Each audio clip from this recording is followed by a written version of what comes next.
Hello, consumers. You have the right to be heard. Absolutely. So join us on the conversation, share your brand experience, where you tell us all your experiences about and on the outer world via our YouTube channel every Wednesday from the hour of 4:20 to 5:20. You can watch us via our YouTube channel, ConsumerHallaTV, and subscription is free. Follow us on all our social media platforms, ConsumerHallaTV. Share your brand experience. It's about storytelling. It's about experiences.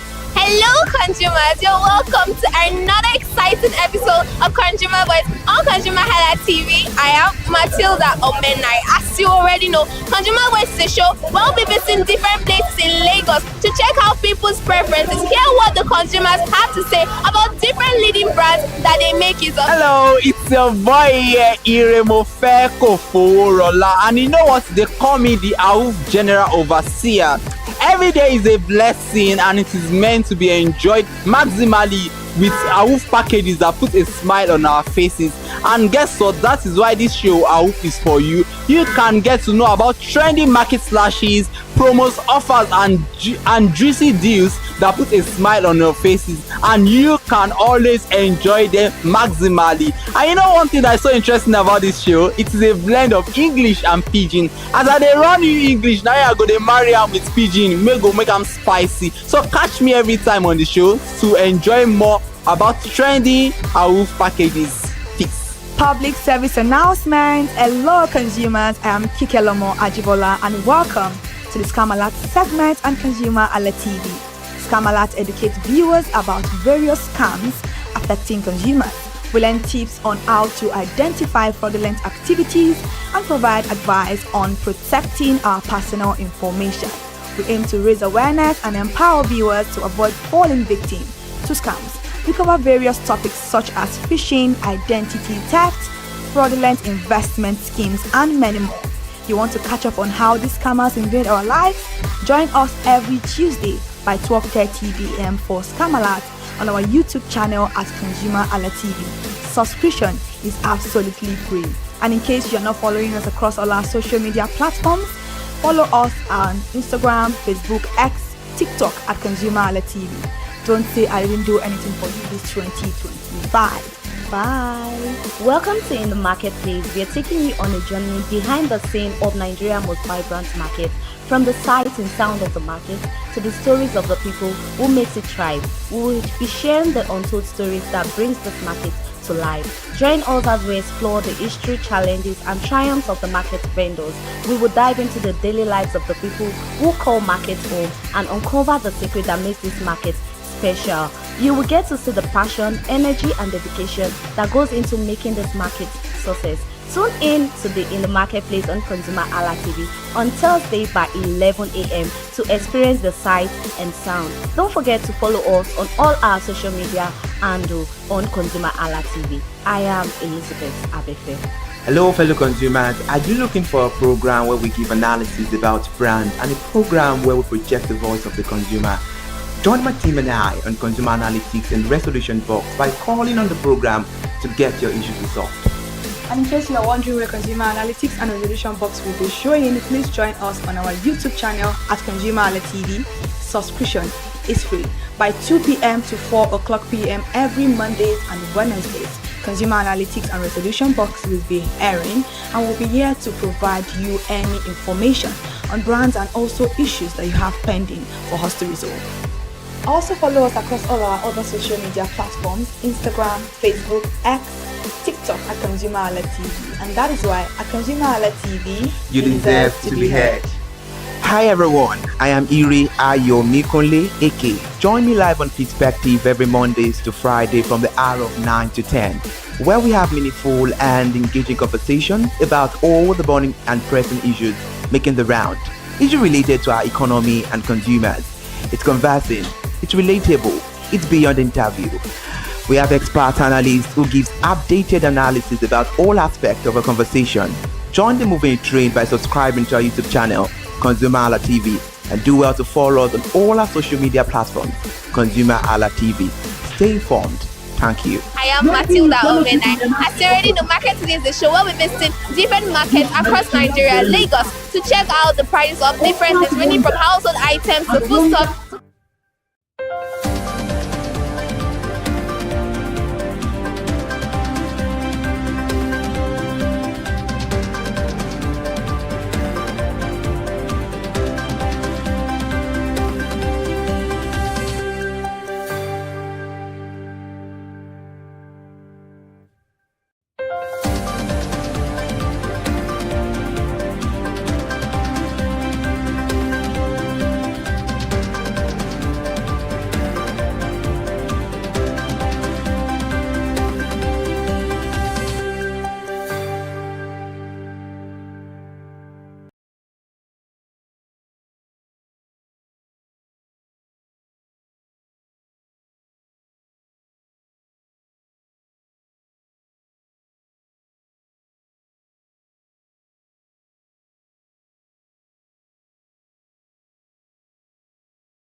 Good morning and Merry Christmas, everyone. Thank you so much for joining us on the news this morning.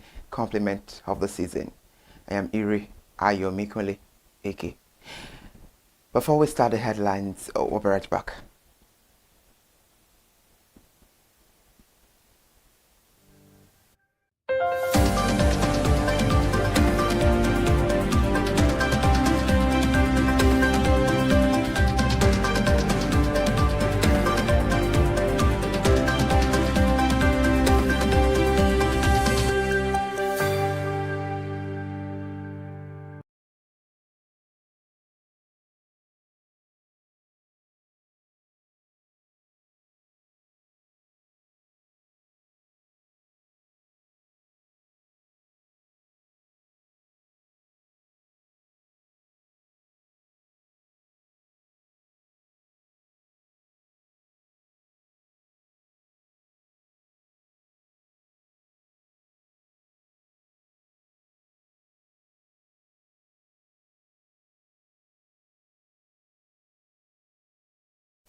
Compliment of the season once again. Thank you so much for joining us.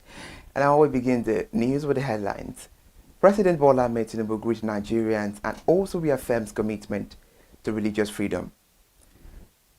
Over petrol crisis, consumer urged Dangote to expand partner stations. And I can tax federal government on tax dividend. Thank you so much for joining us on this beautiful Christmas morning. We'll begin the news talking about President Bola Ahmed Tinubu as he renewed his pledge to safeguard religious freedom across Nigeria, assuring citizens that his administration is firmly committed to protecting people of all faith from violence and discrimination.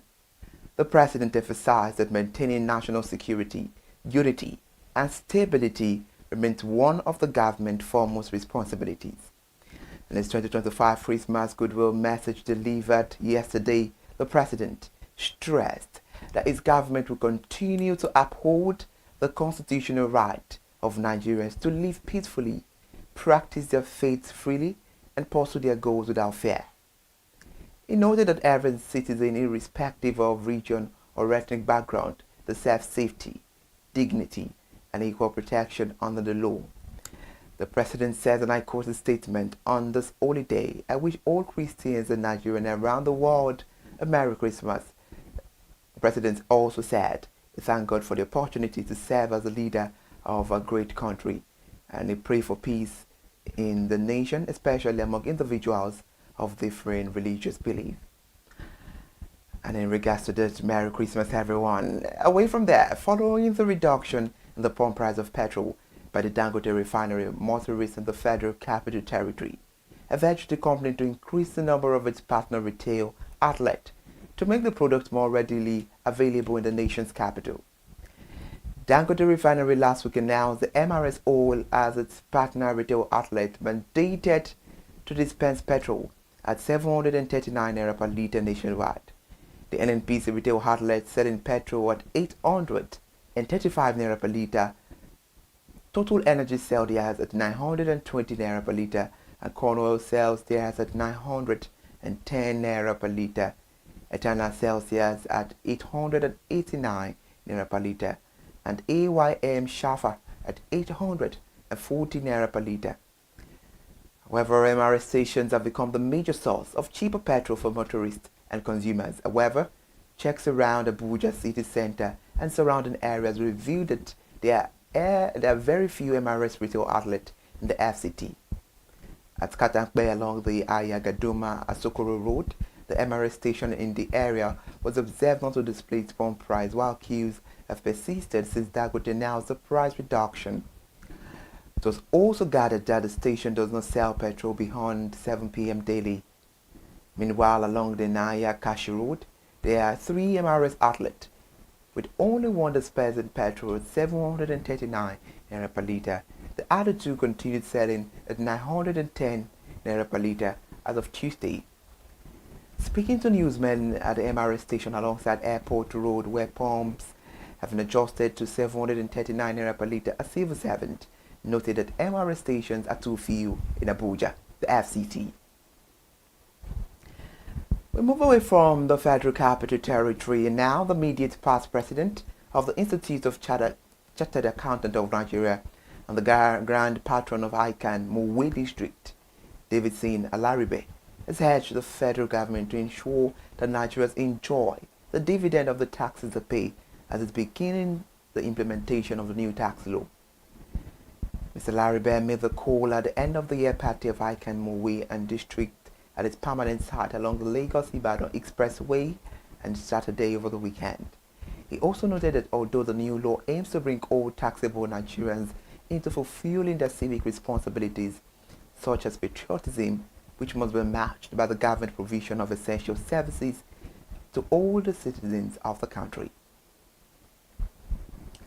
The wife of the president, Senator Oluremi Tinubu, yesterday distributed 50 million naira in grants to 1,000 women small business owners in Ogun State.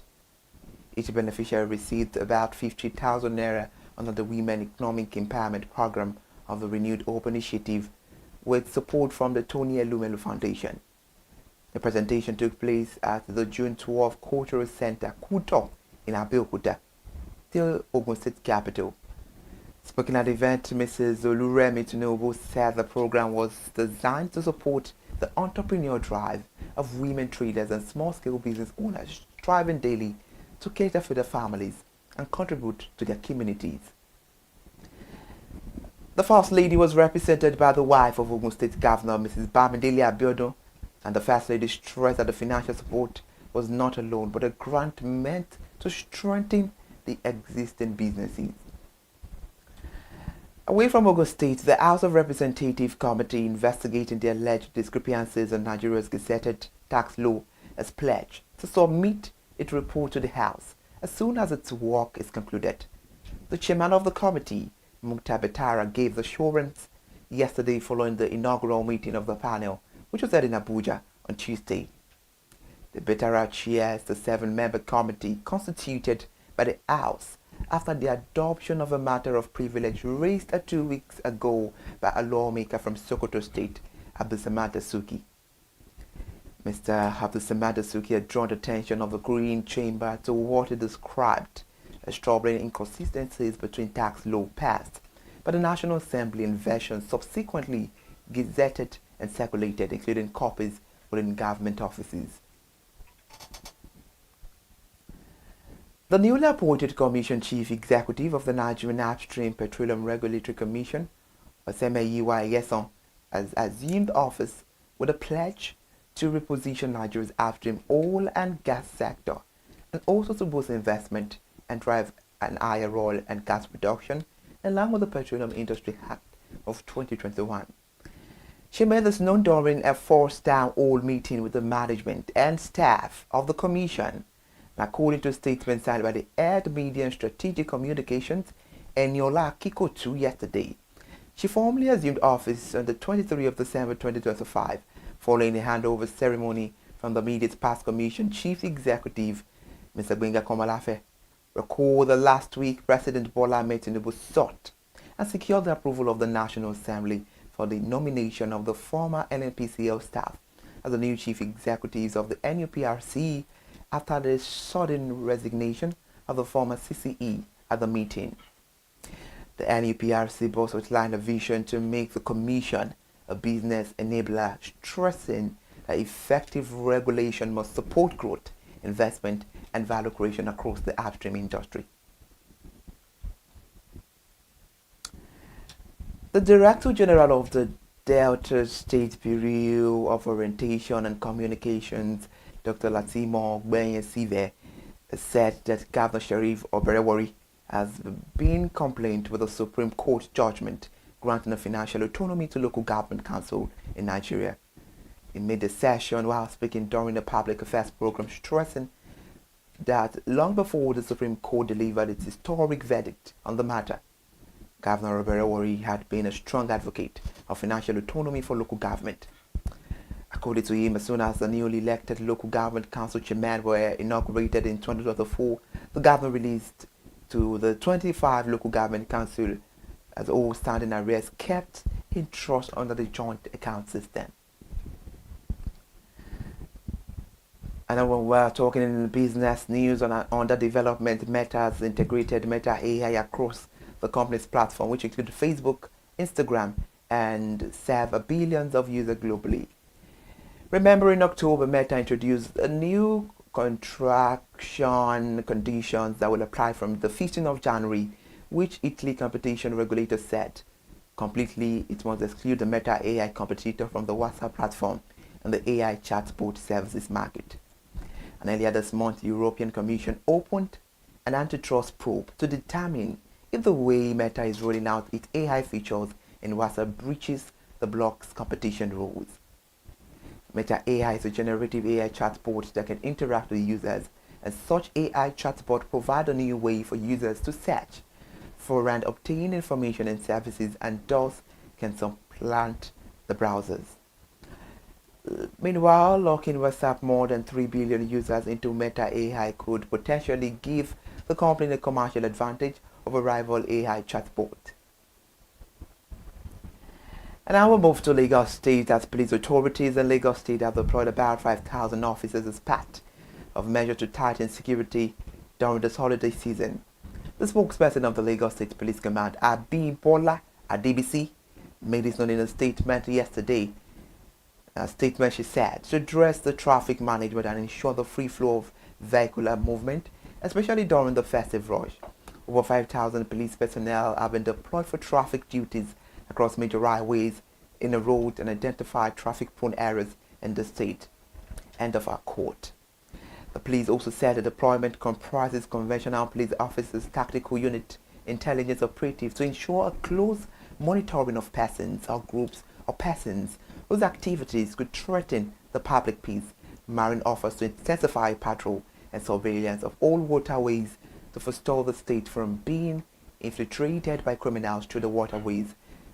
Special squad strategically positioned across Lagos State to prevent any breach of security. We'll move away from there now and to end the news this beautiful Christmas morning. A new report says no fewer than 16,156 Nigerian trained nurses and midwives have been licensed to practice in the UK between 2017 and September 30, 2025. This figure is based on the latest data from the UK Nursing and Midwifery Council Register obtained exclusively by Newsman yesterday. The figure highlighted a significant trend in the brain drain of the healthcare workforce trained in Nigeria, and a trend now known as JAPA, seeing skilled professionals leaving for countries that offer better remuneration, career advancement, and working conditions. The migration of healthcare workers poses a serious challenge to Nigeria's healthcare system, particularly in underserved areas, and underscores the need for urgent policies to retain healthcare workers and strengthen the domestic capacity. It's a wrap on the news this morning. Join me live on ConsumerHallaTV News at 10 for another beautiful update. Merry Christmas, everyone. Thank you so much for joining us.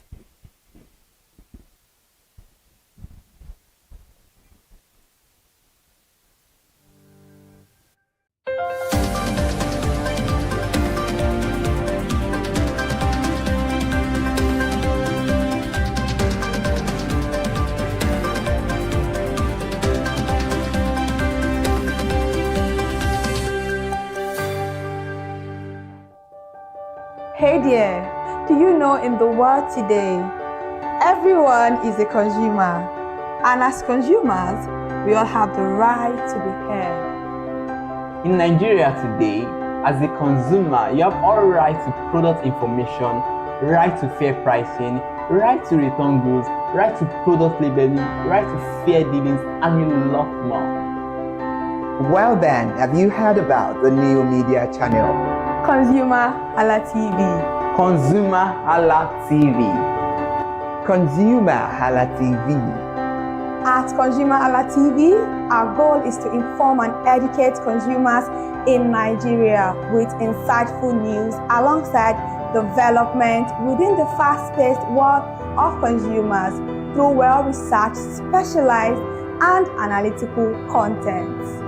Our vision at ConsumerHallaTV is to create an engaging platform that provides right connections for meaningful brands in Nigeria. thus creating a more caring world for consumers where business thrive. And guess what? Our ConsumerHalla brand is the first consumer complaint resolution portal in Nigeria, powered by a 72-hour feedback mechanism. We offer consumer advocacy, informative talk shows, branding promotions, advertising, and lots more. Connect with us via our YouTube channel at ConsumerHallaTV. Follow us on our Facebook page, ConsumerHallaTV, our Instagram page, ConsumerHallaTV, and do well to subscribe to our YouTube channel. Subscription is free. ConsumerHallaTV. At ConsumerHallaTV, you deserve to be heard. At ConsumerHallaTV, you deserve to be heard. Hi people, my name is Mo Fakorede and I am a filmmaker and a film director, and you're watching ConsumerHalla TV. ConsumerHalla TV is everything consumer advocacy, consumer rights, everything that has to do with consumers. On this TV, you'll watch, you'll learn, you'll be educated, and you'll be entertained. Keep watching ConsumerHalla TV. My name is Olubukola Ozone, a photographer and a social media enthusiast. You're watching ConsumerHalla TV. It's a consumer advocacy TV. If you have a problem, anything, any consumer related problem, just holla at them, just like their name implies, and they're going to get it sorted for you. Keep watching, stay tuned. Thank you very much. Hi guys, my name is Joba Jalabi. I'm a marketing communications professional. I currently lead marketing at Flash Change, a fintech startup. Keep watching ConsumerHalla TV, a consumer advocacy channel. Hello, my name is Sharon Rotimi. I'm an actor and I am on ConsumerHalla TV. Now, ConsumerHalla TV is a consumer advocacy channel. So if you have any issues, consumer-related issues with brands and services, you can reach out to them and they'll be sure to handle it or to cater to you. Thank you so much. Hi guys, my name is Iyebiye Adeton. I'm a film poster designer and illustrator. This is ConsumerHalla TV. It's a consumer advocacy channel. We show content on consumers-based news, entertainment, and all of that. So I want you guys to stay tuned to ConsumerHalla TV. My name is Anoluwapo Alao, a sales consultant for Star Times Nigeria. This is a ConsumerHalla TV, where they discuss anything consumer needs and you get knowledge about anything about consumer. So keep watching it. Hi, my name is Adebola Ogushino. I'm a filmmaker and you're watching ConsumerHalla TV. Any consumer related issues, they've got you. Hi, my name is Stephen Olorunshisi. I'm a strategy and sales professional, currently working with Obey, and you're watching ConsumerHalla TV. I mean, this is one of the channels that you don't want to but stay on. Consumer advocacy, brand promotion, everything consumer, what you need to learn for your business to grow. This is a channel where you learn, where you experience entertainment too, yeah.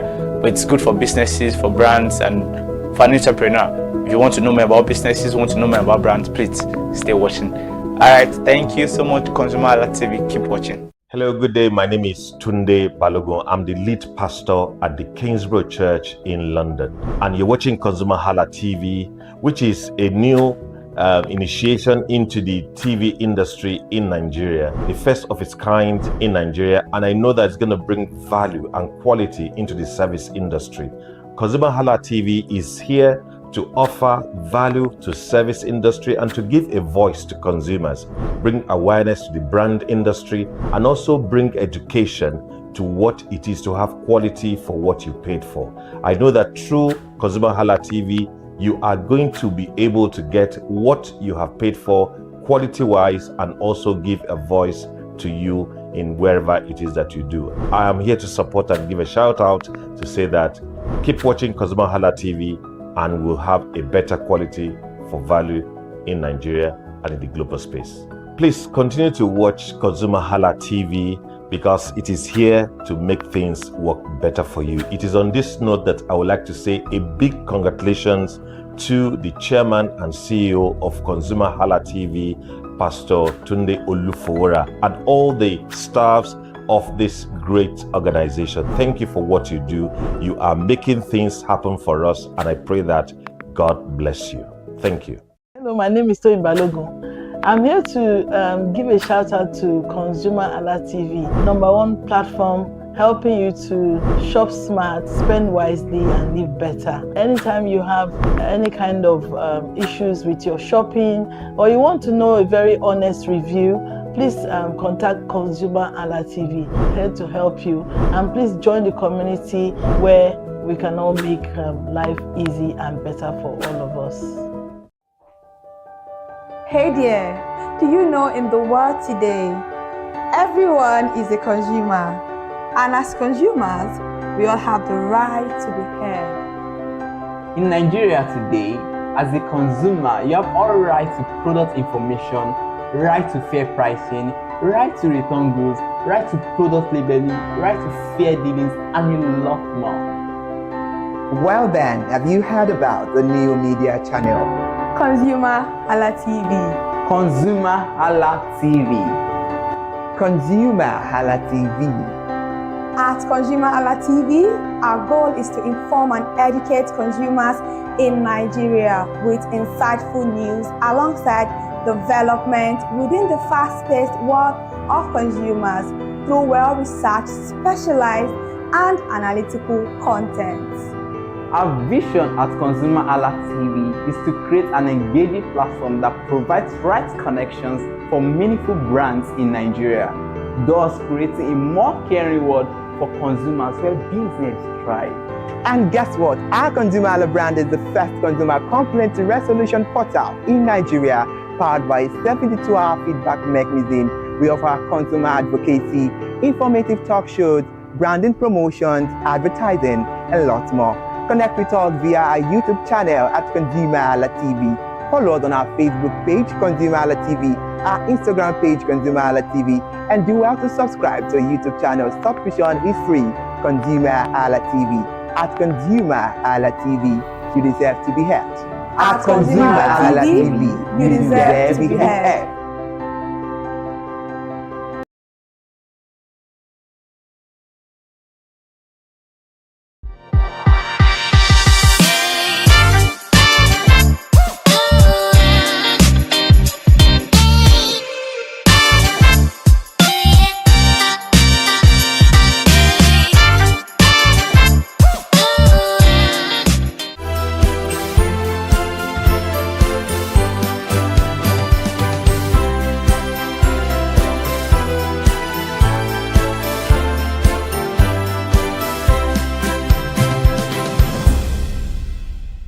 It is a few days to Christmas and you can feel it in the air, the color and the energy.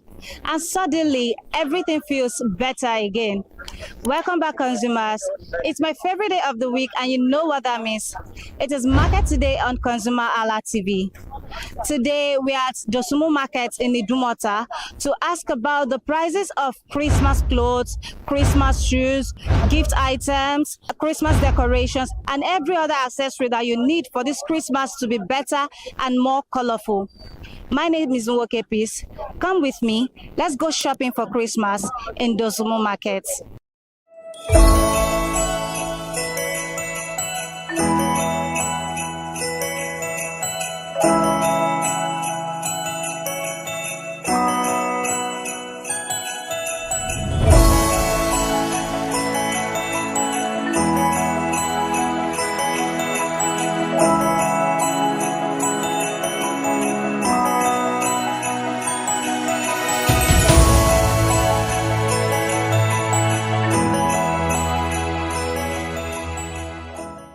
Hello, good morning. Good morning. How are you today? I'm fine. Okay. So, can you tell me your name and what you sell in the Sumo market?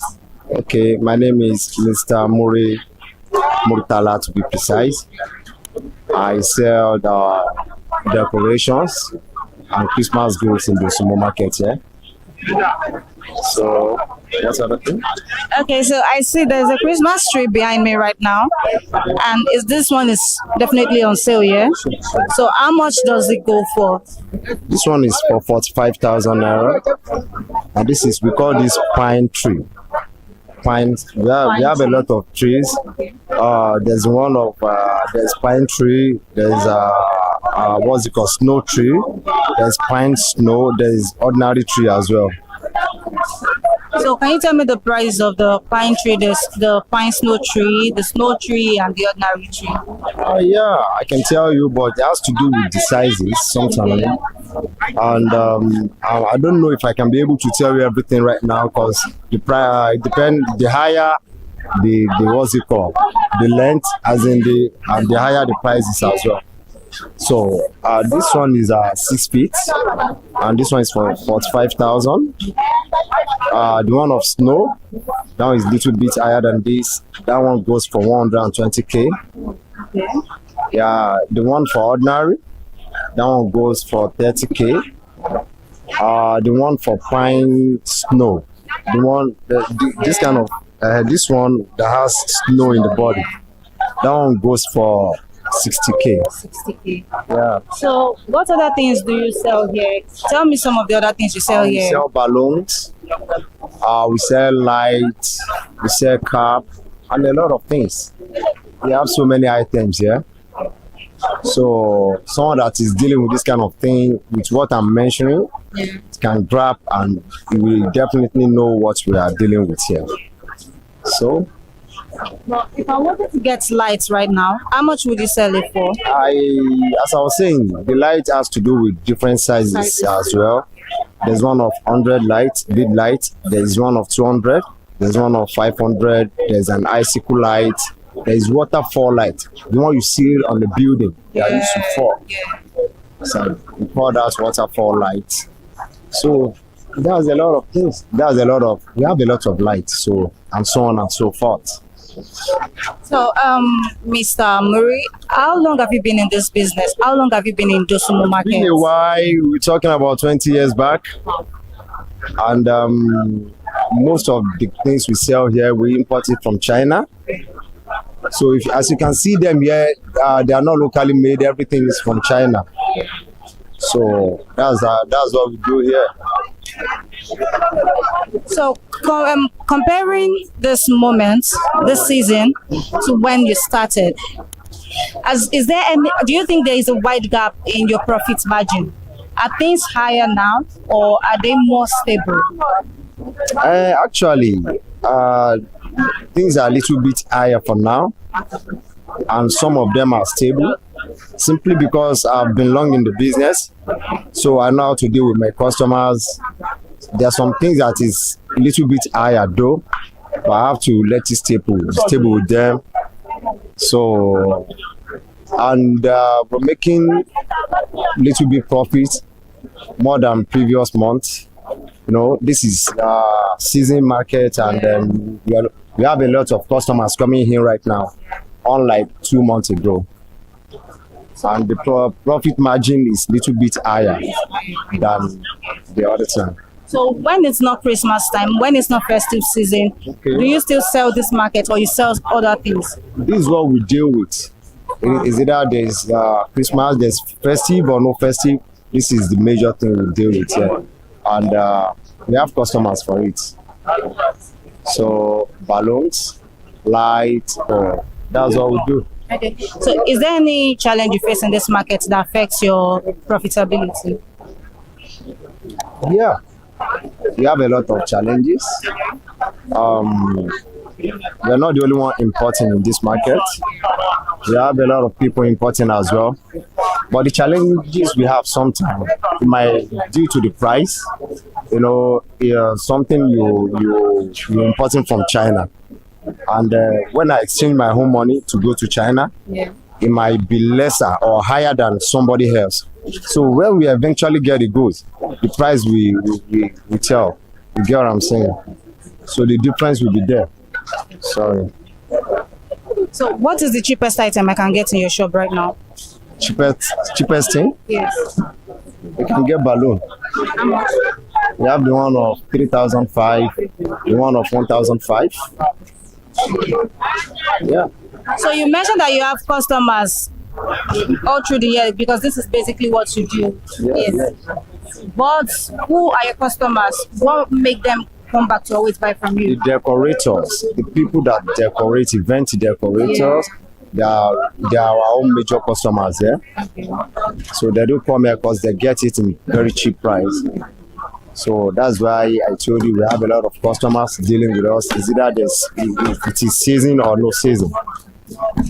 So because they know if they get here, they get it in cheap price comparing to the one they sell in the area. So one more thing, what should your customers expect when they walk in to buy from you today or this Christmas season? Yeah, they should expect good products. The product that is not broken, complete products, and they should expect less, or what's it called, less price. As I told you earlier, the price is very, very affordable. So can you say Merry Christmas to the consumers? Yeah, Merry Christmas and Happy New Year in advance. I wish you guys Merry Christmas. And what's other thing would I even say? My head is. Thank you so much for your time.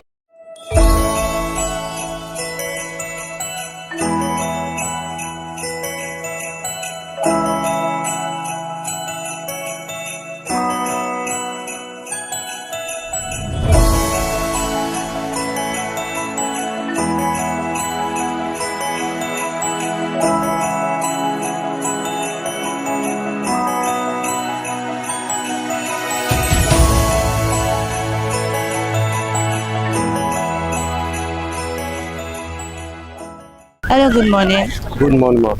How are you today? I'm fine, ma'am. So, can you tell me your name and what you sell in Dosumo Market? Okay. My name is Shimeze Okeke. Also, I'm selling jewelries.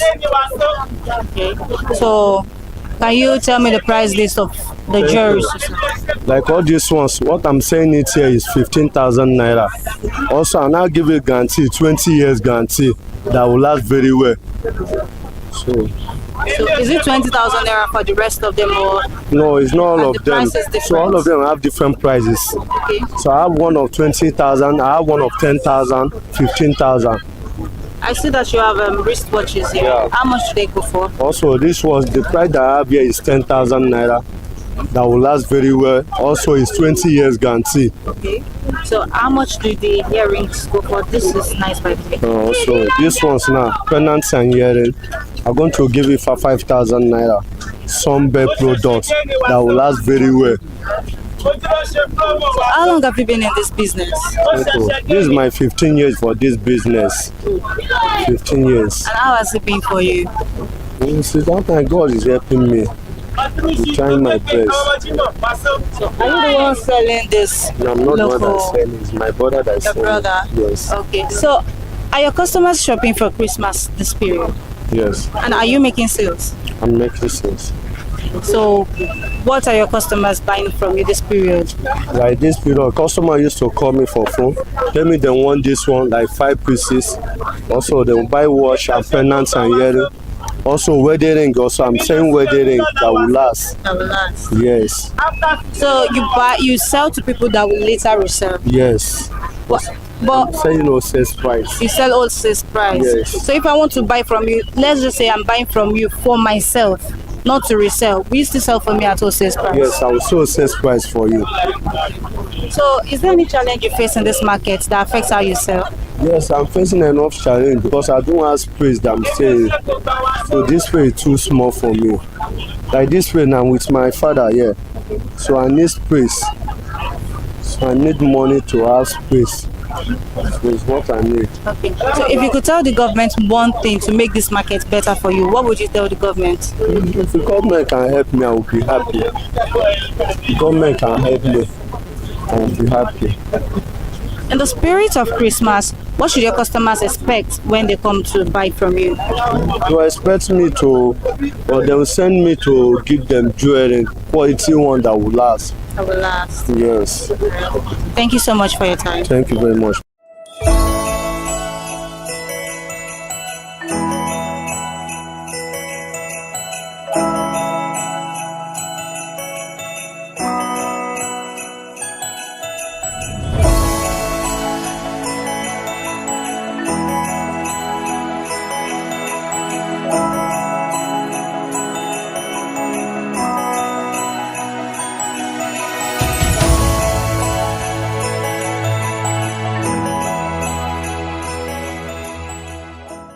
Hello, good morning, ma.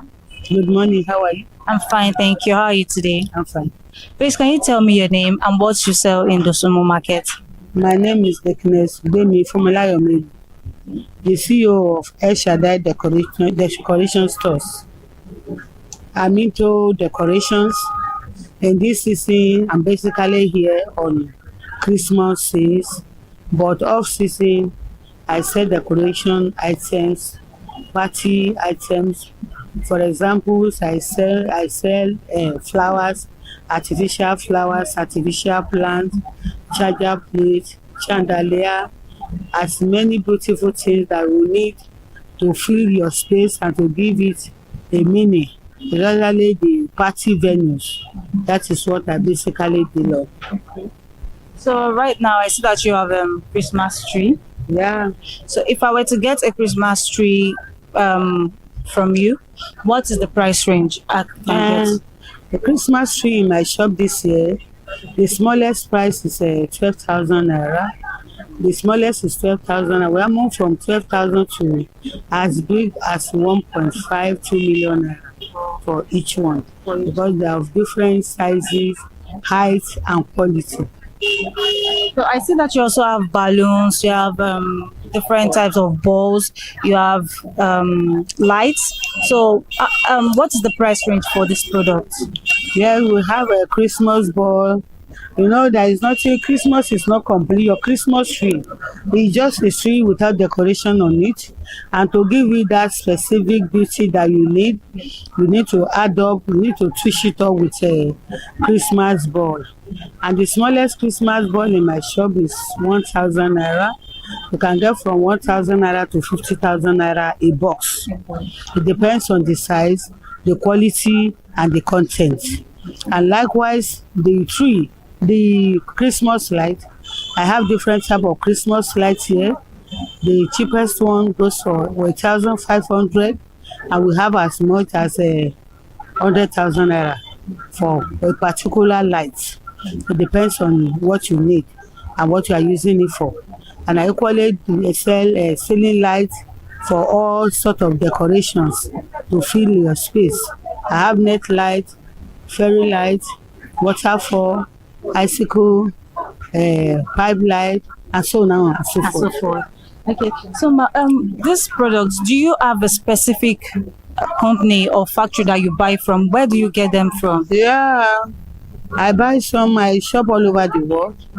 I shop in China. I have partners I've been dealing with because I've been in this line of business for about 35 years now. Wow. So I have partners that I deal with in China. I have some in UK and I have in America. Okay. So you mentioned that you've been in this business for over 35 years. Yeah. Have you also been in this market for that same amount of time? No, I've been in the market for about a century now. I've been operating in the East before coming to Lagos. Okay. You also mentioned, due to the fact that you've been so long in this business and you know so much about it, do you have customers that keep on buying from you, that always come back to buy from you? Yeah. You know, trustworthiness is the key. Yeah. Whatever you are doing, just try to let the customers believe and trust in you. When they believe and trust in you, I didn't open business basically for profit. I opened this business to solve problems. When you solve problems, the profit will come. All what you need is just for the customer to trust and believe in you. I have thousands of them because I have an online page. I have thousands of them that I don't even know physically, and they've been dealing with me for years. Wow. Because they know what you buy in El Shaddai, what you pay for is the value of what you get. I don't marginalize and I don't compromise. I don't reduce your quality or reduce your quantity by the one reason or the other. I don't do it. So in the spirit of festivities, in the spirit of the season, what should your customers expect when they come into this shop? They expect us to meet their demand. Number one, you know, when you want to run business and want to succeed in it, your character is very, very important. You must have a right attitude, a right place, right atmosphere. Right atmosphere, right attitude, right price, and right right quality. When you put those things together, then you now ask God to help, because God is the basic of everything, and that is why my business name is El Shaddai. That name doesn't just come; it's a revelation given to me by God a long time ago, when I don't even know that God can take me so far. Okay, I mean, and it's been working well for you. Yeah, it has been working. God never failed. Yes, He never failed. All right, Ma. One more question. Is there any challenge that you face in this market that affects how you buy and how you sell to your customer? Yeah, we face a lot of challenges. You know, Nigeria doesn't have a price control. Everybody can sell what they want, and not even only that, we have some challenges in this market. For example, 2023. Fire disaster raised down my business, and this worth over 300 million naira was consumed by fire. So it gave me a very big setback. If not for my cash officer and my banks that were able to help me, and maybe I wouldn't have been here by now. I have to go sell everything sellable to raise funds and to raise loan, because to trade in this business and this magnitude, it costs money. So, but we'll be happy if the government can at least help us by putting fire service in the market, so that we'll be within the reach of everybody. In case disaster will come, it's part of the evidence of a living being. But at the same time, let there be a quick attention, a quick response, where solution can be gotten immediately. It will help to reduce this disaster. Thank you so much for your time. I really enjoyed speaking to you. Thank you very much.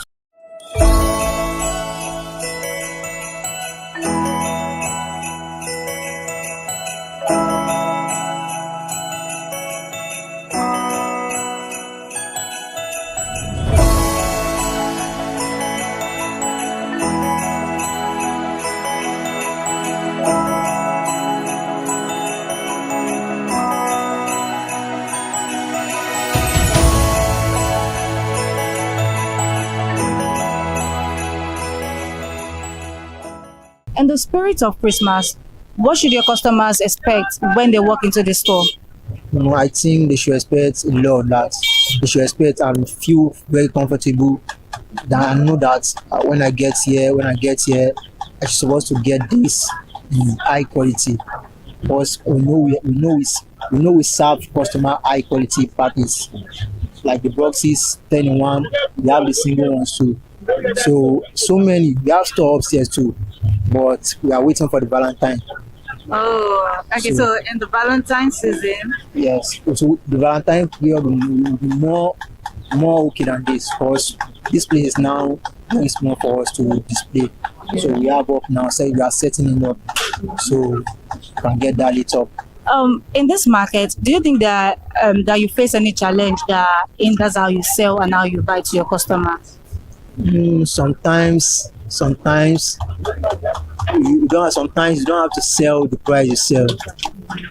Sometimes you don't have to sell the price you sell, because you have to sacrifice something sometimes. So sometimes you have to sell it. But I don't think we face challenges, because the challenges have to be personal things. Yeah. Okay, one last thing. Do you curate gift items for your customers, or you only sell the gift boxes and the other essentials? In Valentine packets we create. Okay. It's only in Valentine, but other aspects we don't create. We only sell gift items package. But in Valentine we have more gifts. Okay. All right. Thank you so much for your time.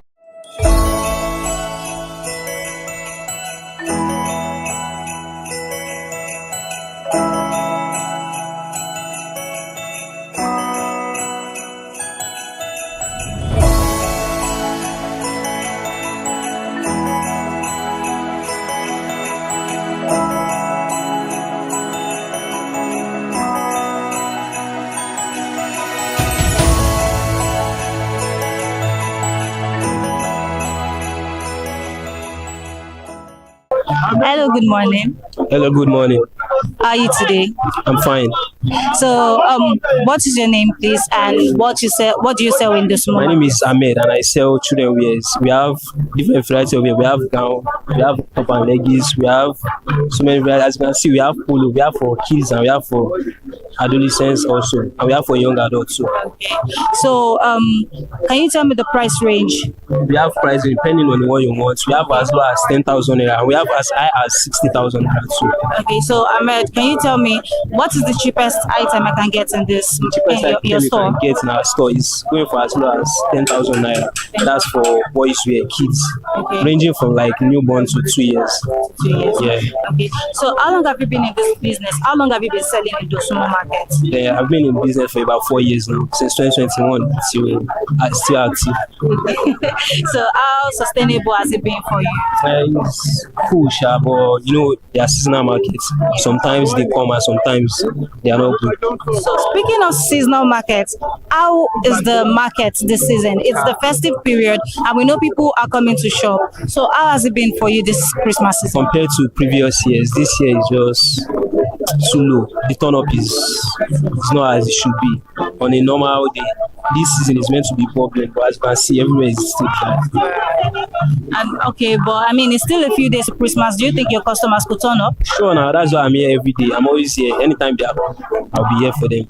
Okay, if they walk into your store right now, what should your customers expect for this Christmas?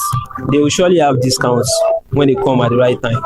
Okay, and what is the right time? The right time is this week, few days before Christmas. Okay. All right. So where do you get your products from? Where do you buy your? We are majorly wholesaler. Okay, so let's go back to May, June, July of this year. If we compare that time frame to this present time frame, your profit margin is a little bit higher than this period, but compared to past years, I would say poor because the market is not encouraging at all. And then, what age grade do you sell for right now? Right now, from newborn till 3 years, 4 years too, but that's the main age I deal with. But during this festive period, I have up to 12 years. 12 years. So, who are your customers? Who are the type of people that buy from you? Are they nursing mothers? Are they students? Who are the people that buy from We have other traders and nursing mothers too, but major customers, they are retailers. They're retailers. Yes, because we do supply people. That's the main goal. So any other customer is just side hustle. Mr. Ahmed, tell me, is there any challenge that you face in this market that affects how you sell and how you buy to your customers? Sure, there are challenges everywhere. I mean, tell me some of them. The customers, sometimes they are annoying, but you just have to deal with them. And sometimes the market people themselves, we find it hard to accommodate each other, but we find ways to sort them out at the end of the day. So do you think you have a loyal customer base? Sure, I do have loyal customers because for the past 4 years I've started now. I have customers that they must always show face every year. So why do they come back? Why do they always come they here? still come, just that the sales has reduced. They don't buy like they do buy before. That's just the difference, but they still come around. They still come back. Yeah. Even though the sales is not as encouraging as it is, they still come back. Why do they keep coming back? What is that special thing you do that keep them coming back? We are truthful with them, and they just love our integrity, and we are always selling quality wares. No matter the time they come, they never come and complain about our products. So we always sell them good quality. That's why they keep coming back to us, even when the time is still hot. So if you could say one thing to the government to make this market more profitable, more, accessible for you and your customers, what would you say? Yeah, I would tell them to fix most of our roads. Well, they are working on that already, and they should help us with the exchange rates because the exchange rate is affecting our currency. Our currency made it feel like the clothes are so expensive. Meanwhile, in the normal range, they are not really expensive. But we don't have good exchange rates with the naira. That's why it's always seen that the products are expensive, but they are not really expensive. So thank you so much for your time. Thank you.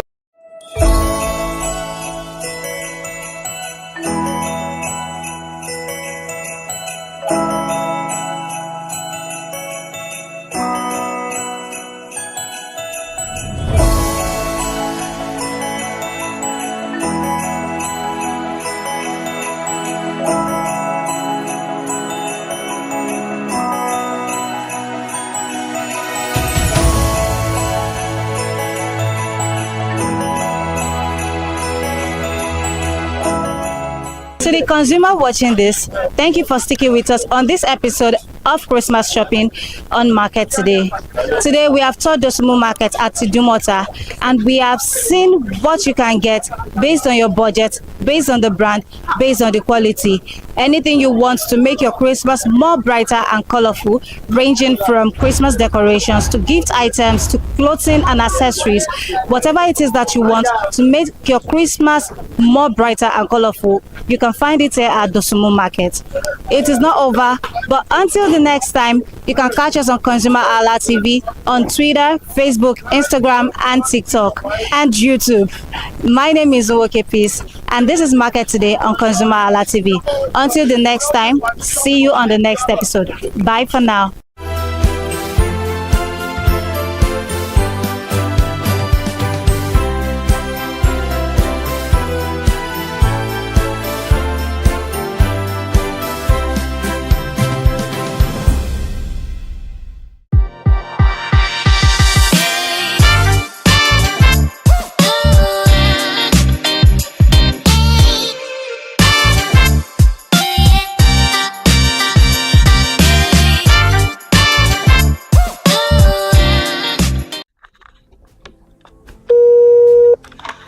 Hello consumers, you have the right to be heard, absolutely. So join us on the conversation, share your brand experience, where you tell us all your experiences about brand on the outer world via our YouTube channel every Wednesday from the hour of 4:20 to 5:20. You can watch us via our YouTube channel, ConsumerHallaTV, and subscription is free. Follow us on all our social media platforms, ConsumerHallaTV. Share your brand experience. It's about storytelling. It's about experiences. Hello consumers, you're welcome to another exciting episode of Consumer Voice on ConsumerHallaTV. I am Matilda Omenai. As you already know, Consumer Voice is a show where we'll be visiting different places in Lagos to check out people's preferences, hear what the consumers have to say about different leading brands that they make use of. Hello, it's your boy Iremofeko Forola, and you know what? They call me the AUF General Overseer. Every day is a blessing, and it is meant to be enjoyed maximally with AUF packages that put a smile on our faces. And guess what? That is why this show AUF is for you. You can get to know about trendy market slashes, promos, offers, and juicy deals that put a smile on your faces, and you can always enjoy them maximally. And you know one thing that is so interesting about this show? It is a blend of English and Pidgin. As I dey run you English, now I go dey marry am with Pidgin, make am spicy. So catch me every time on the show to enjoy more about trendy AUF packages. Public service announcement. Hello consumers, I am Kikelomo Ajibola, and welcome to the Scam Alert segment on ConsumerHalla TV. Scam Alert educates viewers about various scams affecting consumers. We learn tips on how to identify fraudulent activities and provide advice on protecting our personal information. We aim to raise awareness and empower viewers to avoid falling victim to scams. We cover various topics such as phishing, identity theft, fraudulent investment schemes, and many more. You want to catch up on how these scammers invade our lives? Join us every Tuesday by 12:30 p.m. for Scam Alert on our YouTube channel at ConsumerHallaTV. Subscription is absolutely free. And in case you're not following us across all our social media platforms, follow us on Instagram, Facebook, X, TikTok at ConsumerHallaTV. Don't say I didn't do anything for you this 2025. Bye. Welcome to In the Marketplace. We are taking you on a journey behind the scene of Nigeria's most vibrant market.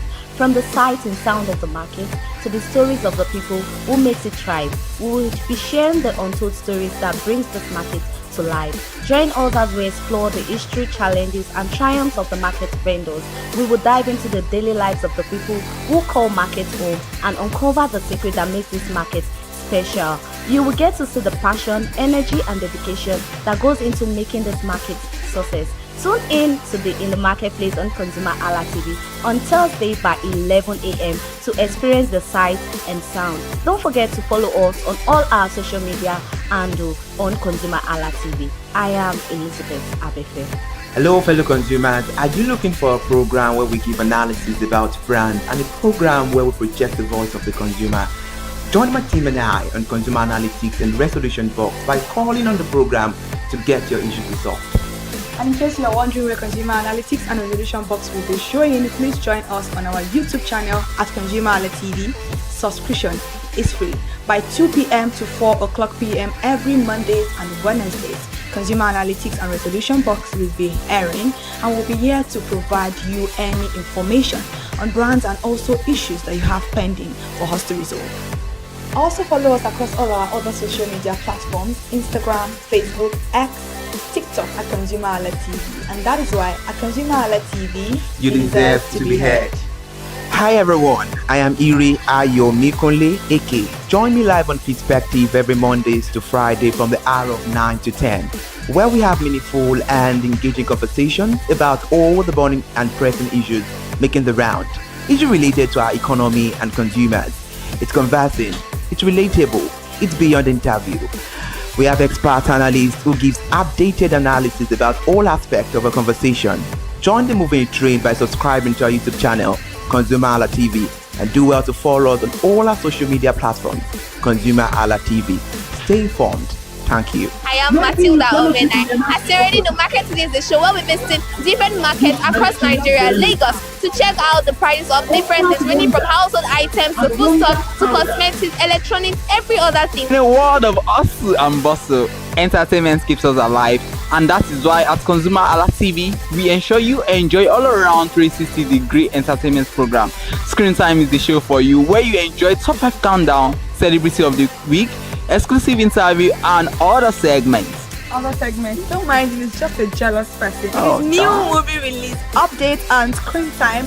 I'm going to enjoy myself because this is my favorite time on the program. I get to recommend good movie for you, and I'm also waiting for you to recommend movies to me also in the comment section. Screen Time is not just all about entertainment, it is relaxing and also educational. So that is why we are bringing to you Screen Time on ConsumerHallaTV. And in case you're wondering where to join us every Mondays by 5 o'clock p.m. at ConsumerHallaTV on our YouTube channel. Subscription is very, very free. And in case you have not followed us across all our social media platforms, please do so. We are begging you, on Instagram, Facebook, Twitter, and also TikTok at ConsumerHallaTV. What are you waiting for? Click on that follow and subscribe right now. And from the I to the R to the E to the M to the F to the E, my name is Iremofe Koforola, the man always clothed in wealth and strength. And I am Kikelomo Ajibola. Ta-da!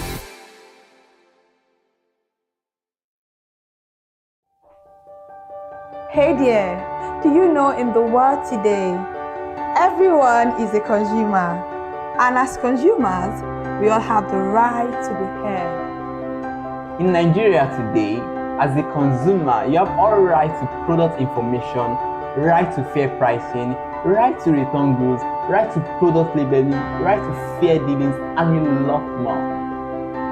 Well then, have you heard about the new media channel? ConsumerHallaTV. ConsumerHallaTV. ConsumerHallaTV. At ConsumerHallaTV, our goal is to inform and educate consumers in Nigeria with insightful news alongside development within the fast-paced world of consumers through well-researched, specialized, and analytical content. Our vision at ConsumerHallaTV is to create an engaging platform that provides right connections for meaningful brands in Nigeria, thus creating a more caring world for consumers where business thrive. And guess what? Our ConsumerHalla brand is the first consumer complaint resolution portal in Nigeria, powered by a 72-hour feedback mechanism. We offer consumer advocacy, informative talk shows, branding promotions, advertising, and lots more. Connect with us via our YouTube channel at ConsumerHallaTV. Follow us on our Facebook page, ConsumerHallaTV, our Instagram page, ConsumerHallaTV, and do well to subscribe to our YouTube channel. Subscription is free. ConsumerHallaTV. At ConsumerHallaTV, you deserve to be heard. At ConsumerHallaTV, you deserve to be heard.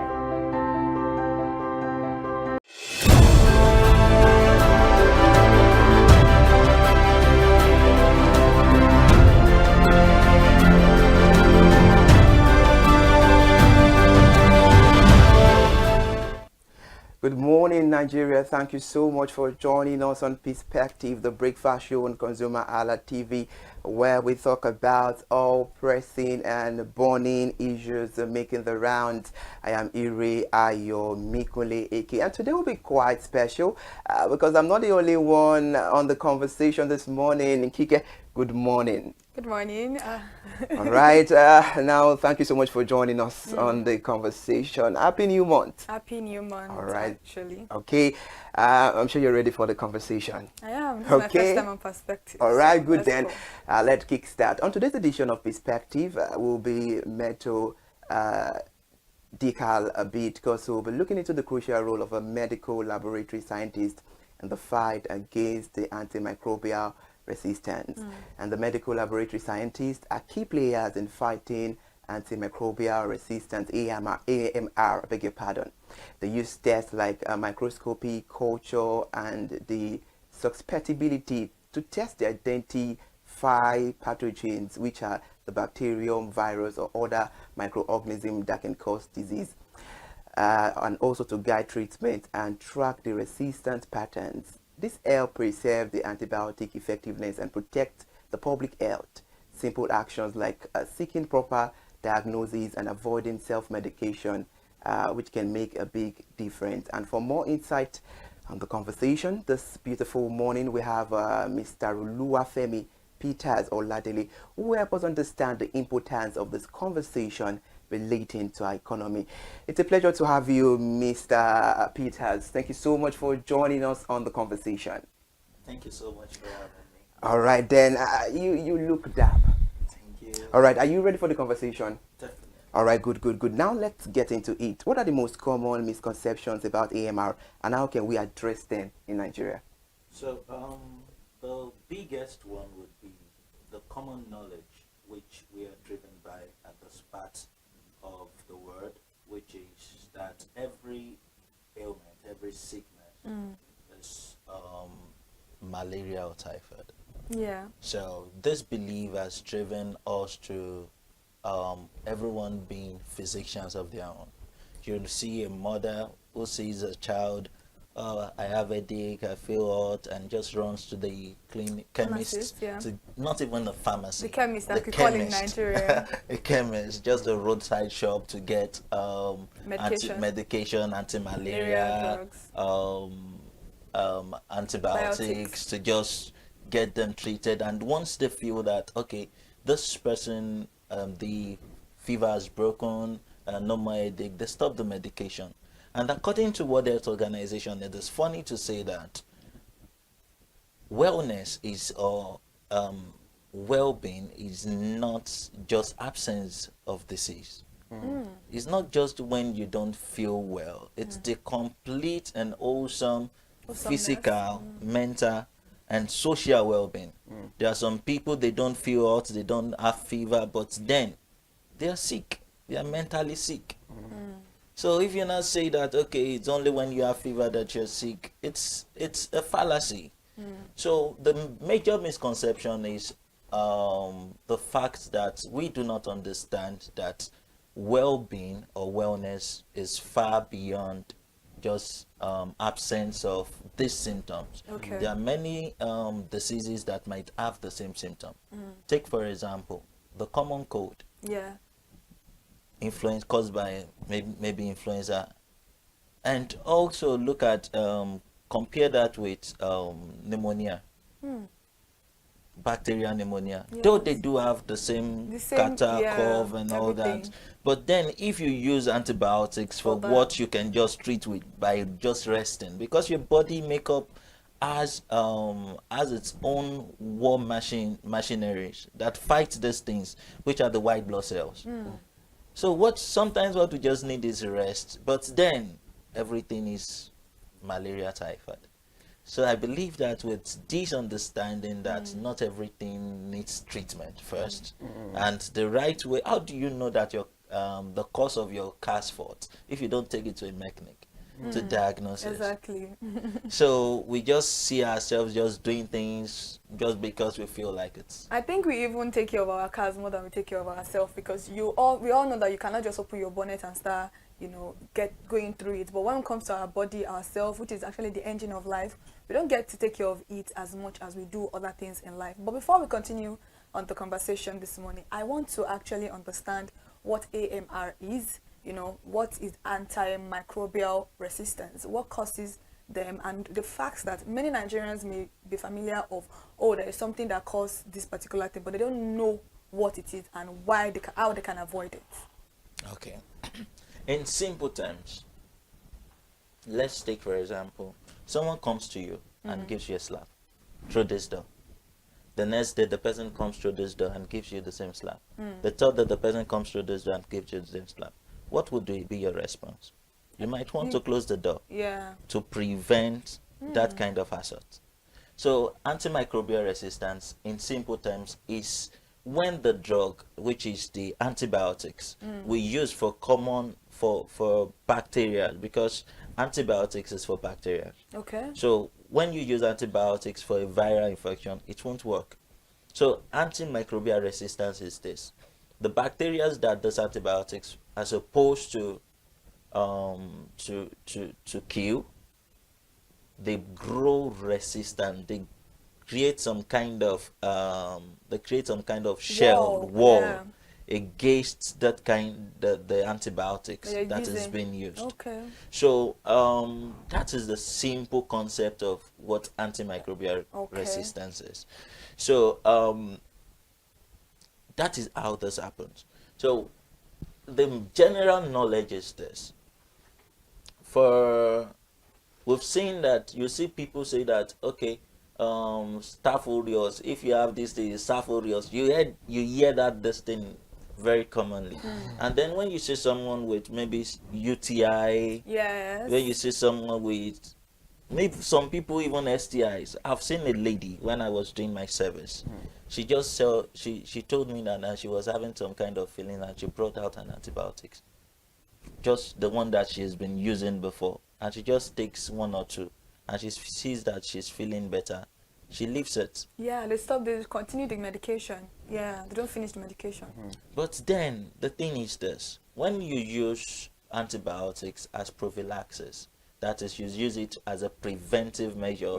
Or you continuously use it. Yes, it creates some kind of the bacteria. It kills some of them, while it immunizes some of them. Okay, it empowers them, so that when you use that drug subsequently, it won't work for that. For the one you're what you're targeting it for anymore. Yeah. So I get that. That means that it's in common terms, it has killed all the good bacteria that's supposed to protect you when you're using the particular drug. Yes, there is that. There is that. Okay. And there is the fact that when you're supposed to use, this is how it works. When you use a medication, it goes through processes. Okay.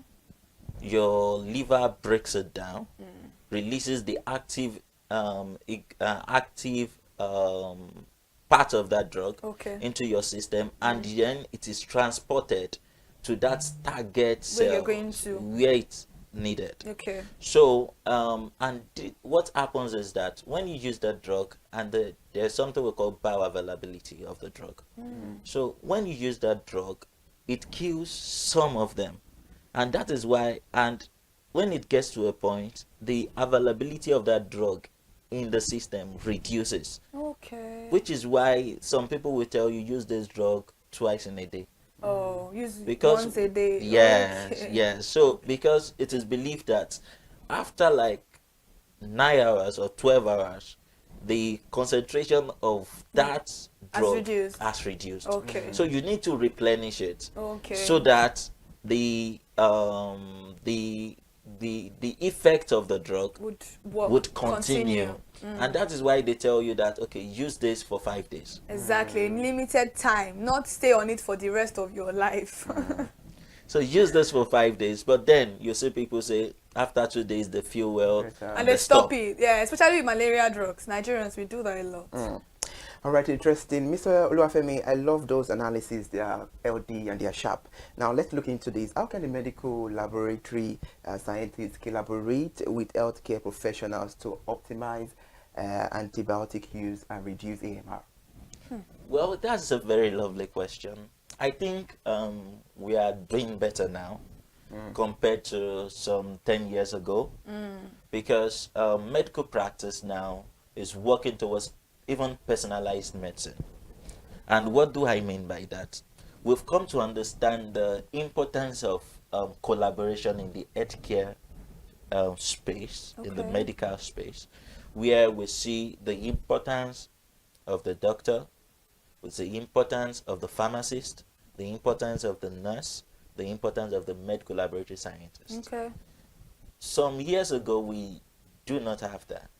I could remember when during my training as a medical laboratory scientist, I went to a doctor in our clinic then, and I told him that, see, I've done tests, and I've seen that I have malaria. And the guy was like, who told you that? It's only it's testing that will tell you that you have malaria. I was like, what are you even saying? The only way you can confirm if you have an ailment is when you go through testing. And now, because you want to prove some kind of superiority complex, you're trying to talk me down. And at the end of that conversation, he was telling me that, do you know you can still go back and do medicine? I was like, that's even out of the point. But now we've come to understand the unique roles of each healthcare professional. So the role of the medical laboratory scientist is even beyond diagnosis. We even do surveillance. Okay. Because you cannot say that a drug is resistant except we tell you that it's resistant. Oh. Because in a climb like ours, 2 weeks ago, I was in a conference, a summit, Impact Africa Summit. And then they asked a question like, okay, how do you know the effectiveness of the drug and all that? And the first thing the physician said was that, see, the first thing that comes to mind when you talk about, when you see a drug not functioning, is that you've prescribed or you've used a fake drug. There's that. There's that. There's that. And there is drug resistance. So the first thing that comes to mind for a random physician who is not that deep is that maybe it's a fake drug. Let's try and get from another source. But then you cannot confirm that a drug is resistant if we have not told you that it's resistant. Because what we do in the lab is that we try to isolate the organism. We try to grow it in the lab. And then we test different drugs. We identify it that, okay, this is this, this is that. Then we try to test different drugs against that organism. And then we now track the one that is effective, the one that is not effective. We call it resistant drugs, and we now detect the ones that are sensitive. So you're saying that it's not only antibiotics that can be resistant to somebody. No.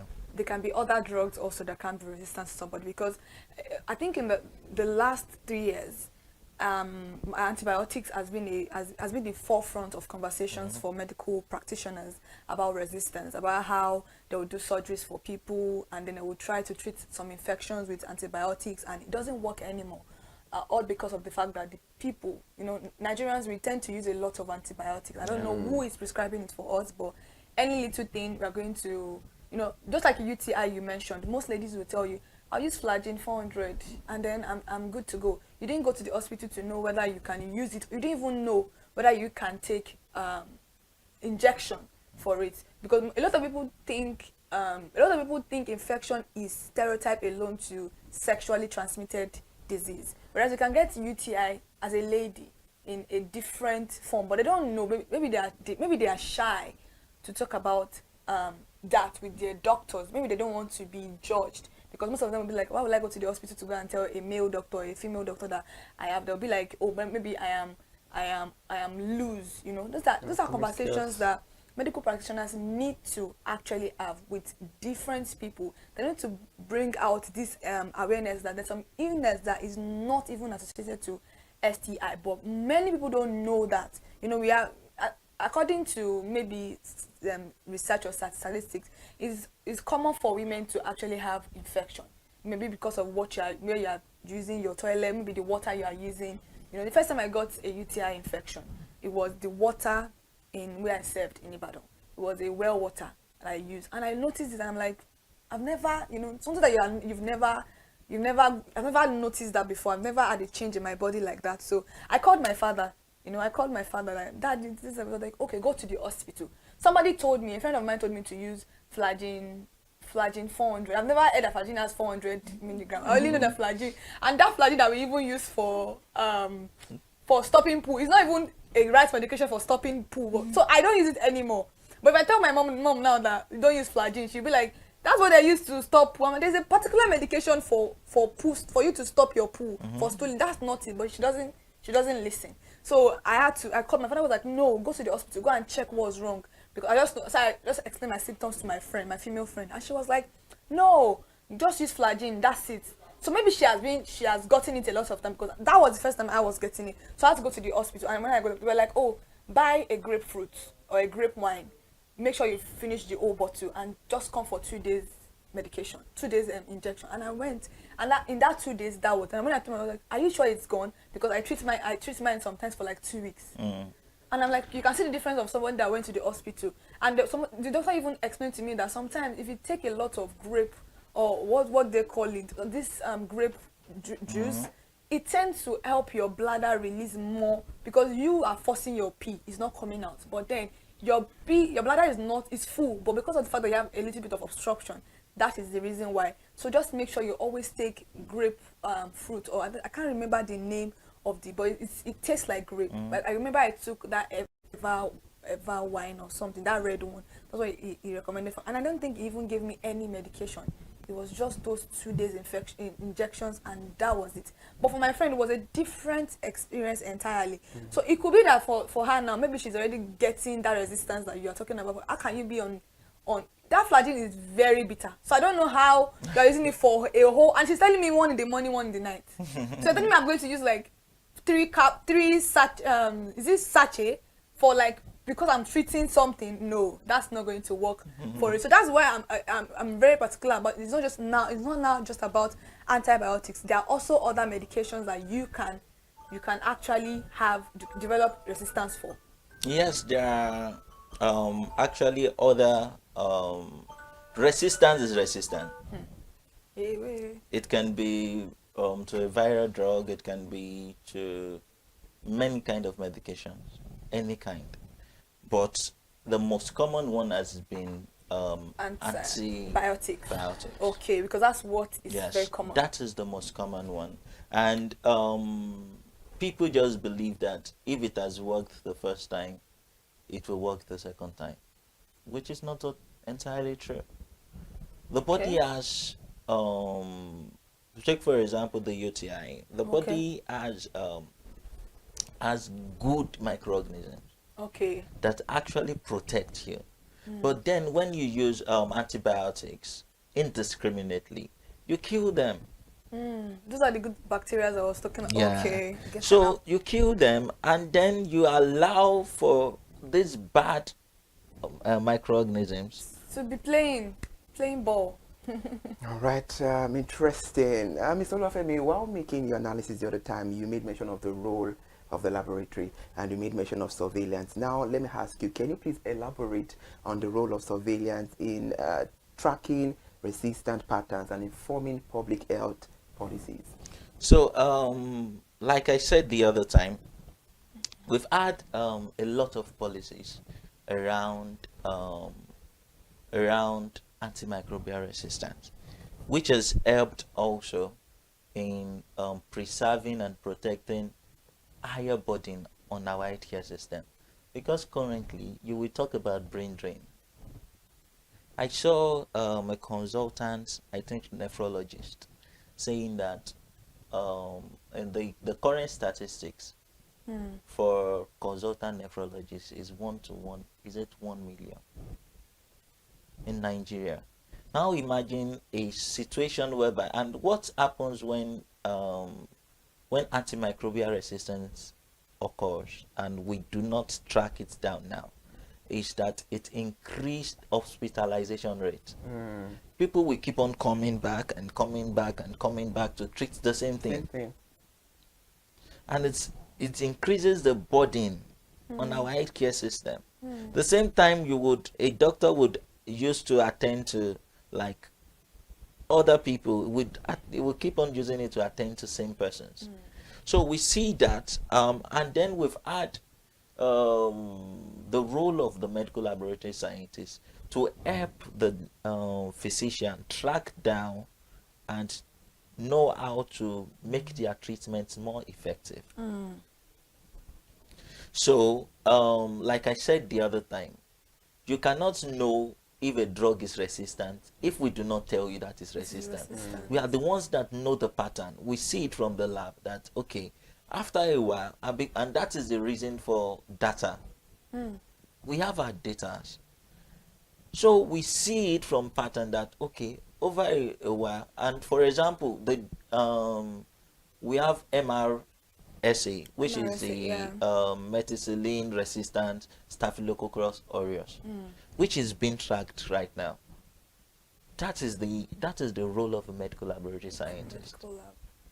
So we see the pattern, we see the drugs that are being resistant to these things, and then we alert the policymakers that, see, these are the drugs that we've seen over time that is becoming resistant to this class of organisms. So it involves and it informs them of the kind of policies that can be taken to prevent these things. So in the National Action Plan it took effect from last year 2024 to 2028, over a 4 years period. There is the antimicrobial stewardship, which is a policy that promotes the prudent use of antibiotics in both man and animal.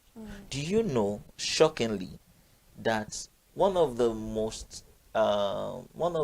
major contributors for drug resistance, this particular question, is from animal. I wanted to ask you about agriculture, livestock. That's where my question is going to come from, because it's very, like, I'm aware of the fact that the medication they use in treating what we ingest can also cause a lot of antibiotic deposits in our body. So I wanted to ask you that. I wanted you to even explain in great detail how that's, because a lot of Nigerians consume chicken, beef, pork, stuff like that, and these are the medication that these what will I say? Will I say the owners of this poultry, they don't even have the knowledge. It's not that they have a veterinary doctor that is taking care of their livestock. They just let me just put antibiotics. Let me grind it into the water they are drinking. Let me do that, and then they are feeding these things, and for us consuming it also is depositing in our body. I wanted you to explain that for me. Those are one of the questions that I wanted to ask you. Okay, so you see, we in this our country, we are used to, we believe so much in knowledge that we don't have. Some of us, we've turned ourselves to doctors, we've turned ourselves to veterinary doctors, we've turned ourselves to mechanics, we've turned ourselves to talk about anything. Talk about trades. So, and this is creating more harm than good. It is very right that antibiotic deposit comes from this livestock that we consume. Talk about cows, chickens. And all that. So sometimes the antibiotics being used for this treatment in these poultries, sometimes they are used for prophylaxis. That means they don't see anything happening to those chicken or those birds or those, just before anything happens. Before anything happens and all that. And that puts the the drug deposit in the meat that is produced from this livestock. So no matter the cooking that you cook is still going to be It's there. still going to be there. It's not an organism that dies by maybe you eat them, you subject them to high temperatures and all that. No, that doesn't happen. So that means this particular drug doesn't have any effect, like negatively, because if they are giving It does. So no, I'm talking about the livestock, not us. Yeah, Okay. it does have a very, very bad effect on us, because that's what I'm talking about right now. I'm talking about the livestock because I'm wondering how an animal will be taking this thing, and then the last consumers of this thing, are going to be the ones suffering from it. So that means maybe it doesn't have any effect on the animals, or what? Why exactly are they giving the animals those things? Drug resistance to happen in Animals. Okay. It does. Okay. It does. Okay. And what happens is that when we now consume this produce, we take these, we call them superbugs, because they've been exposed to these drugs over time, and they've built immunities against them. And that is one. And we have zoonotic diseases, which is from animals to humans. Yeah. So as it affects them, it affects us too. Okay. And that is where the role of policies come in. That is where it comes in.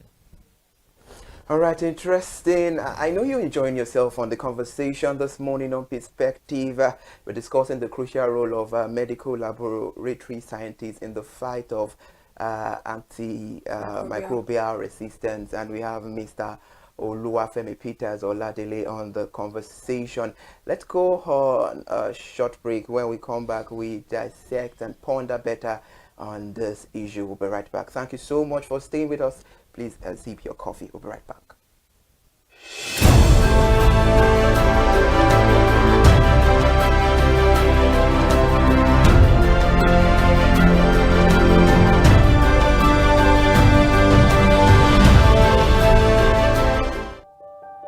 Hey there, do you know in the world today, everyone is a consumer, and as consumers, we all have the right to be heard. In Nigeria today, as a consumer, you have all right to product information, right to fair pricing, right to return goods, right to product labeling, right to fair dealings, and a lot more. Well then, have you heard about the new media channel? ConsumerHalla TV. ConsumerHalla TV. ConsumerHalla TV. At ConsumerHalla TV, our goal is to inform and educate consumers in Nigeria with insightful news alongside development within the fast-paced world of consumers through well-researched, specialized, and analytical content. Our vision at ConsumerHalla TV is to create an engaging platform that provides right connections for meaningful brands in Nigeria, thus creating a more caring world for consumers where business thrive. And guess what? Our ConsumerHalla brand is the first consumer complaint resolution portal in Nigeria, powered by a 72-hour feedback mechanism. We offer consumer advocacy, informative talk shows, branding promotions, advertising, and lots more. Connect with us via our YouTube channel at ConsumerHalla TV. Follow us on our Facebook page, ConsumerHalla TV, our Instagram page, ConsumerHalla TV, and do well to subscribe to our YouTube channel. Subscription is free, ConsumerHalla TV. At ConsumerHalla TV, you deserve to be heard. At ConsumerHalla TV, you deserve to be heard.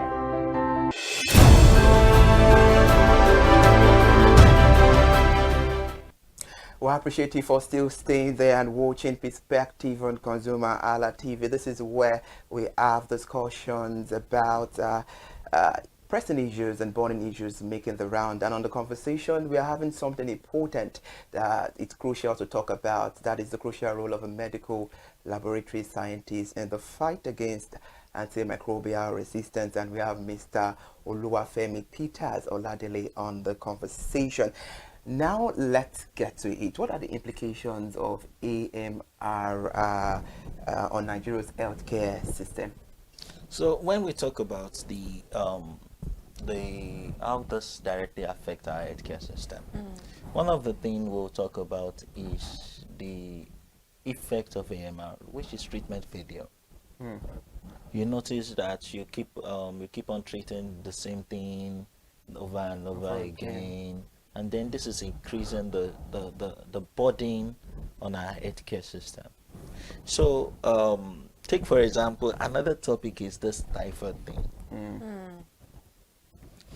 When people say that I have typhoid and I have this thing, I have that, how do you know you have typhoid? Because before you have typhoid, the way you ingest salmonella is, have you taken any dirty water? Did you, how are you sure that? You can't even assert. If you have typhoid, you won't be the one to tell us you have typhoid. So you just say people just when they feel fever or they are pooing, they tell you that they have typhoid. Or diarrhea. Or diarrhea. which of course increases the burden, the healthcare burden we are faced with in the healthcare space. Where treatments now fail. We are now burdened with the fact that researchers will now have to look for new drug that can treat these infections. All right, I love this conversation a lot because it has to do with the daily lives of we Nigerians 24/7. And now you've told us about the implications of AMR on the healthcare system in Nigeria. So what step can Nigerians take to prevent AMR? And how can we promote the awareness? Because she mentioned about the awareness earlier on and about responsible antibiotic use, because there is a whole lot of misuse outside there. Yeah, that is why I must commend platforms like ConsumerHalla TV, which gives the privilege to put out this information there, because they say knowledge is power. Yeah, it is. More of these things are health behaviors that we've learned over generations. You see your mother treat any small thing, gives you anti-malaria, gives you 1 dose of antibiotics. When you give birth to, you believe that that is the pattern. And when you've seen it work once, you believe that it will continue to work. So it is on every one of us to put out that information. Like I must commend you telling your friend about the need to go to the hospital to get tested, to get proper treatment. And then I must commend also you giving your mother a feedback that, okay, this is what I went through.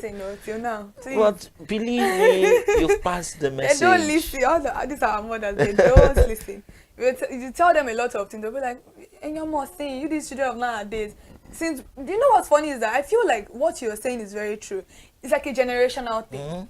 My mother did it, so why is it going to be a problem for me? This issue of dusting powder, all this rub for children. If I tell my mother, when I give birth, you will not shake my baby because of shaking baby syndrome. She doesn't believe any of that. Didn't I do it for you? You know how did you? Did you die? She tell me, like, you know all those. They are very funny that there are things that, and I now explain to her that, do you notice that the mortality rate in the country has dropped? Because people that are giving birth after you guys are more aware. You can't compare the mortality rate of when you were giving birth as at that time, even up to 2007, compared to it now. Even we losing mothers now, some mothers already have their birth plan. They will ask you, do you have blood in store for me? Because they are informed of all of these things. So, but the older generation would not listen. They would not listen to you because we have that issue. And these are issues that I feel like the public healthcare system needs to address. Maybe there's a need for just not taking drugs to rural area. There is a need for proper education. And I love the fact that you came here this morning to address people, to let them know that this is what is going on in the country. You having your baby on the same bed with you is as you saying that you want to just kill that child.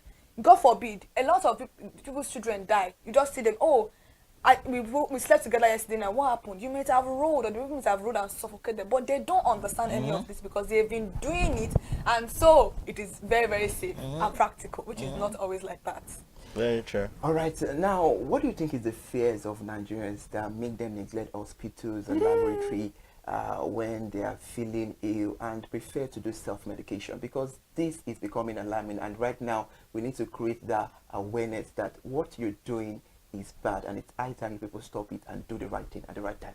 You see, one of the things I must commend the Lagos State government for is their role in helping to reduce payment of healthcare services out of pocket.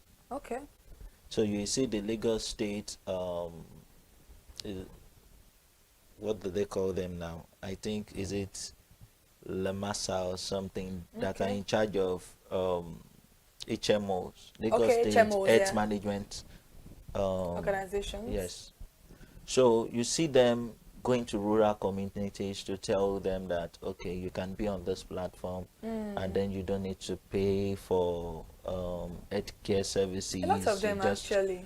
So, Niger girls, I've seen a lot. Yeah. So one of the major contributors for people not patronizing it's money. And would you blame them? No. Because the economy has affected the healthcare system too.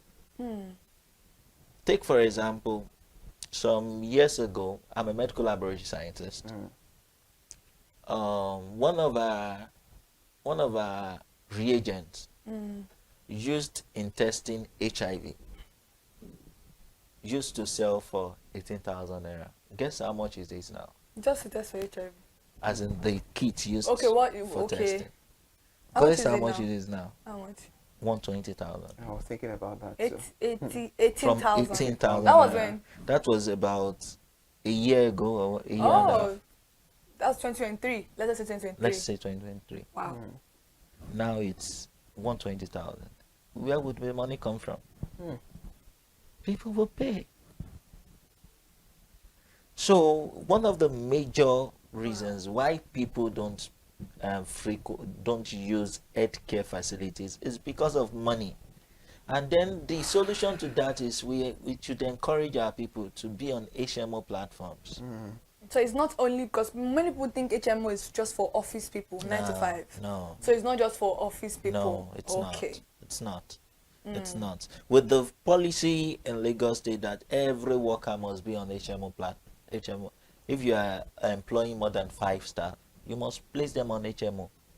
So Ilera Eco is also like an HMO. Yes. Because I know that Ilera Eco, Yes, I think it's Ilera- for elderly. Is Ilera it just Eco. for elderly people? It's just No, for it's for everybody. Okay, okay. That one is for reducing Yeah. the money. But it only works for public hospitals, right? Yes. Okay. You've commended the Lagos State government in charge of HMOs and all of that. How can the government and the private sector support the medical laboratory scientists in the fight against AMR? Okay, one of the things that we can do, and we that will help the system, is for research and development. Okay. Because when this occurs, new drugs must be discovered, and also funding. Help our system to get funding, so that we can help better place our healthcare system. So there are many ways, and help in surveillance also. So these are ways that the public and private partnerships can help in curbing this particular issue, because it's a menace. It is. It is a menace. According to the World Health Organization, about 1.2 million people face this yearly. Yearly, not the total. Wow. All Sorry, right. before you Okay. go, because I know we are almost at the end of Definitely. the program, I want you to help educate the audience watching right now at home, and people are going to still watch the program after we are done with this program, about the fact that AMR is a very important conversation and it's a very important issue that is affecting us. Does it have a cure? These are things I know many of us will want to know. Is it curable, or once you have that particular resistance, you have to be placed on other diagnoses? Well, antimicrobial resistance for organisms, it's not curable, and it's not, how do I put this now? Malaria is UTI is an infection, it's a disease. STIs can be diseases and all that. But for antimicrobial resistance, it can happen across board. It can happen to just anything, any disease. So if you are resistant to a drug, the thing is that we try to get other drugs that can work for you. That's what we're talking about, the personalized medication. So, and that's a lot of money, more than the one you're supposed to avoid. The thing is that if a drug A doesn't work for you, we look for higher strength, which will cost you more money. You could have avoided that by going to the hospital or by going to a laboratory to, check on what is going on. So what we are saying is that if you develop this particular resistance, which is AMR, antimicrobial resistance, there is no cure for it. So you need, you and your medical team need to look for other medications that would work for you. And trust me, if you don't know that you have this particular issue, it is also an issue that can lead to death. Am I right? Yes, yes. Because there's some people that go for major surgeries and then they have infection from those surgeries, but you cannot treat them with antifungal or anti-malaria anymore because you're already used to that particular one and it's not working for you. And these infections can be, a facilitator of death. A lot of people have died due to this particular issue. So that's what we are talking about this morning. All right, Thank you. interesting. Now to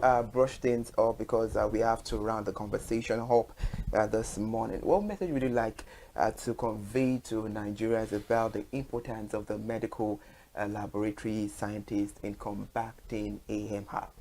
What I would say to us is, beyond seeking medical attention, make sure that when you have things like UTIs, get tested. Exactly. Because that's the only way you can know what drug will work for you. That's true. Drugs is not one shoe fits all.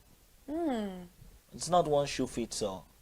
The same this infection that person A has and person B has, maybe one of the drugs can treat A and not treat B. Really? So it's due to the exposures we've had over time. Okay. So the thing is, when you have you believe that you are feeling sick, seek proper medical attention. Please do. And then when you need to use antibiotics, your doctor needs to use antibiotics on you, get tested. All right, interesting. It's been a insightful and engaging conversation with the help of Mr. Oluwafemi Peters Oladele, joining us on Perspective Live in the studio this beautiful morning to talk about the crucial role of a medical laboratory scientist in the fight against antimicrobial resistance. And hopefully you've said all these things. I hope we, because I don't want to use Nigerians, because we all are Nigerians. So I hope we act swiftly to all these things, and definitely we might overcome the issue of AMR in Nigeria. It's a very beautiful conversation. Mr. Oluwafemi, thank you so much for joining us on the conversation once again. All right, we need to bring all things to an end on Perspective. Another beautiful edition of Perspective will be back tomorrow. Remember, Perspective is where we talk about all the pressing and burning issues making the round. I am Iri Ayo Mikoleke. Bye for now, and do well to enjoy the rest of your day by being productive.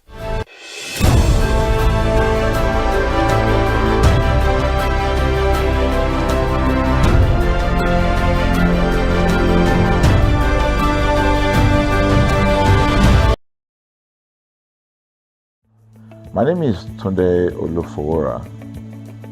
I'm the CEO of Van Eyck Communications. We are we call the publisher or the owner of the new initiative called ConsumerHallaTV.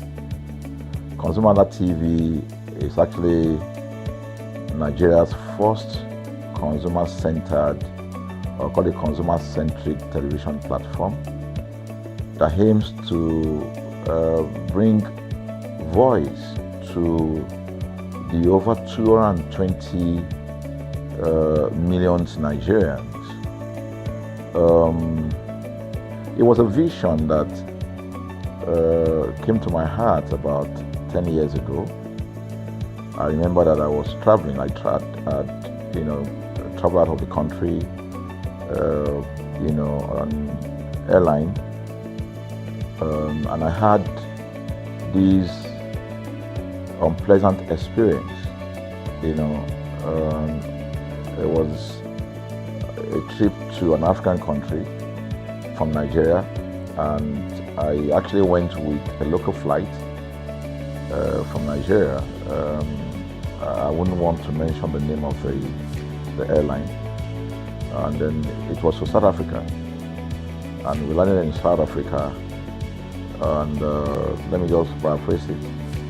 When I was coming back, I had some money, some dollars, and that someone had given to me to hand over to another person in Nigeria. So I wanted to help out. I didn't want to carry the cash on myself. So for whatever reason, I opted to. I had a small case, and I felt that it was safer for me to put the money in my luggage. So I put it in a safe place in my luggage, got everything intact, and I checked in my luggage. My arrival in Nigeria, I was standing and was waiting about the carousel just so that I could pick up my luggage, and then I was there for 1 hour and waiting for my luggage. I didn't know that my luggage already arrived, and it was one of the luggage that was moving around on the carousel. So after about 1 hour wait, I looked to my left and my right. Almost everybody had gone. I think there were just about 2 or 3 left. So I beckoned on the woman that was on my side, and I noticed she was really in tears. Madam, what happened? She said, her bag has just been torn and a lot of things stolen. So I said, well, I've also been waiting for my own. She said, you better go and check those luggages there. Maybe yours is one of them. And lo and behold, I went around there. Mine was one of them. By the time I got it, everything inside my luggage was gone. All the valuable things there were gone. To cut the long story short, we felt there was need for us to report the case, at least to the airline. It was in the night, about 8 o'clock or 9 o'clock. We went in to go and see the officer that was in charge.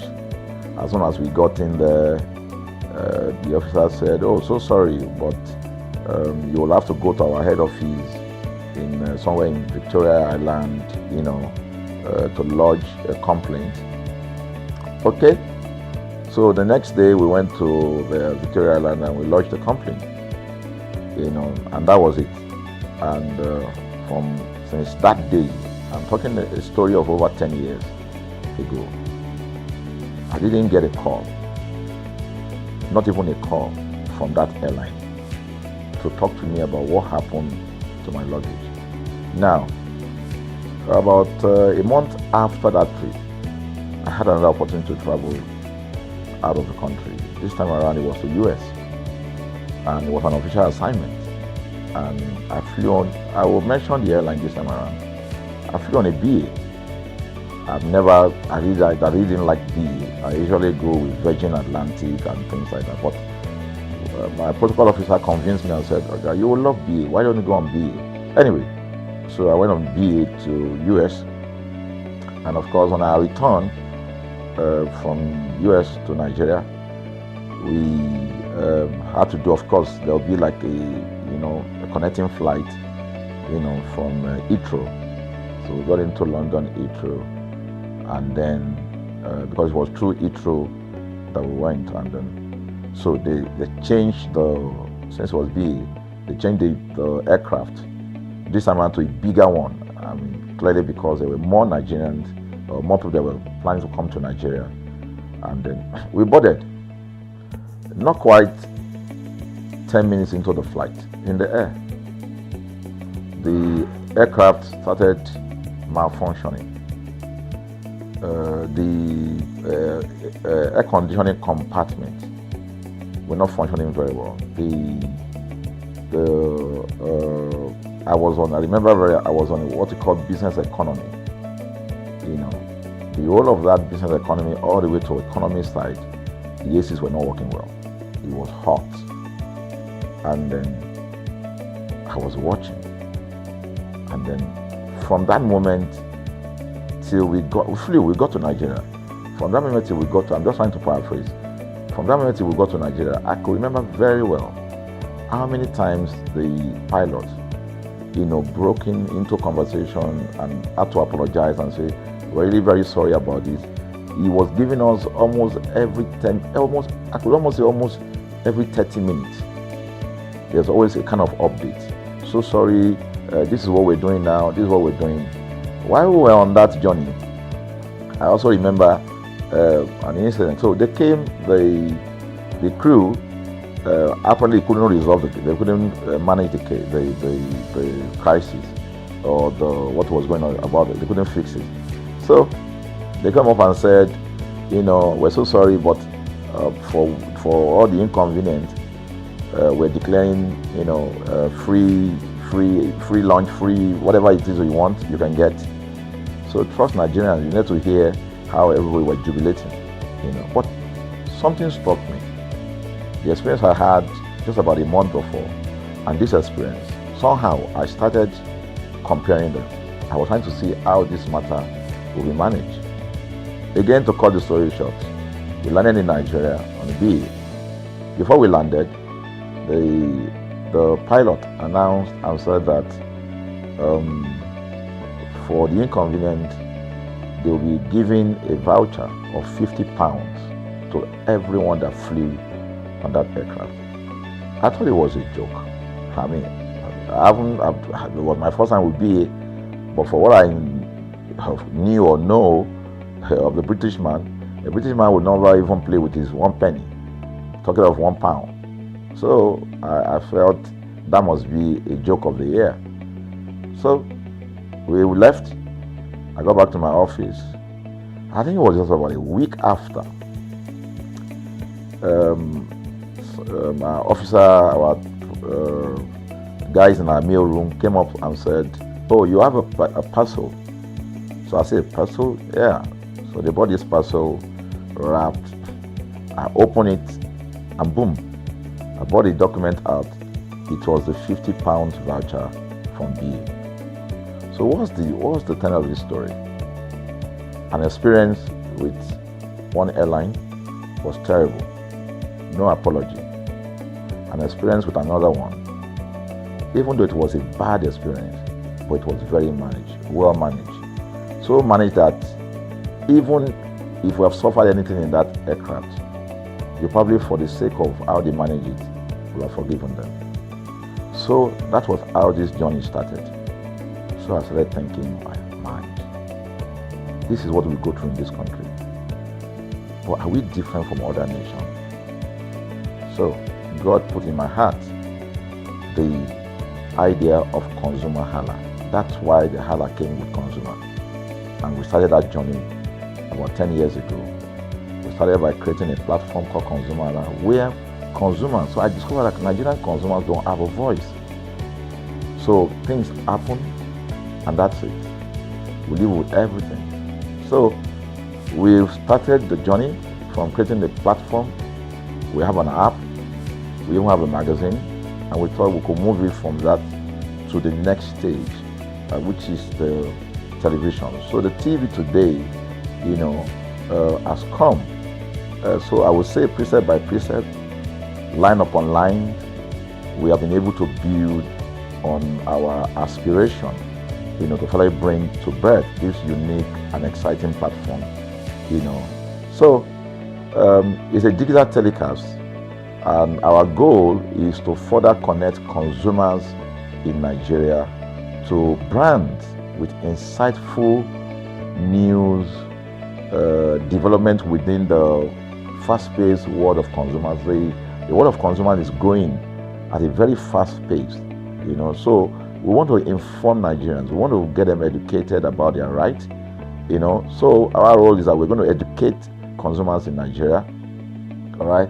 So by bringing them specialized and what you call analytical, research-based content generation that will inform, educate, sensitize the audience, So that's ConsumerHalla TV. So I call it an offshoot of our ConsumerHalla brand. ConsumerHalla brand actually was the first we call it the first complaint or consumer complaint resolution portal. When we started it about 10 years ago or about 7 years ago, it became the first complaint resolution portal. We created it so that Nigerians can actually lodge complaint on that portal. We spent a lot of resources to build a very robust platform where today, if you have any complaint, about any brand, any leading brands in Nigeria, and you go on that platform, you can actually click, just a click, you can find the brand, you can actually lodge your complaint, and once you submit it, that complaint will be routed to that organization, and within 72 hours, we will obtain feedback for you. We build it in such a way that we have connection to almost all the organizations, and it's been working. We've resolved several complaints for people without having to charge them any penny, because the idea is not to charge. So what we have done with ConsumerHalla TV is to take it to the next level. So we hope to change the narrative. We want to give the right direction. Nigeria has the largest consumer market in the world, with a population of over 220 million people. Why should we be the one that is suffering the most? Everywhere you turn to, it's as though Nigerian consumers don't have a voice. You're traveling, you buy a ticket, those bring about those right changes. So we offer deliberately, part of what we do is that we also offer advocacy. All right, we're not just an advocacy organization, but we offer advocacy. We have a legal team. We have lawyers that are registered on our platform. All right, that can also take up cases. Okay, so and we've taken up many cases like that, and won those cases. So ConsumerHalla is a platform to help consumers to, we're not fighting brands, but rather we say we're bringing about an amicable.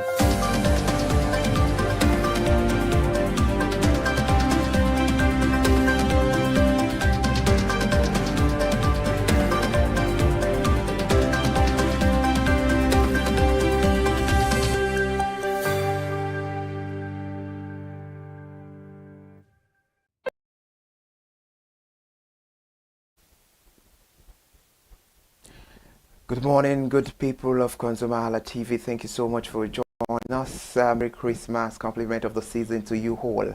I am Iri Ayomikule Eke. We'll begin the news this beautiful Christmas morning with the headlines. President Bola Ahmed Tinubu greets Nigerians and reaffirms the commitment to religious freedom. Over petrol crisis, consumer urged Dangote to expand the partner stations. On the other hand, I can tax the federal government on tax dividend. Thank you so much for joining us on the news this Christmas morning. And we start the news talking about the presidency, as President Bola Ahmed Tinubu has renewed his pledge to safeguard the religious freedom across Nigeria, assuring citizens that his administration is firmly committed to protecting the people of all faiths from violence and discrimination. He emphasized that maintaining national security, unity, and stability remains one of the government's foremost responsibilities. In his 2025 Christmas goodwill message delivered yesterday, the president stressed that his government will continue to uphold the constitutional right of Nigerians to live peacefully, practice their faith freely, and pursue their goals without fear. He noted that every citizen, irrespective of religion or ethnic background, deserves safety dignity and equal protection under the law. The president's statement says, and I quote, "On this holy day, I wish all Christians in Nigeria and around the world a Merry Christmas. I thank God for the opportunity to serve as the leader of our great country, and I pray for peace in our land, especially among individuals of differing religious belief." On the lighter mood, on behalf of ConsumerHallaTV, we say Merry Christmas to everyone. Following the reduction in the pump price of fuel by the Dangote refinery, motorists in the Federal Capital Territory, Abuja, have urged the company to increase the number of its partner retail outlets to make the product more readily available in the nation's capital. The Dangote refinery last week announced the MRS Oil as its partner retail outlet, as it mandated to dispense petrol at 739 naira per litre nationwide. With NNPC retail outlets selling petrol at 835 naira per litre, the total energies was sold as at 920 naira per litre, and corn oil at 910 naira per litre, and ethanol at 889 naira per litre, and AYM Shafa at 840 naira per litre. The MRS stations have become the major source of cheaper petrol for motorists and consumers. However, checks around Abuja, the FCT center and surrounding areas revealed that there are very few MRS retail outlets in Abuja. Report says at Katankwe along the Ayagaduma Sokoro Road, the MRS station in the area was observed not to display its pump price, while queue have persisted since Dangote announced the price reduction. Newsmen also gathered that the station does not sell fuel beyond 7 p.m. daily, and along the Naya Kashi Road, there are 3 MRS outlets, but with only one dispensing petrol at 739 naira per litre. The other 2 continued selling at 910 naira per litre as of Tuesday. According to information gathered by newsmen, it was made known that at the MRS station along Airport Road, where pumps have been adjusted to 739 naira per litre, a civil servant noted that MRS stations are too few in Abuja. We'll move away from Abuja, the Federal Capital Territory, now to the immediate past president of the Institute of Chartered Accountants of Nigeria and Grand Patron of ICANN, the Mowe District, Davidson Alaribe, as he urged the federal government to ensure that Nigerians enjoy the dividend of the taxes they pay as it begins the implementation of the new tax law. Amid the call at the end of the year party of ICANN Mowe and District as its permanent site along the Lagos-Ibadan Expressway on Saturday over the weekend, where he noted that although the new law aim is to bring the all taxable Nigerians into fulfilling their civic responsibilities, such patriotism, he said, must be matched by the government provision of essential services to citizens. I will move away from Ogun State now. The wife of the president, Senator Oluremi Tinubu, yesterday distributed about 50 million naira in grant to 1,000 women small business owners in Ogun State. Reports say each beneficiary received about 50,000 naira under the Women Economic Empowerment Program of the Renewed Hope Initiative, with support from the Tony Elumelu Foundation. The presentation took place at the June 12 Cultural Center, Kuto, in Abeokuta, the state capital. While speaking at the event, Mrs. Oluremi Tinubu said the program was designed to support the entrepreneurial drive of women traders and small-scale business owners striving daily to cater for their families and contribute to their communities. Mrs. Remi Tinubu was represented by the wife of the Ogun State Governor, Mrs. Bamidele Abiodun, and the First Lady stressed that the financial support was not alone, but a grant meant to strengthen the existing businesses. Away from Ogun State, the House of Representative Committee investigating the alleged discrepancies in Nigeria's gazetted tax law has pledged to submit its report to the House as soon as its work is concluded. The chairman of the committee, Mukhtar Betara, gave the assurance yesterday following the inaugural meeting of the panel, which was held in Abuja, the FCT, on Tuesday. The Betara chairs the 7-member committee constituted by the House after the adoption of a matter of privilege raised 2 weeks ago by a lawmaker from Sokoto State, Abdulsamad Dasuki. Meanwhile, Dasuki had drawn the attention of the Green Chamber to what it described as troubling inconsistencies between tax law passed by the National Assembly and versions subsequently gazetted and circulated, including copies within government offices. A new report says the newly appointed Commission Chief Executive of the Nigerian Upstream Petroleum Regulatory Commission, Hosseini Yeson, has assumed office with a pledge to reposition Nigeria's upstream oil and gas sector and also to boost investment and drive the higher oil and gas production in line with the Petroleum Industry Act of 2021. She made this known during the first town hall meeting with the management and staff of the commission, and according to a statement signed by the head of Media and Strategic Communications, Eniola Kikotu, yesterday. Reports made it known that she formally assumed office on Tuesday, December 23rd, 2025, following a handover ceremony from the immediate past Commission Chief Executive, Mr. Gbenga Komalafe. Recorded last week, President Bola Ahmed Tinubu sought and secured the approval of the National Assembly for the nomination of the former NNPC health staff as the new chief executive of the NUPRC after the sudden resignation of the former CCE. We're still talking on the news. At the meeting, the NUPRC boss outlined a vision to make the commission a business enabler and also to stress the effective regulation which must support growth, investment and value creation across the upstream industry. And now in Delta State, where the Director General of the Delta State Bureau for Orientation and Communications, Dr. Latimo Ogensevibe, has said that Governor Sheriff Oborewori has been complained with the Supreme Court's judgment granting financial autonomy to local government councils in Nigeria. The assertion was made by him while speaking during the public affairs program, stressing that long before the Supreme Court delivered its historic verdict on the matter, Governor Sheriff Oborewori had been a strong advocate of financial autonomy for local government.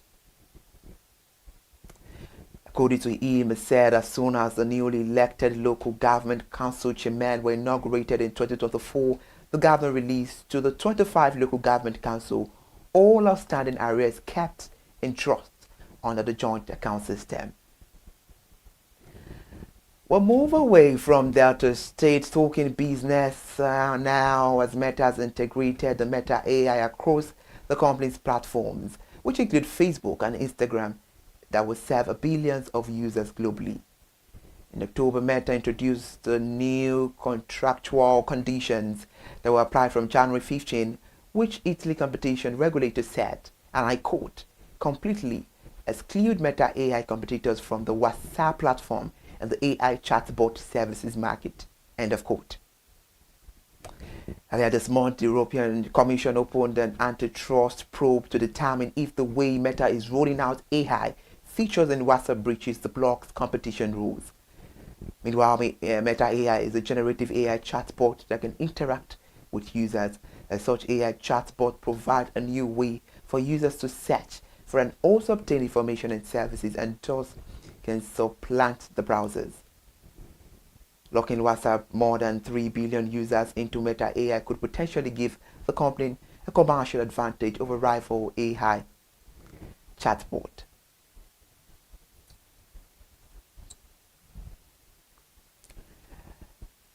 If you're just joining us this morning, it is ConsumerHallaTV News at 10 right now in the Center of Excellence. We're reporting about Lagos State, where the police authorities in Lagos State have deployed about 5,000 police officers as part of measure to tighten security in the state during this Utah season.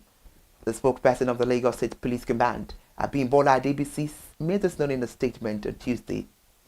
The official statement released by her says, and I quote, to address traffic management and ensure the free flow of vehicular movement, especially during the festive rush. Over 5,000 police personnel have been deployed for traffic duties across major highways, inner roads, and identify traffic-prone areas in the state. End of our quote.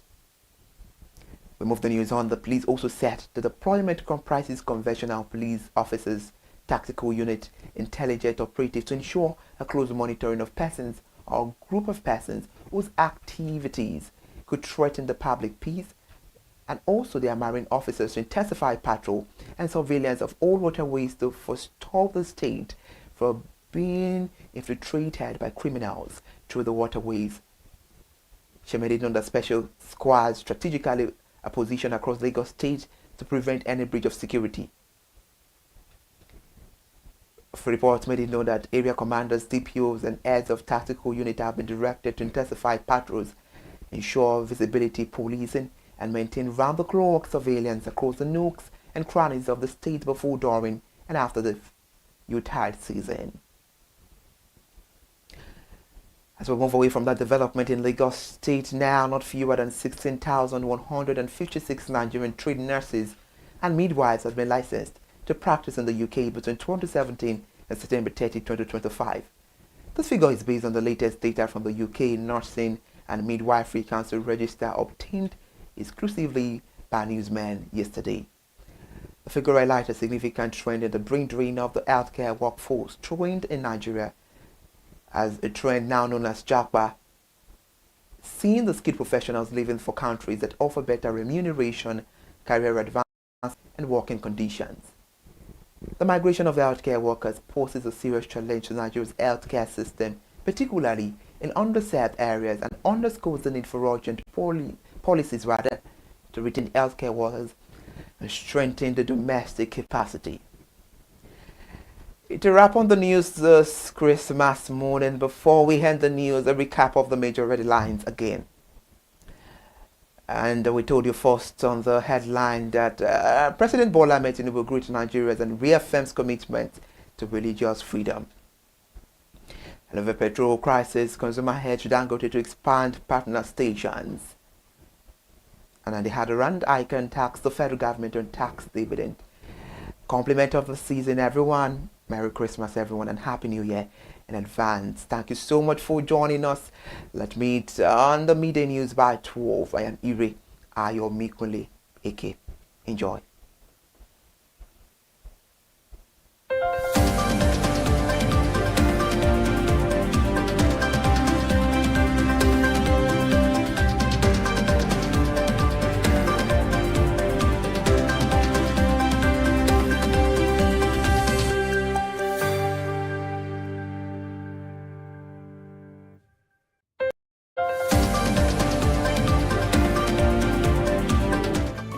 Resolution of conflict, such that it will be beneficial to the consumers and also be beneficial to the brand. I remember the word of Jeff Bezos. Bezos is the founder of Amazon. He said that the most important single thing, all right, for an organization is to focus obsessively, use the word obsessively, on the customer. We often say that customers is a king. They should sit at the top of the ladder. In our environment, customers are the ladder. A brand wakes up today, decide what product to produce. They wake up today, decide how much the consumer should pay. They wake up to decide everything for consumers. So consumers are just at the receiving end, and yet they are milking the consumers. There's no price regulation in this country, none. People just wake up and fix prices. Look at power. Government wakes up, we change policy, we wake up and we get people to pay more. We think it's time for consumers to begin to speak out. In speaking out, in engaging, we can get the brand to begin to do what is right. And of course, I know that the consumers themselves need to be educated. So our role, our vision also is to ensure that we educate consumers, we bring awareness. A lot of Nigerian consumers don't even know about their rights. You buy a product from a supermarket. I've had this experience. You buy a product from a supermarket, all right? For whatever reason, you take that product back to your house, and maybe something went wrong somewhere. By the time you take that product back to the shop where you bought it from, and you say, Oga, this thing, you know what's going to tell you? Oga, na me make am. Na me make am now. That's why I buy am. Meaning that there's nothing I can do to the product. So you lose the product, then you lose your money. Because the money is not refunded. The product you can't use. Only in Nigeria. Only in Nigeria. Let me give you another experience I had. In the course of these, because I did a lot of, I went around, you know, in doing this. I was in US, I was in UK, I was in South Africa, I was in Germany, just because of this, to just study the environment. You know, I was in a friend's house in UK, in London, you know, and then what happened? We were going to go out, and he was going to dress up. So he said, oh, to me, I was seated in his sitting room. So he said, oh, wait a minute, I picked up an iron, that's the pressing iron, 2 days ago or so from a store. You know, oh, let me try this, let me just try and use that to iron my shirt and we can go out. So I was seated, the TV was on, I was watching. While I watched him, he brought out the pressing board, you know, spread it out, brought the iron out in my presence, plugged in the iron, and then as soon as he switched on the power button, we just had a spark. Boom! The guy was raged. Then he goes, what just happened? So he said, no, these guys are in trouble, they're in soup. I was thinking, what are you going to do? You know, I was trying to compare that experience to what would have happened in Nigeria. In my presence there, he opened the pack, there was a card inside it. Inside that card was a call, number to call. And they called the shop or wherever he got the thing from. I was hearing the conversation that was going on. And all he said to them on the phone was, look, you know, by the time he even called, you know, clearly because they already, through the call, they could trace where he was calling from and who was calling. He said, yeah, I picked up this number, I picked up this iron yesterday, and guess what? I just plugged it to power, and then the thing just, you know, stopped, didn't work. At the other hand, I could hear the voice, oh, we're so sorry. We're sorry about that. And they said, this is your address, yeah. Don't worry, we'll get you a replacement. All right. So my friend ended the call and dropped the. So I said, so what's going to happen? He said, don't worry yourself now. So if you were here, they will bring a replacement. I said, they will bring a replacement. He said, yes. I said, they won't even try to check whether it was your fault, because it could have been your fault. Maybe you didn't do something well about the first. No, it can't be his fault. Maybe it's a brand new item that he bought. While we were talking, in fact, I'm not even sure it was up to 30 minutes or so, we had a knock on the door. He himself said he must be the dispatch person. By the time he opened the door, it was a dispatch man that was on the other side. And then the dispatch man was at the door. Just watch this. Was at the door. I was seated in the sitting room. The guy was at the door to meet with the dispatch guy. The dispatch man that brought the replacement iron, you know, I heard him say, we're so sorry. So I was so shocked. I mean, a dispatch man, this guy is a dispatch, so also apologize. I was so touched by it that even a dispatch man was so trained, you know, to tell the guy, we are so sorry. And guess what?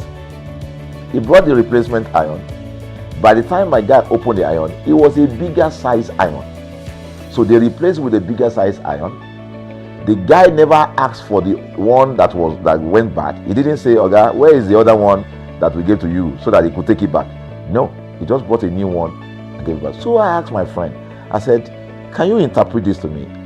He said, here in London, if they didn't do this, they know the next thing I will do. So I'm just going to grab a lawyer. And I'm going to tell them they've destroyed something in my house. By the time I'm done, they will pay through their nose.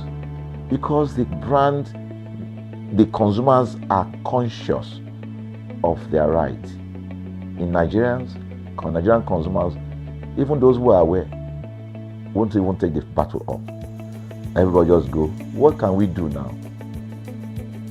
Today they wake up and ban this. What can we do now? So we're going to change the narrative. We have to stand up. So the vision of ConsumerHalla TV is really to create an engagement platform that constantly mirrors the minds of consumers and provides right connections for meaningful brands in Nigeria. Thus, we believe, will be forming part of that our overall vision, of creating a more caring world of consumers where businesses thrive. Please. So, I think that we'll make our impact. We ask you to join us on this journey. ConsumerHalla TV will drive engagement. It will also be there to help to promote brands that are doing what is right. So we're not out to criticize any brand. Rather, we're out to complement what the brands are doing, because there is no organization that or a business that was set up to fail. Nobody set up a business to fail. So there are just gaps that needs to be fixed. So together we can fix things, and together we believe that we will create the right story for consumers in Nigeria. Thank you very much.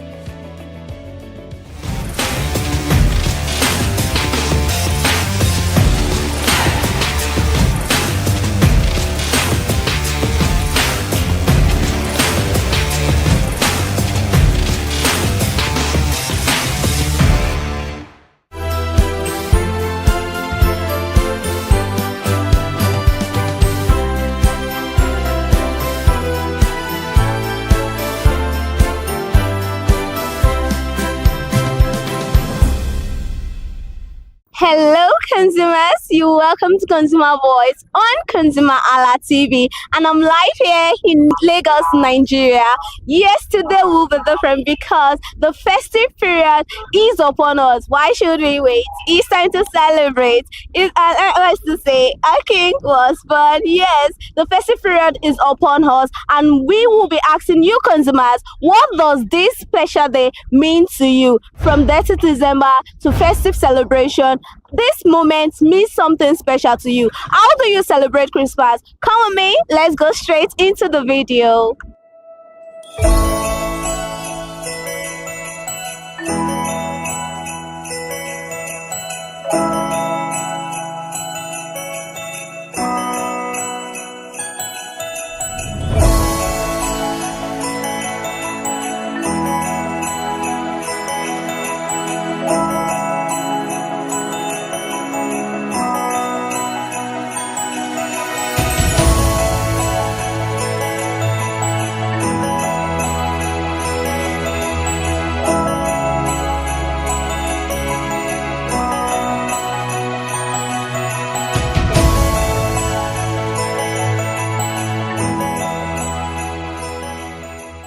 Good morning, sir. Yeah, good morning, madam. How are you? I'm fine. How are you? I'm very fine, yeah. Okay, so what does festive period mean to you?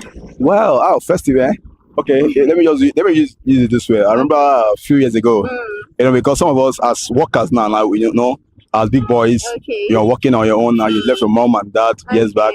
All right, so I remember one particular year, it was getting to Christmas, and I just posted on my status to say, I'm going to see my mom. Okay. All right. And my friend, a lady said, "Oh, are you going to your mom?" I said, "I know." He said, "No." So why? He said, "Because I said, do you know what it is for you to leave your mom, for your parents from January to the end of the year? Is so that time moment you spend with your family, it's a big thing. Actually, so the festive moment or time is actually this good time that you can bond together as family. So sometimes maybe you're working in Lagos and your mom is somewhere outside, so you can have time, maybe with your children or with your wife or with your siblings or something, you move around. And one thing I also like is like festive season, either by Easter, by December, I like the fact that all siblings, all my elder brothers would like to come together under a family and spend and share what we have brought together and enjoy. So you have this time because Lagos is busy. Yeah. You every Monday to Saturday, even to Sunday, you say very busy. So you don't have time for families. You don't have time for yourself.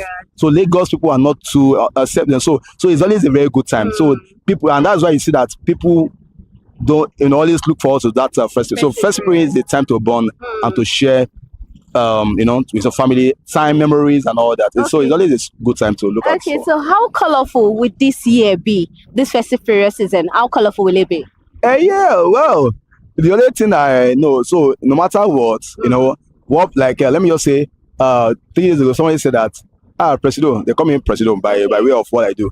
All right, so the person said that, no, everywhere is not looking, but already we are seeing the sign. Yeah. Even as of yesterday, we said that a lot of people are now lighting up their offices, companies, churches, the red and white and all that. So the environment is going to be red and white. And the good thing is, like, you will see more of people coming out this time around, no matter, because people have not resolved to come to understand that no matter the economy, no matter the situation of the country, let's celebrate, let's have fun. So every event, even these days now, where you did not invite somebody, you see somebody will go and catch fun. So there'll be a lot of mubomoyas this time around. So people are coming out in their fashionistic dresses, in their colorful, whatever they have. It's not like you have to buy billions of naira dresses. So the simple dress, the simple colored dress you have, especially white, touch of red, touch of white, touch of black, and these days people are creative. Even look at your camera person, look at, people are coming up with good stuff now, all right? And so, but you see the environment colorful. Okay, and, so in one word, describe or differentiate between your childhood experience with Christmas and adulthood.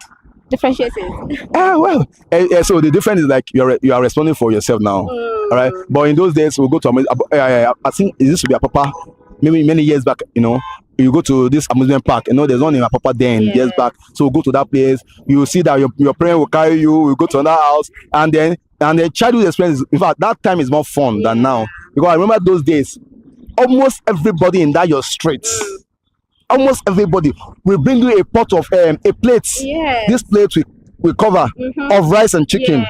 Yes. Nobody do that again now. People are even saying that if you give me now, you give it to you, they'll poison it. I don't know why people are weak. So there's no this love again in the country. When we are small, in front of our house, you see one grandma puts this tray of orange or something.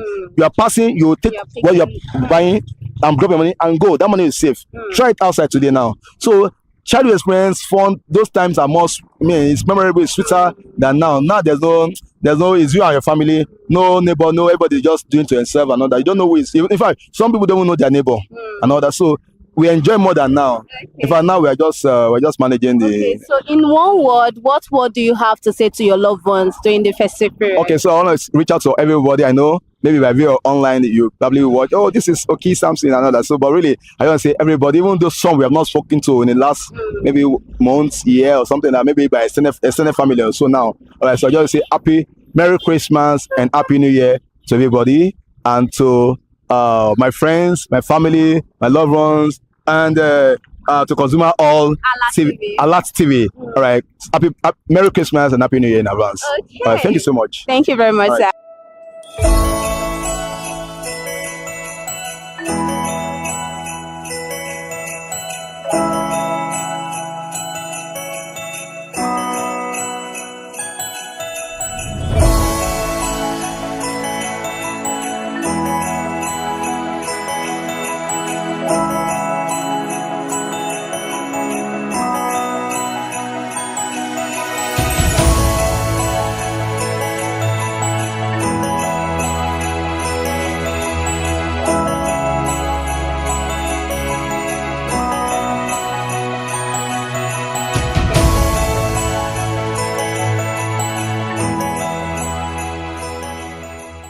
Good morning, ma. Good morning. How are you? I'm very well, thank you. You look good. Thank you. Okay, so what is your name? My name is Kiton. So what does festive period mean to you? To me, okay, festive period means coming together, reunion, enjoyment, omble. So what's our favorite thing you're going to miss about Christmas? That I'll miss about Christmas? I mean the atmosphere. There's this there's something about the atmosphere every Christmas. You have the Amatan, right? So the atmosphere itself, the change of atmosphere, the people you get to meet. We have the IJG. I just got back. Yes. Some people you don't get to see them for the whole year. Christmas is the time you get to see them. And weddings, yeah. So how colorful will this year festive period be to you? How colorful? I mean, I'm spending it with my family, so it is very colorful. Yes. Okay, so what's the favorite thing you miss about childhood Christmas period? What do you miss about childhood Christmas period? Throwing my responsibilities to somebody else. I mean, I don't have to source for my clothes and my shoe. But this time around, I have to be intentional about looking for my happiness, looking for what I put on and all of that. Yeah, I just miss throwing my responsibility on people. Yeah. Okay, now I want to ask you this. This Christmas period now, what is your plan? What's favorite food? What's that food you're cooking? What food are you anticipating to eat? My plan is omble. Omble? Yeah. Yeah, so favorite food. Rice, jollof rice, fried rice. Okay, Nigeria jollof rice. Okay, in terms of this Nigeria jollof rice, what's that groundnut oil that is going to do the magic for you this? I use power oil. Okay. Power oil. Okay. Yes. What's that Christmas speech you have to give to your loved ones? Enjoy yourself, oh. You only live once. Enjoy yourself. Enjoy yourself. But remember, January is just around the corner. Whatever happens in December stays in December. You enjoy January. January will come and go. Okay, thank you very much, ma.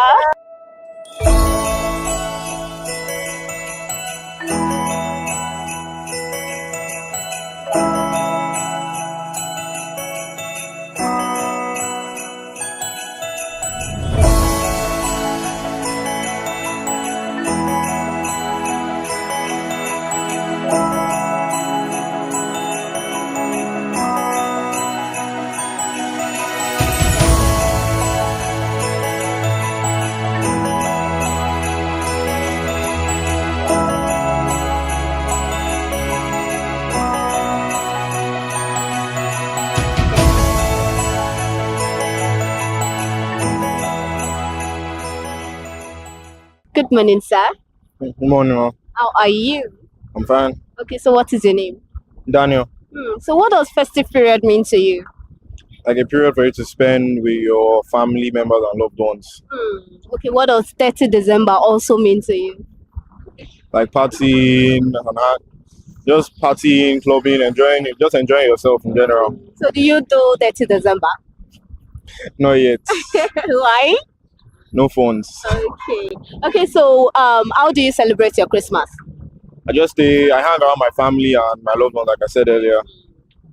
Okay, so what will you miss about Christmas? What's your favorite part in Christmas? What's that favorite thing about Christmas that you enjoy, that you love?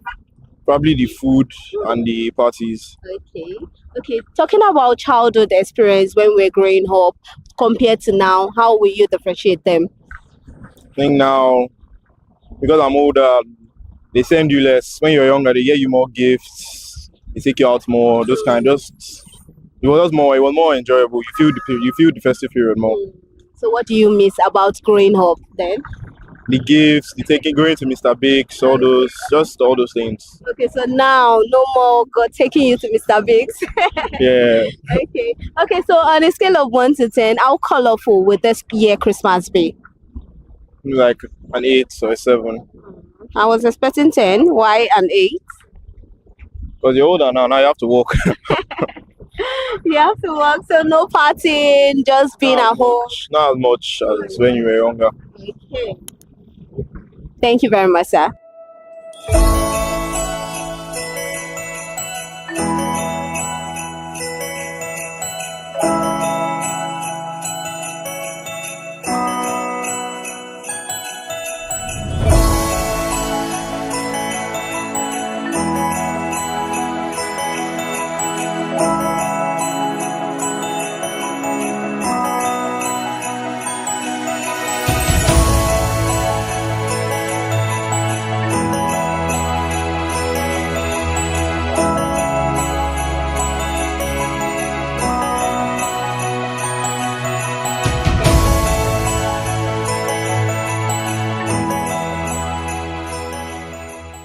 Good morning, sir. Yeah, good morning to you. How are you? I'm very fine. And you? I'm fine. You look good, by the way. Oh, you too. Thank you very much. What is your name? My name is Kenneth. Okay, so what does festive period mean to you? It's a time of celebration, time of happiness, in one word. Yeah. Okay, so how then are you going to be celebrating this period? Normally, I was supposed to travel, but because of the insurgency in Nigeria, you know how things are like insecurity. Okay. So I decided to pipe low and celebrate here in Lagos State with my family. Okay, so how then will you be celebrating it? Just to me. Maybe I'll just have a walkout with my family. Maybe come to this point. This is where I normally do my festivities. Sometimes this shop right Ikeja more to be precise. So that's all. Then let her go back. Maybe probably have 1 or 2 visitations with my families, other extended and maybe neighbors and friends around, just within the Lagos State. Okay, so how colorful will this year be? This season period, how colorful will it be? Talking about how colorful it to be, that would be my heart. But in reality, I don't know what it would look like. So what's that favorite thing you enjoy most in Christmas? What's that favorite thing? Okay, something that's the environment. There's these changes in the environment to say. This kind of people be the business, people preparation, people trying to look good, people getting new stuffs and all that. Trying to look good, just new appearance and eating new food. Okay, so in one word, I want you to differentiate between this adulthood celebration of Christmas and when you were much younger, this childhood period. Tell me. Oh, man, I think I enjoyed it more when I was a child. Okay, give us that memory. Take us through that memory lane. You know, during those days, I can remember rice is always a food that we eat once. It's like once in a year food. So during that time, whenever it is period like this, festivity like this, wow, rice and Fanta. Then Fanta has a better taste than, I don't know what Fanta we are doing, but that time Fanta, oh my God, it's a drink that you will dream before you drink it. Are you serious? Okay, now let's talk about the Christmas outfits back then too. Okay, oh my God, I think whatever comes to your mind. I don't know. Now we have style. That time we don't have style. Whatever mommy gets for you, whether it's bongo or agbada, just wear it. Just eat the rice and drink Fanta. We remember back then we are always showing off to our neighbor. My mommy has bought me Yes, of course. We'll be singing that song. I have a new clothes, or we have chicken, or we have rice, or this meal. That memory is gone. I think now it's a different thing. I think we have grown up. We are now mature. We are now the providers, and very unlucky or unfortunate, things are not that easy, but we still manage our life. So what's that favorite food you love to eat during festive period? I don't really have favorite food, but anything goes. But if I want to choose one food that I can eat at any time, that food will be swallow with white soup.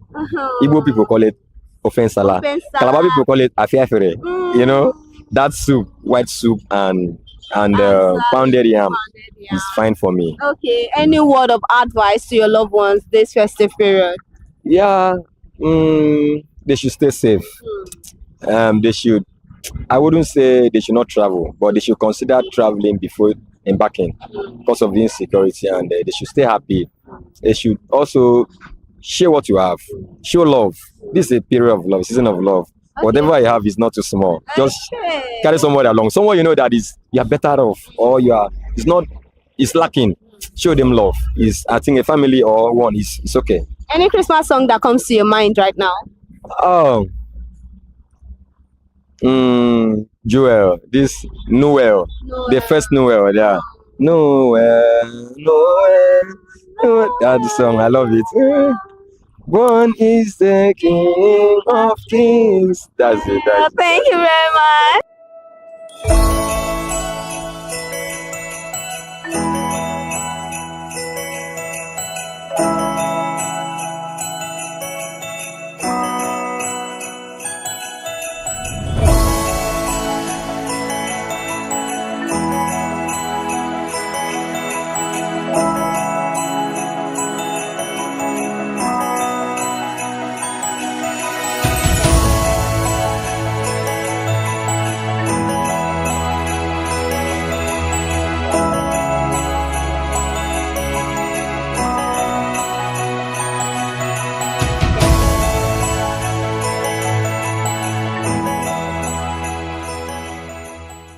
Good morning, sir.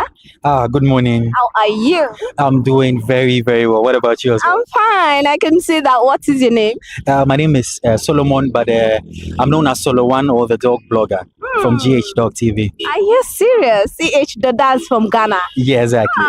Okay. So what are you coming here to do in Nigeria? Oh, okay. So we actually came for a dog show, which was called the Koba Dog Show, and after that, GH Dog TV came for a tour. Mostly on our channel, we interview dog breeders and all of that. So we said, why don't we come to Nigeria and then check out some of the beautiful dogs? And the experience has been marvelous. Dogs, that's so sweet. So how has been the experience so far? In one word, how do you enjoy Nigeria? How was the tour? Splendid. Fantastic. What word again can I use? Extraordinary.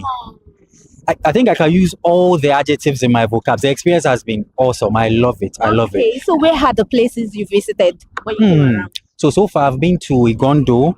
I've been to Egbeda. That's within Lagos. Yeah. I've been to Ikotun. Are you serious? I've been to Ipaja. I've been to Yano Ipaja. I've been to Ibadan.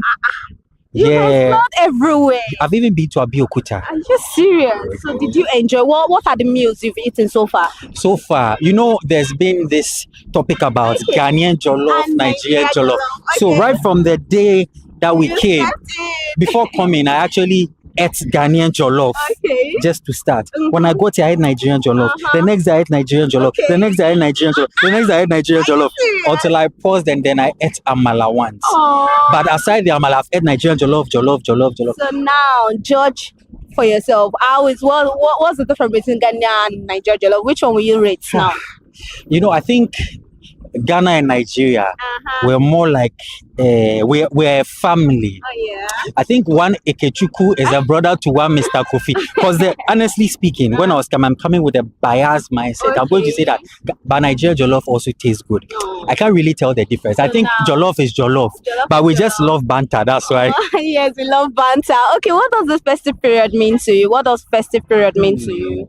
So, being a Christian, I would say that it's a day that the Christmas is more like commemorating the birth of Jesus Christ. And then we also have the 26th, which is the Boxing Day, which is used as a gift. And I think the New Year as well, which we also celebrate.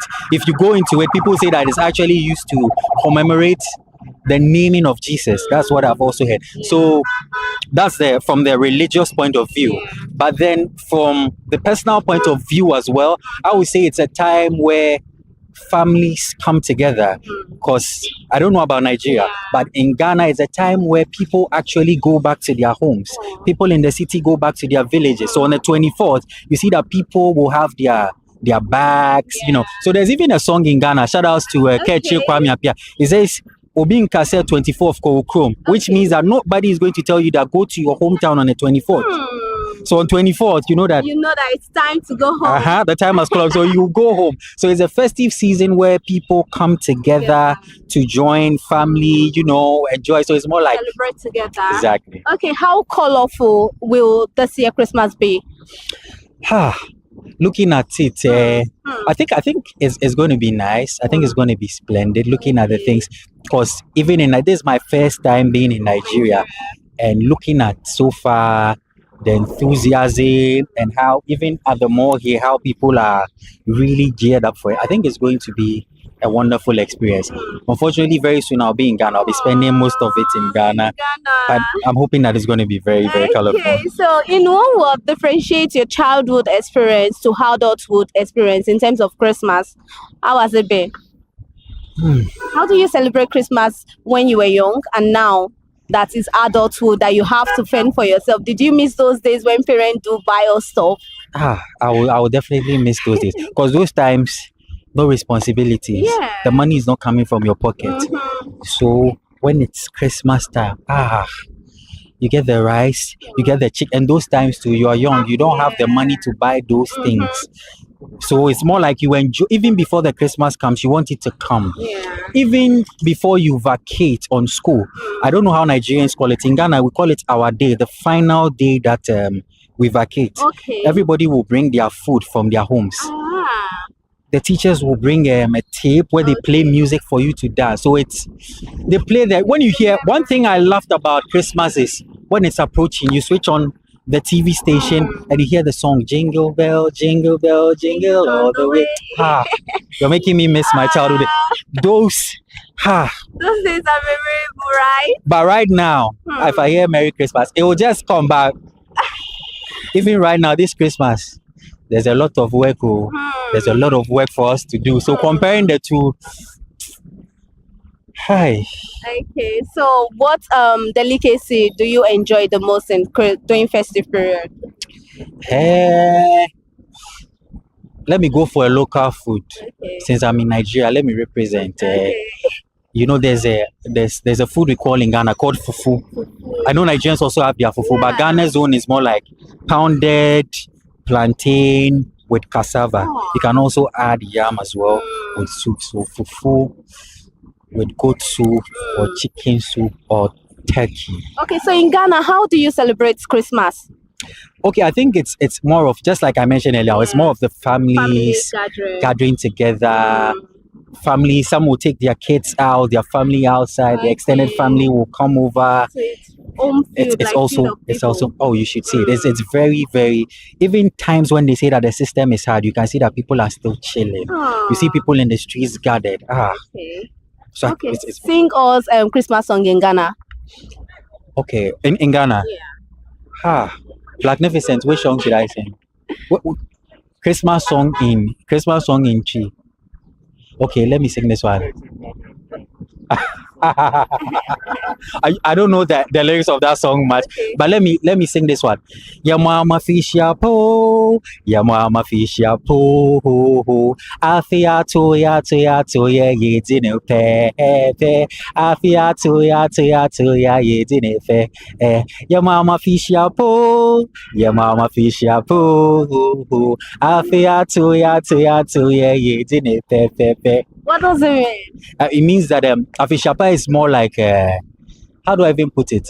It's like Merry Christmas it's Afishapa, like we have met each other again after a year, and it's a good one. So Afishapa, so it's more like the Merry Christmas in Chi, and it says Afia Tuye, like we've come to meet another new year. We're still in life.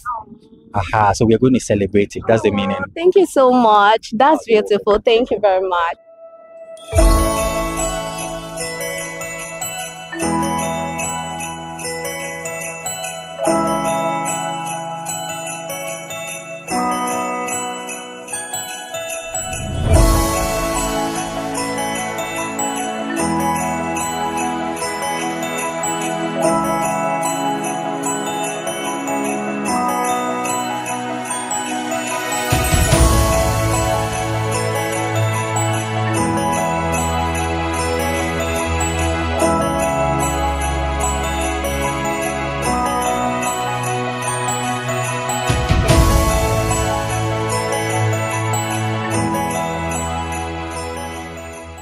Yes, and that is all on today's edition of Festive Period. And I must say, if there is one thing people have to say, is the reason why they have to meet up, they have to catch some moment with their loved ones this festive period. And I must say that is so thoughtful and loving. Family comes first in this festive period. So no matter you do, no matter where you are, you know that you all have to meet a loved ones. And we all have it here on today's edition of Festive Period on ConsumerHalla TV. Thank you for watching ConsumerHalla TV. Do not forget to like, subscribe, share, and follow on all our social media. And on that up, I will be leaving you with Happy Christmas from ConsumerHalla TV to our consumer, because it is Festive Period. Bye for now.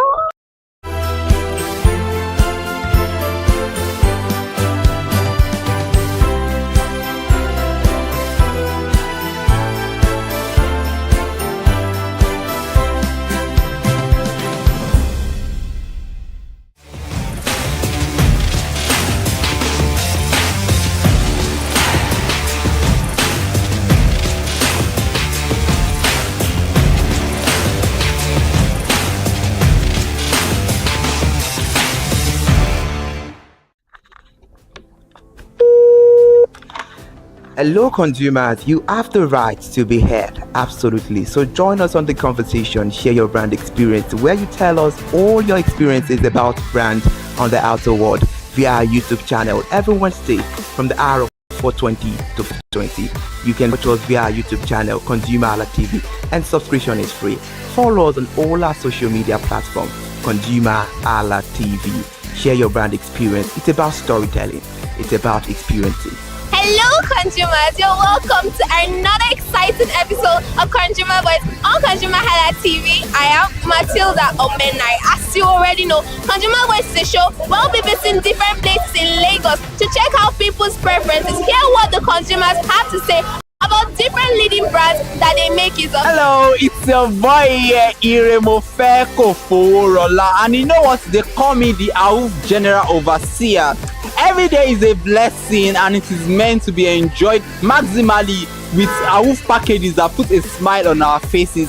And guess what? That is why this show AWUF is for you. You can get to know about trendy market slashes, promos, offers, and juicy deals that put a smile on your faces, and you can always enjoy them maximally. And you know one thing that is so interesting about this show? It is a blend of English and Pidgin. As I dey run you English, now I go dey marry am with Pidgin, make am spicy. So catch me every time on the show to enjoy more about trendy AWUF packages. Peace. Public service announcement. Hello, consumers. I am Kikelomo Ajibola, and welcome to the Scam Alert segment on ConsumerHalla TV. Scam Alert educates viewers about various scams affecting consumers. We learn tips on how to identify fraudulent activities and provide advice on protecting our personal information.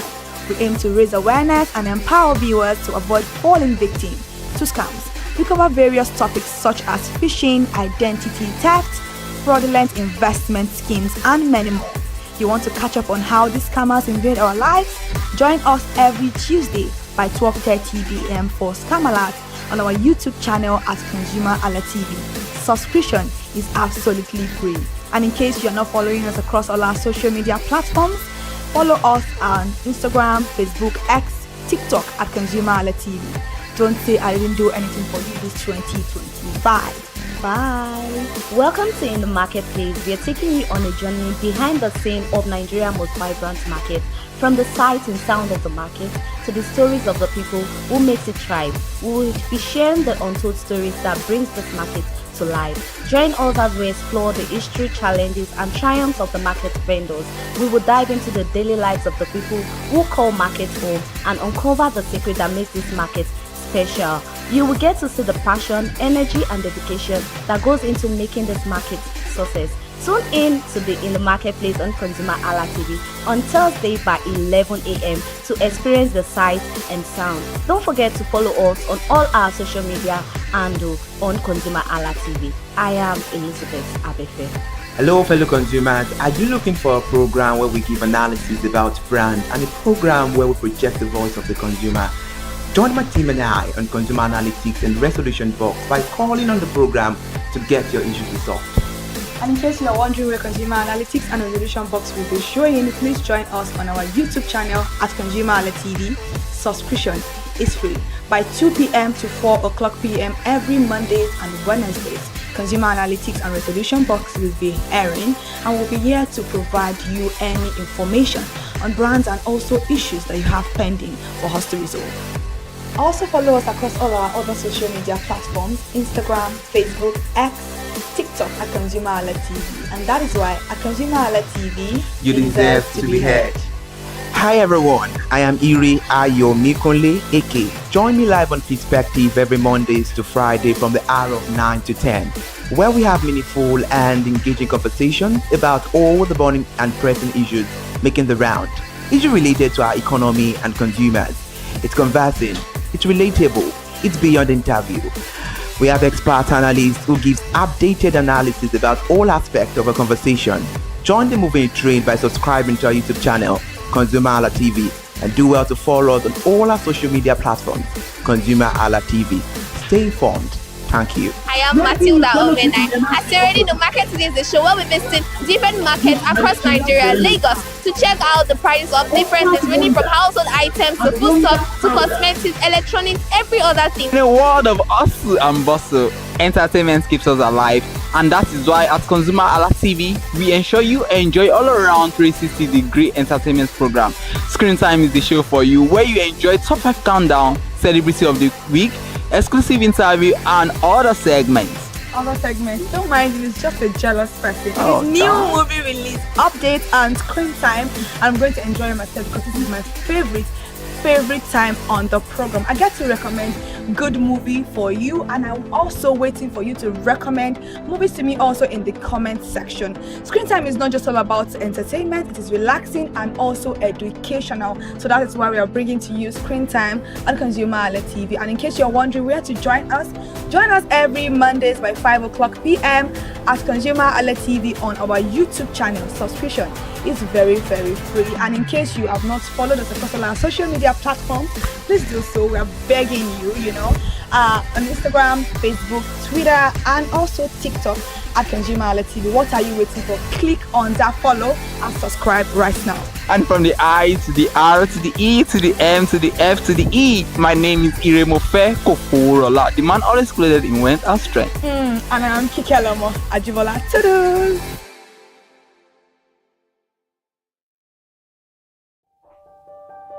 Hey there, do you know in the world today, everyone is a consumer, and as consumers, we all have the right to be heard. In Nigeria today, as a consumer, you have all right to product information, right to fair pricing, right to return goods, right to product labeling, right to fair dealings, and a lot more. Well then, have you heard about the new media channel? ConsumerHallaTV. ConsumerHallaTV. ConsumerHallaTV. At ConsumerHallaTV, our goal is to inform and educate consumers in Nigeria with insightful news alongside development within the fast-paced world of consumers through well-researched, specialized, and analytical content. Our vision at ConsumerHallaTV is to create an engaging platform that provides right connections for meaningful brands in Nigeria, thus creating a more caring world for consumers where business thrives.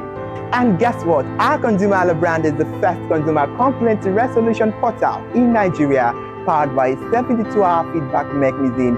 We offer consumer advocacy, informative talk shows, branding promotions, advertising, and lots more. Connect with us via our YouTube channel at ConsumerHallaTV. Follow us on our Facebook page, ConsumerHallaTV, our Instagram page, ConsumerHallaTV, and do well to subscribe to our YouTube channel. Subscription is free. ConsumerHallaTV. At ConsumerHallaTV, you deserve to be heard.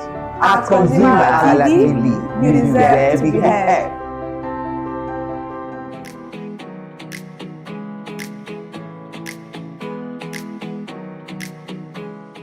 Hello consumers, welcome to In the Marketplace on ConsumerHallaTV. I am Elizabeth Abefe. You already know how it is when we bring you news behind the news, what exactly happened in the marketplace. But then today will be different because it is the festive season, and in Nigeria, celebration has a signature. Fashion, that is from lace to Ankara, sequins, jewelries, shoes, accessories. Nigerians love to look good when it is time to celebrate. Today on In the Marketplace, we are at the ever-busy Oshodi Market to explore festive shopping, to speak with sellers and buyers, and to understand how Christmas preparation is shaping up this year. If you say the crowd in Oshodi, you will think people are already tripping out to buy for Christmas. The roads are busy, the walkways are packed, movement is constant. But inside the market, the sellers tells a different story. Oshodi is one of Lagos' oldest commercial environments. The area takes its name from Chief Oshodi Tapa, a 19th century war chief and influential figure in Lagos history. Because of its strategic location linking Lagos Island, Apapa, Mushin, Agege, and Ikeja, Oshodi naturally became a meeting point for movements, and where movement goes, trade follows. If you are conversant with our in the marketplace, you will notice we've discussed or we'll bring you news about Oshodi market. But then it is the festive period, so this is a little reminder of the history. By the 1960s and early 1970s, roadside trading had evolved into a full-blown market.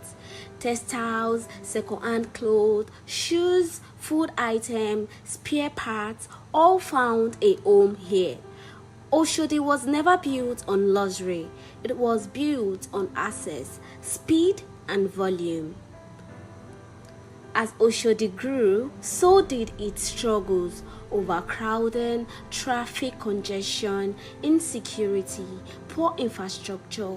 The market survived repeated demolitions and several fire outbreaks that destroyed goods worth millions of naira.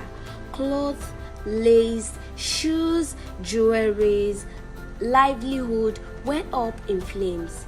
Yet, every time the traders returned, because Oshodi was not just a market, it was a survivor.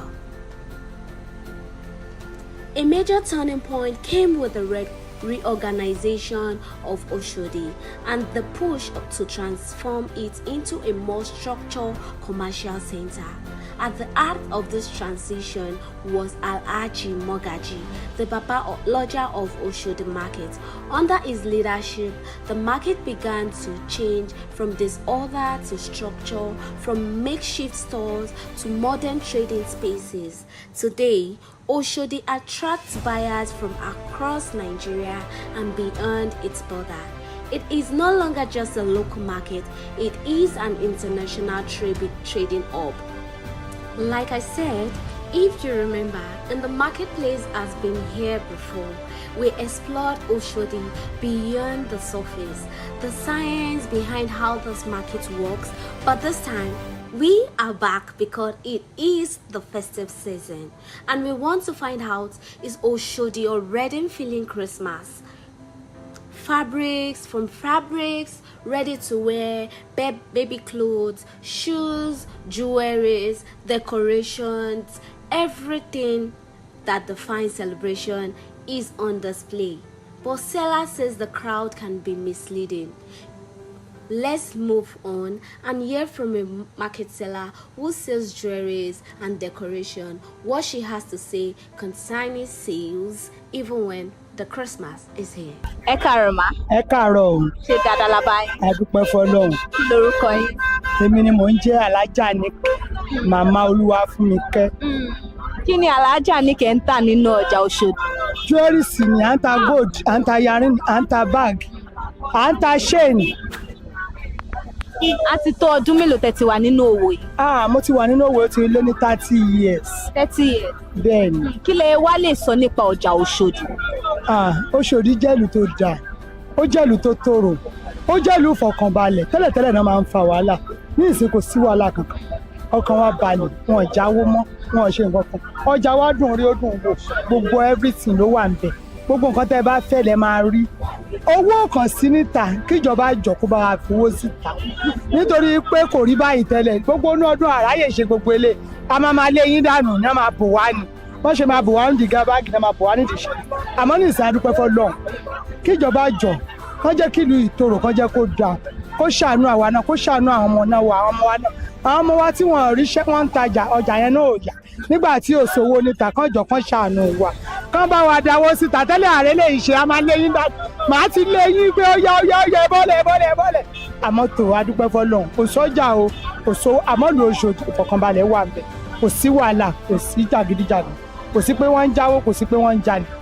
tẹ́lẹ̀ mo fẹ́ bèrè lọ́wọ́ yín pé àsìkò ọdún tí ń súnmọ́lé o ṣé àwọn èèyàn tí ń wọlé wá tí wàá máa ra ṣùgbọ́n ẹ sọ fún mi pé gbogbo ẹ̀rí bákan bó ṣe wà báyìí so ní báyìí ní ọdún tó kọjá lọ àti ọdún báyìí kí ni ìyàtọ̀ tó wà láàárín ẹ̀ ṣé ọdún tó kọjá èrò tí ń wọlé wá láti wá máa rajà. ọdún tó kọjá lèrò tí ń wọlé wá ṣé wọn náà rí látàrọ tó ti dé ìbàyẹn kò sẹ́nibọ̀dì tó wà níbà adé lọ́jà gbogbo ọjà lára sígbà yìí kò sówó kò sọ́jà kíjọba ìjọkan bá fowó síta káwọn èèyàn lè ra nǹkan tó wù wọ́n sára kán lè jẹ nǹkan tó wù wọ́n kán lè ṣọdún àlàáfíà ìgbà tí nǹkan ti wọ́n jù kò jẹ́ káwọn èèyàn lè wọlé láti rajà ẹlòmíì tẹ́ bá pe aago fún wọn ní 20,000 wọ́n máa họ́ lọ ni wọ́n máa họ́ lọ ni wọ́n wà nǹkan tó ṣíp àmọ́ ó ti wọ́n jù táwọn náà bá ṣàrà la máa tà kò jẹ́ kọjá ìyá ẹjọ́ ẹ bá wa bá wọn gọ́ọ̀mẹ̀ntì.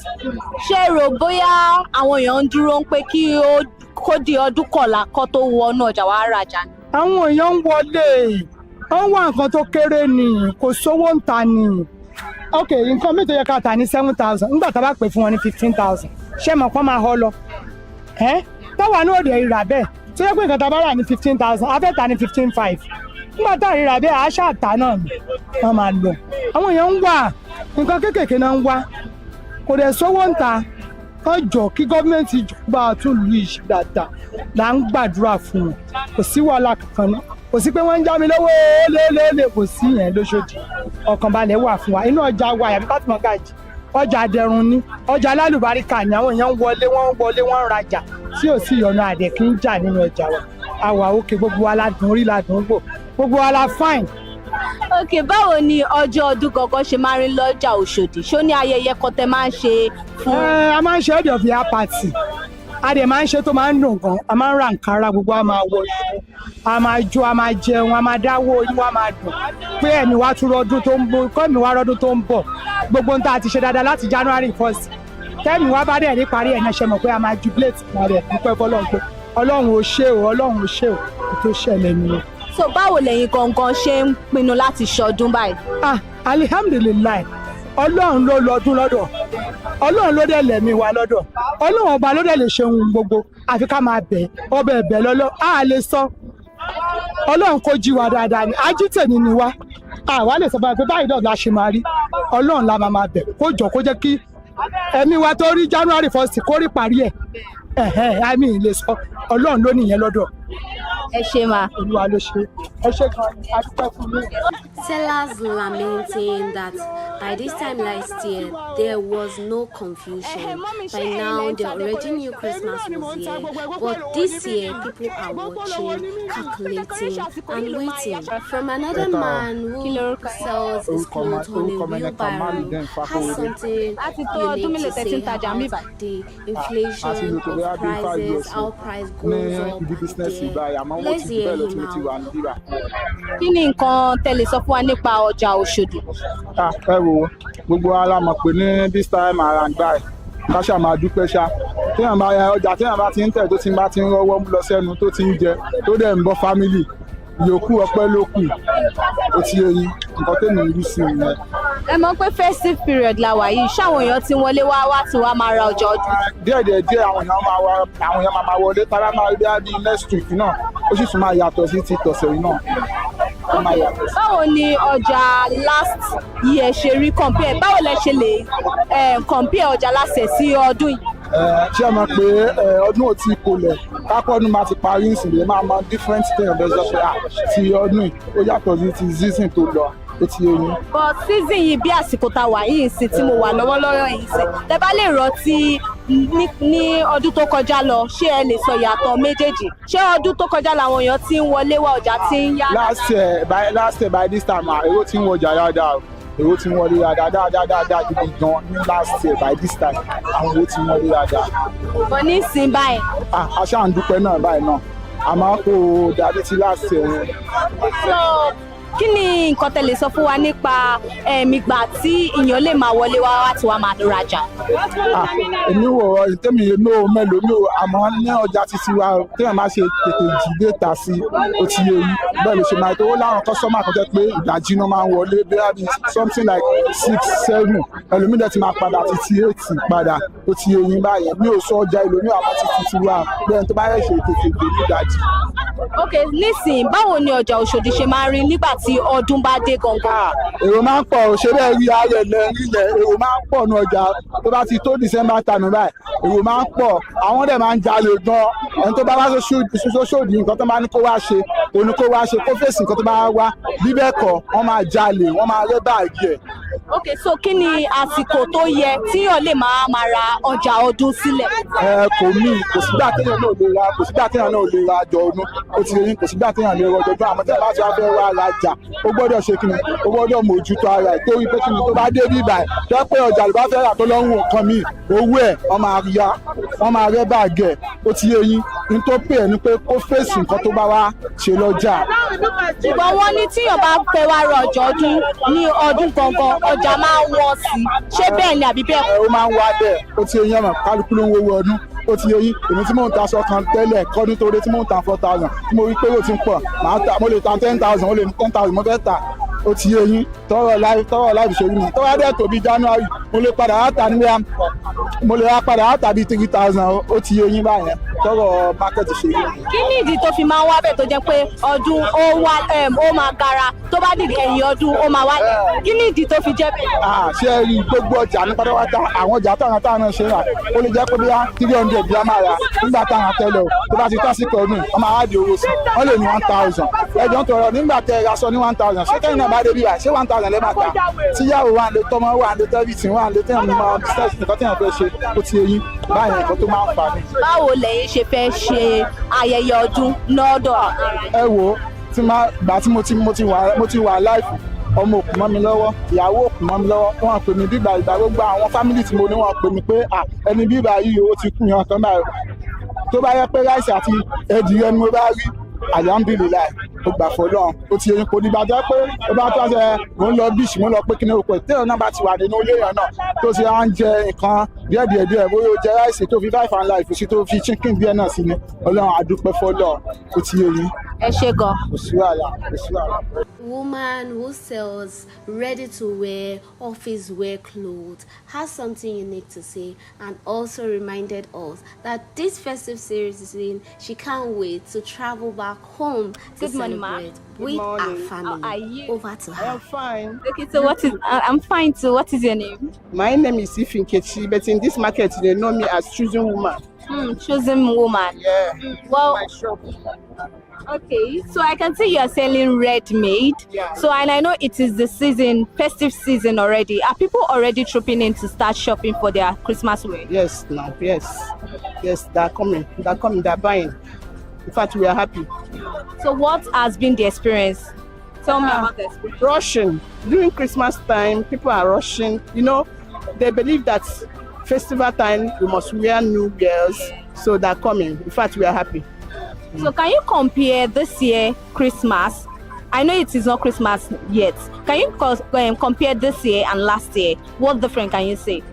Well, I can say last year is better because last year things are not costly as it is now. Last year, by this time, there is too much rushing, there is too much people. But this time, it's not the same, sure. Because I believe that is because things are very, very expensive, sure. Because they are coming, but when they are come, they will meet the price. Their pricing is lower than what we were expecting or what we bought since. But last year, everybody, they're buying. But so I want you to give us a tip. When is it the right time to shop for Christmas? Well, this is exactly the right time to shop for Christmas because if you shop from October, November, you not get exactly what you want because this is fashion. Yeah. Designs that you use in December time has not come out. Yeah. Some of importers import it, but the market have not arrived. But by now, everything is complete in the market. All designs you want is complete in the market by this time around. So this is exactly right time to shop for Christmas time. But some people believe that by this time everything is very costly, but it's not so. Things are in the market now and you can see exactly the designs you want. That is it. So what is the difference between normal day sales and Christmas day sales? The difference between normal day sales and Christmas day sales is normal day sales you can sell like in fact, it's not as much as you can say during December time like you can say in normal days. And during normal days, people like to buy office wares. That is the people you see in the market buying office wares. Yeah, that is corporate wares. But this time around, designers, you buy designers with the adults, the children. So that is the difference between them. And during this time around, some people will come and buy 2, 3 because they are traveling. But during that time, you have to buy 1. They will say, 1, I want to change just wardrobe. But this time around, they're buying. Some people are traveling, no? You cannot go to a village and wear one cloth. Today, different occasion, you wear one cloth. This time, today, you wear one cloth. Tomorrow, you wear one cloth. We like to change clothes. Do you understand? So what is your own plan for Christmas? My own plan for Christmas, every year, I do travel with my family. Do you understand? I do travel with my family.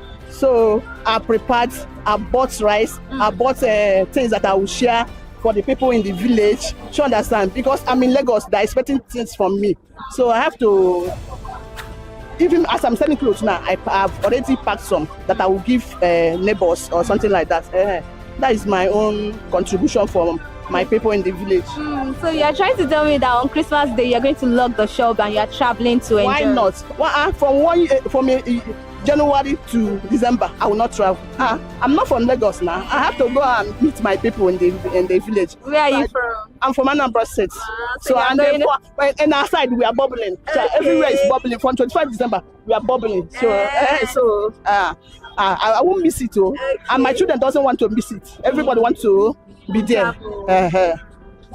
Thank you very much, ma. You're welcome. Another woman who sells jewelries told us that yes, it is the festive period, and in Osho the market, Christmas is always bubbling. Christmas is fun. Christmas is real. From January they've started sale to this particular moment. The carnival is something that ginger them. They already bought their the outfits they are going to be using to celebrate Christmas in Oshodi, and she can't wait to celebrate. Let's listen to what she has to say. Ẹ káàárọ̀ ma. Ẹ káàárọ̀ o. Kí lorúkọ yín? Orúkọ mi ni Alhaja Zainab. Kí ni ẹ̀ ń tà nínú ọjà? Mo ń ta jewelries. A ti tó ọdún mélòó tẹ́ ti ń tajà ní ọjà Òṣòdì? Ẹ̀ta sí. Ok, kí ni nǹkan tẹ́ lè sọ fún wa nípa ọjà Òṣòdì? Ọjà Òṣòdì ó jẹ́ ọjà kan tó tóbi tó dẹ̀ wà òkè fún oríṣiríṣi ọjà. Ok, kí ẹ mọ̀ pé àsìkò ọdún la wà yìí, kí ni experience yín so far? Experience wa yàtọ̀ sígbà tí ó sọ̀dọ̀, a rí pé crowd pọ̀ lọ́wọ́lọ́wọ́ báyìí. A rí oríṣiríṣi àwọn èèyàn tó ń wọjà, but èrò la ṣì ń rí àti ìmáa rí kan àti ìmáa ra ọjà. Àwọn èèyàn fẹ́ nǹkan tó cheap, ọjà dẹ̀ wọ́n. So nǹkan tó táwọn experience lọ́wọ́lọ́wọ́ nìyẹn. Ok, so kí n ṣe lè sọ ìyàtọ̀ tó wà ní ọdún tó kọjá àti ọdún yìí. Ṣé ní ọdún tó kọjá lásìkò yìí, ṣé àwọn èèyàn ti ń ra àjà gan, ṣáájá ajé ti ń bupá jẹ? By this time ní last year ná ọjà ti ń peak. By this time ní last year ọjà ti ń peak. But as for this year, a ní hope pé ọjà náà máa peak pé a máa tà. But most people ṣì ń wá sọ́jà wá nájà sílẹ̀. Wọ́n á máa sọ fún yín pé okay àwọn máa padà wá. A dẹ̀ nígbàgbọ́ pé wọ́n á padà wá bá wa rajà lókè. So mo fẹ́ kẹ́ fún mi ní tips. Ẹ sọ fún àwọn èèyàn ní tips àsìkò tí ó yẹ láti wá máa rajà ọdún sílẹ̀. Ó depend lórí bóníkálukú bá ṣe rówó. Kò sígbà tán lè rajà ọdún. But ọjà téèyàn bá ti wá rà sílẹ̀, téèyàn tètè wá rà kó tó di pọ́dún wọnú, ó sì máa ń better. But èròǹgbà àwọn customer ni wípé tí ọdún bá wọnú tán ọjà máa ń wọ́n, which is not. Crowd kan máa ń pọ̀ ju tí ò bá sọ́dún ta ni. So ẹ sọ fún mi pé ọjà ọdún gangan àti normal days price kan náà ṣì ni wọ́n? Almost the same price. Sọ́jà ò bá ti inflate lọ́jà, kò sí tó fẹ́ mú inflate lọ́dọ̀ àwa tá ń tà. But ẹ mọ̀ pé everybody máa wà eager láti máa kọ̀ǹtà, kéèyàn máa tà ṣá, kò sẹ́ni tó wù kó kàn jókòó kalẹ̀ kó gbọ́wọ́ lọ́wọ́. So tán bá ti ń price ẹ̀ tó bá ti ń níye kan náà, àwa náà ń tà nítorí kò ń ṣe pé bóyá owó wà ń tà. Bọ̀ kí ló dé tó tún wá fi jẹ́ pé ẹ̀yìn ọdún ọjà tún máa ń wálẹ̀ yàtọ̀ sí ọjọ́ ọdún gangan?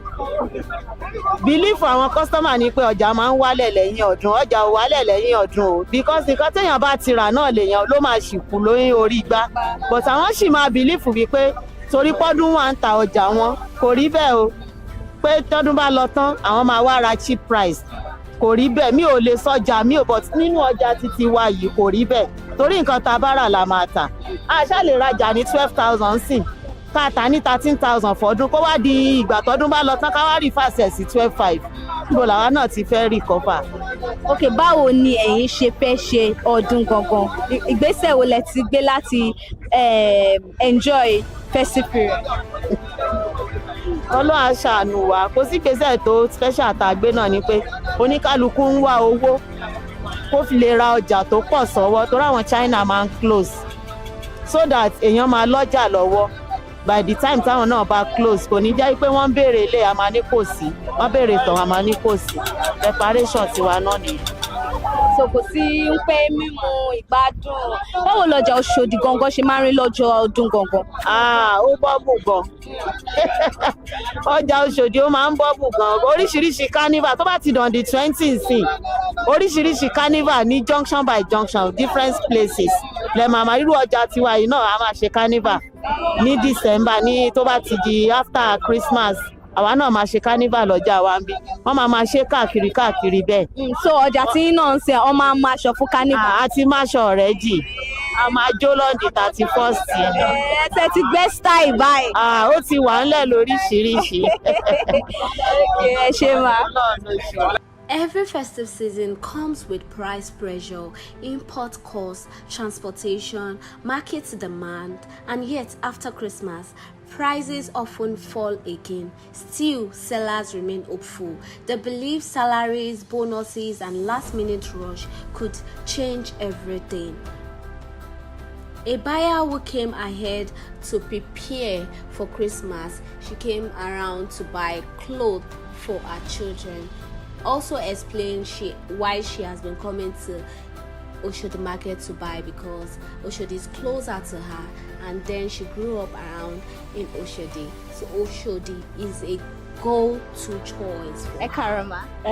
Let's hear Lórúkọ to yín. what she has to say. Orúkọ mi ni Mrs. Akinyemi. a ti tó ọdún mélòó tẹ́ ti wá ń rajà lọ́jà Òṣòdì. Ó ti pẹ́ gan-an. Ó ti tó it's over 20 years mo ti ń wà lójú. Over 20 years. So why Oshodi market? Ìdí ni pé kò sí nǹkan tí wọ́n fẹ́ lóṣòdì market sí ẹ rí tó bá jáṣọ ni tó jẹ́ bàtà ni àná dẹ̀ wà ní affordable price tó yọ lè rà. Ní pàápàá jùlọ tó bá di ọwọ́ rọ̀lẹ́ ẹ máa rí àwọn ọmọ tẹ fẹ́ ní cheapest price fáwọn ọmọ. Wow, so evening time now is always àwọn nǹkan máa ń rọrùn láti rà. Kí ni ẹ wá rà ní ọjà lénìí? Aṣọ ni mo wá rà àti bàtà. Aṣọ àti bàtà fún ara yín.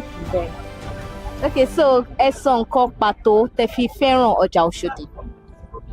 Nítorí pé àdúgbò Òṣòdì náà ni mo dàgbà sí dáadáa so kò dẹ̀ sígbà téèyàn kì í kọjá ń bẹ̀ so ó máa ń rọrùn láti ra àwọn nǹkan téèyàn bá fẹ́ téèyàn bá ń bọ̀ láti fi iṣẹ́ àbí èèyàn jáde so kò sí bẹ́ẹ̀ ṣe máa lọ tẹ̀lé ra àwọn nǹkan tẹ̀lé mú lọlé tẹ́ bá dọ́jọ́ Òṣòdì. Báwo ni ọjà wọn ṣe rí? Báwo ló ṣe wà affordable sí? Yorùbá sọ pé ṣe bó ti mọ ẹlẹ́wàá ṣàpọ̀n lágbára ẹ bá ṣe mọ ló ṣe máa rí nǹkan tó fẹ́ tó bá yẹ pé nǹkan lówó náà lè fẹ́ ẹ máa rí tó bá yẹ pé olówó kékeré lè dẹ̀ fẹ́ ẹ máa rí àti níbi tí agbára yẹn bá mọ èèyàn á rí nǹkan tó bá fẹ́ rà. Tẹ́lẹ̀ mo fẹ́ béèrè pé báwo lẹ ṣe mọ ọjà Òṣòdì ṣùgbọ́n ẹ sọ fún mi pé ibi tí ẹ dàgbà sí nìyẹn. Bẹ́ẹ̀ni. So àti kékeré lẹ ti máa ń wá bíbá yìí. Bẹ́ẹ̀ni. So àti 20 years ago lẹ ti máa ń nọ́jà Òṣòdì. Bẹ́ẹ̀ni. Lẹ́yìn ọjà Òṣòdì ọjà mìíràn wo lẹ tún máa ń ná? Gbogbo ọjà ni kò sí tó jẹ́ Dùmọ̀tà ẹ̀yìn Èkó other market àwọn ọjà míì bẹ́ẹ̀ tó wà kákàkiri nìyẹn. So nísìnyí ti fún wa tips ń pé ọjà ìrọ̀lẹ́ ló dùn ún rà jù. Àti àárọ̀ àti ìrọ̀lẹ́ ní ọjà Òṣòdì wà fún un tó bá yẹ pé ọjà shop lẹ fẹ́ ó dá lọ́wọ́ àárọ̀ lọ́wọ́ sùn tó bá yẹ pé ọjà àwọn èèyàn tó máa ti kó síta tẹ̀ bàrà lẹ́gbẹ̀ẹ́ títì ọwọ́ ìrọ̀lẹ́ lè máa rí àwọn not affordable price. Thank you very much, ma. Now, let's take a look at the beautiful Oshodi market, from the crowd down to the sellers, down to the clothing, down to the shoes, the jewelries, the decoration, and the people itself. Let's take a look at this beautiful side of Oshodi Market.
Oshodi Market has survived history, fire, chaos, and transformation. Seeing the crowd, Chris, you will know it is time for Christmas. It is time to celebrate. It is time to look good, and it is time to enjoy everything. But if you listen to the sellers, Christmas is still being negotiated this year. The market is busy but cautious. This is Oshodi Market, and this is in the marketplace. I am Elizabeth Abefe, and you are watching ConsumerHalla TV. Do not forget to like, subscribe, follow, and repost to everyone. that Christmas is here and everybody is celebrating. From ConsumerHalla TV, we are saying Merry Christmas and Happy New Year in advance.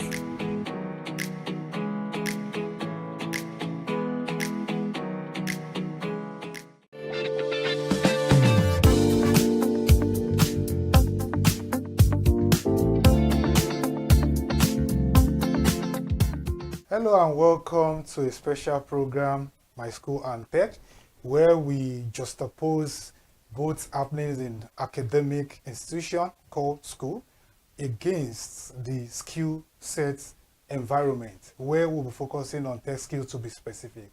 So my name is Olanite Abidemi Adesina, and I'll be leading you on this juxtapositional and comparison of the two endeavors.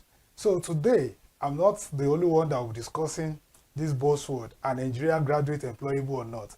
I have a co-host with me that will also be sharing more light on specifics and the tendency and the benefits associated with the comparison. Please welcome to the show. Thank you so much for joining us on the show today. My name is Iremofe Koforola and you are watching My School and Tech. An interesting topic we are looking at today, and I'm really interested in this, and as you take the lead on this discussion, I'm quite sure many people would get to understand more and talk about what it truly means to be educated and what it means to have some skill sets. Thank you very much. So today we will focus more on that discussion. Are Nigerian graduates employable or not? It's a very big question out there. That's a lot of discussion have been happening around that topic. How are we going to go about that? We'll look at who a Nigerian graduate happens to be. A Nigerian graduate is someone that has gone through the Nigerian academic system, from the preschool to the high school and to the tertiary level. And he or she has come out with the requirements, ranging from first class to 2-1, depending on the grade that he has achieved. And he has been bestowed upon a certificate from the university or polytechnic or any other applicable higher institution, and most likely proceeded to serve and do the NYSC accordingly. So at the end of the day, the judgment will now be by the employer or the proposed employer to look at the candidate and say, what have you brought to this organization, or what will you bring to this organization? Are you just coming with academic skill sets, or are you bringing in other non-academic skill sets, e.g. tech skill set? And these are what we'll be looking at today on My School and Tech. So My School and Tech as a program is going to show the missing links that is so predominant that make people to believe Nigerian graduates are not employable. What are those things that a typical graduate should have known as he climbs the ladder of academic journey from preschool to high school to the university level, as I've suggested? What are those skill sets? We'll be discussing that, and we'll benchmark them against each certificate he or she gets as he continues to move on. So some of those skill sets that we have, there are a lot of them, but to be super specific, we have data science, we have web tech and app technology, we have computer UI UX, we have digital marketing, which is into social media marketing now, we have Internet of Things, cloud computing and cloud technology at large, we have AI workflow and automation, we have machine and deep learning, we have cyber security, we have virtual reality, and a host of them, including hardware and networking, plus media and digital technology. But these skill sets, can we say they are fully imbibed into the education curriculum?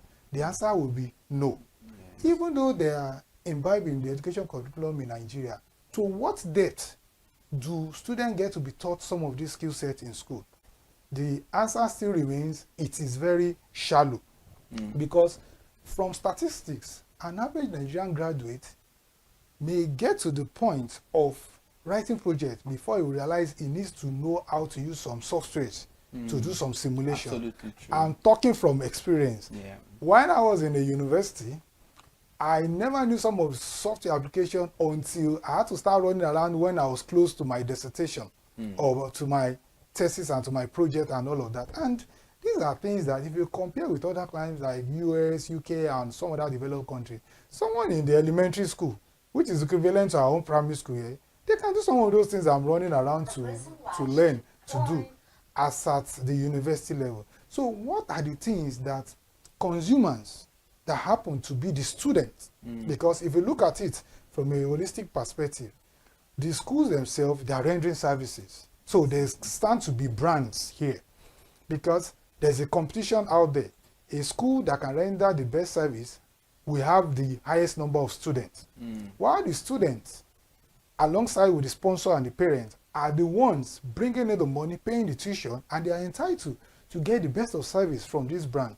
So can we say that there's a consumer brand relationship? Yes, I would say we can say that because we have each entity assuming different position.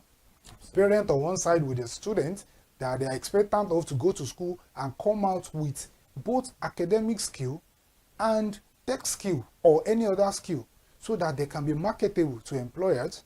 And on the other side, universities that are expected to deliver quality service so that they have enough students enrolling for their annual or their yearly academic session. So what can we do to synergize that gap and reduce that gap, and as a brand or as a school owner to market your school?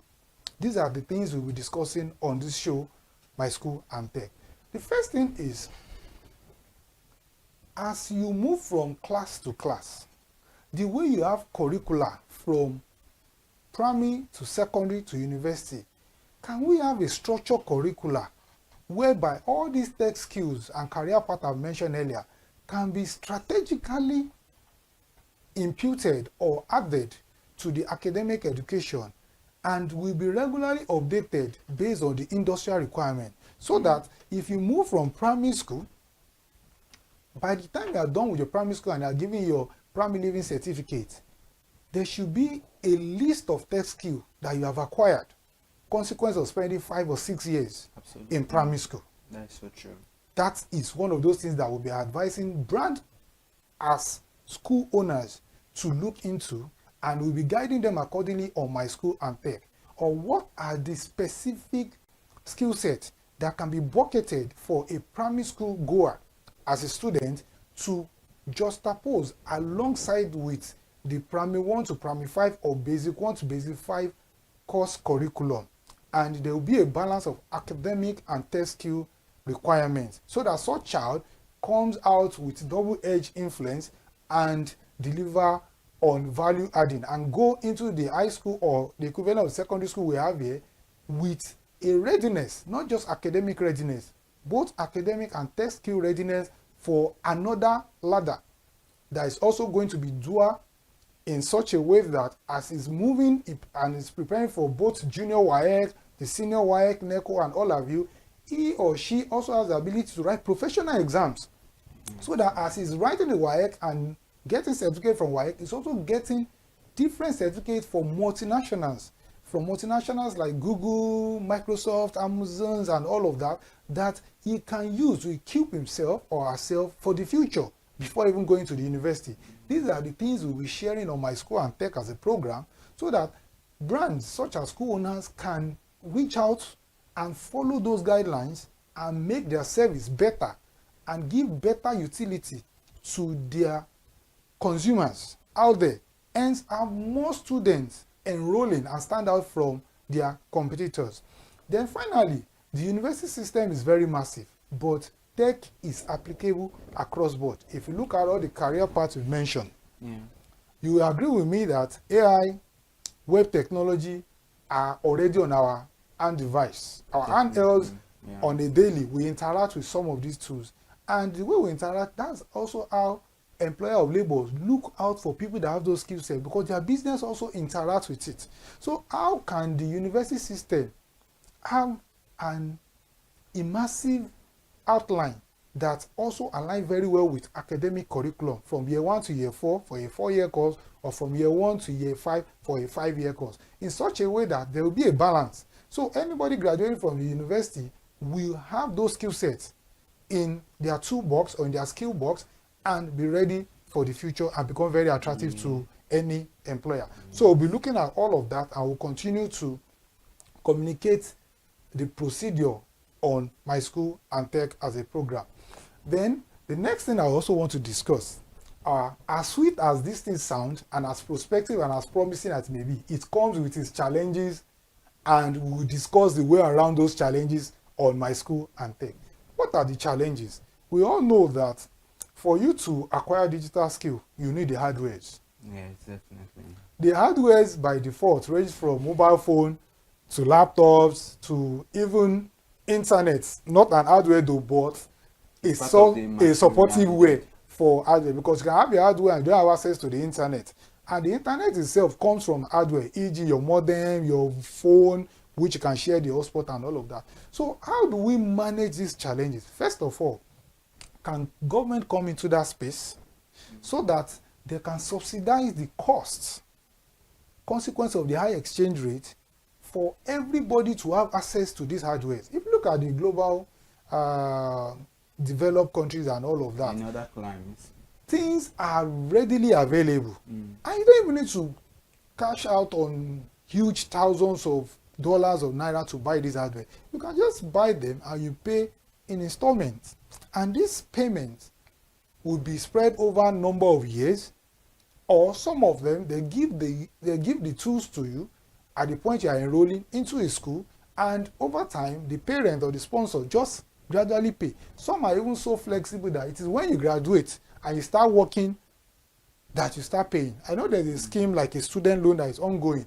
Can there be transparency and ease of access to this student loan in Nigeria so that these skill sets can be attainable? Because some of the challenge from this university, even coming from my own experience, was, where is the fund? I remember in my university days, some of these hardwares, we the students need to even contribute to even repair the ones that we have. Some that does not need to repair, we need to contribute sometimes to buy data to make them functional. So sometimes it's not even the fault of the brands, the schools, but the insufficient and the state of things in the country can be a challenge. Because while some parents are still struggling to complete paying tuition, how do you not tell them to bring additional money because you want to give them tech skill? Obviously they are going to default. So some of the way around, as I've mentioned, is subsidy. Another one is, we are now in the era of digitalizing things. A lot of things can be done online. So if physically education has to be, you have to be in school, then the other part that is required, the tech skill, can also be online. You can have a system whereby a child is in school, they do the regular 8 in the morning to 2 p.m. class, then they close, and maybe by 3 p.m. there's an online class just for 30 minutes for digital skill set, whereby the physical requirement is eliminated and the cost of running it is become realizable. That's another option. Then the final option I also suggest is you can have recorded trainings. You can have tech skills whereby there can be a video that is made, is recorded, and is shared. You don't even need internet. All you need to buy is a flash. You copy the flash, or you have your phone, which is one of those things that everybody carry now, and you have it on your phone, and when you get to your parents' house or your sponsor's house, you go over that, and gradually the tech skill is being developed and all of that. So may I know if there are other questions that you want me to still shed more light to with respect to the challenges that I've mentioned and the solution that I've proposed? Yeah, it's a very insightful one there, and most times when it comes to the debate if Nigerian graduates or Nigerian youth, if they are employable or not, people come with different schools of thought. Yeah. Some believe that yes, with everything you've experienced in school, you should be employable. But we've come to the age whereby with technology now, everything has really evolved. It has evolved. And if you do not have the soft skills that are necessary, like you have mentioned so many earlier, if you do not have any of these skills, there are chances that you might not get the job. I've experienced it personally. I've experienced it, and I used to be so lazy personally with learning all these skills, and I realized that no matter what, gone are the days whereby everything was traditional. Yes. Now it is digital. Digital, and if you do not if you do not fit in, Yes. you will just be swept away, and at the end of the day you have yourself to be blamed. So that is why I think everybody should watch this program, because there are lots of recommendations that come with. Okay, now we are talking about the fact that we know that there are so many soft skills that Nigerian graduates, even undergraduates, while staying in school, they need to learn, they need Sure. to develop, they need to sharpen their skills. Yes. We are talking about it, but some are so confused because sometimes, yeah, it's not as if they do not want to learn, but they don't even know what to do, where to start. Yes, they want to figure out, okay, how do I go about it? Who do I speak to? What platform can really provide that opportunity for me to learn? So all of these things, it's something that they are very valid. And at the end of the day, when you get a mentor, sometimes I can put you through, I can advise you. Sometimes people decide based on what their friends do, and that could be wrong. Yes. Because your friend is learning video editing, and I feel like, oh, you want to learn video editing? Yes, I want to learn. That might be, in as much as we clamor for the fact that we need skill sets, but you still have to go with something that you know that is your strength, is your area of interest as well. Yes. Because if you do it because your friend is doing it, or your parents want you to do this particular one, at the end of the day, if you do not have interest in it, you might not end up function not well. getting value. Exactly. So, but the most important thing is it is a world of skill. It's a digitalized world. You just have to get to adapt and learn all these things. But on this point, we have to go on a quick break. We will be right back.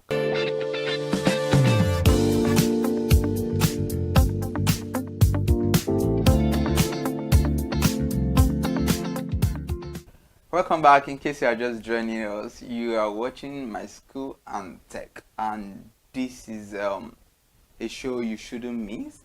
And we're discussing around the fact that Nigerian graduates, are they truly employable or not? I mean, different schools on that, different schools of thought on that. But you know one thing, if you have not subscribed on this channel, please do so, and you can have the opportunity to watch a lot of content, including My School and Tech that you are watching right now. We are on Facebook, on Instagram, on YouTube as ConsumerHallaTV. So now let's move to the recommendations, because you've highlighted all of these problems and people like, okay, what's the point whereby you highlight all these problems and you're not giving us the solutions? Yes, we mentioned that we need to ensure that, yes, we begin to teach children even from their formative years all of these tech skills and all that. But what are the possible recommendations to brands, and this includes schools specifically, and also to consumers, which include the parents and the students themselves? Thank you very much. So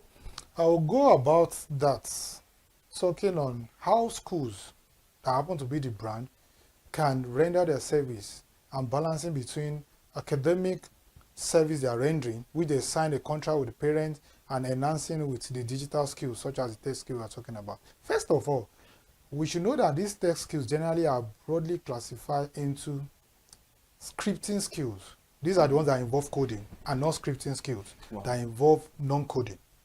That is at the surface. It's not every school that has a capacity to be able to render tech skills that are coding driven.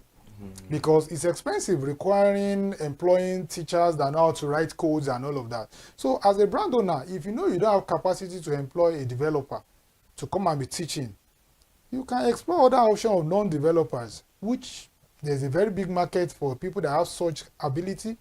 They can come to your school number of days in a week, just the way any other teacher comes to teach music and any other one. They just come there and teach you some non-coding application usage, which is also very much in demand out there. And it's going to make the student stand out at the end of the academic race. That's on one side. Then another one is, if you explore the coding one too, you should be able to understand that you need some infrastructures, and these infrastructures are relatively expensive.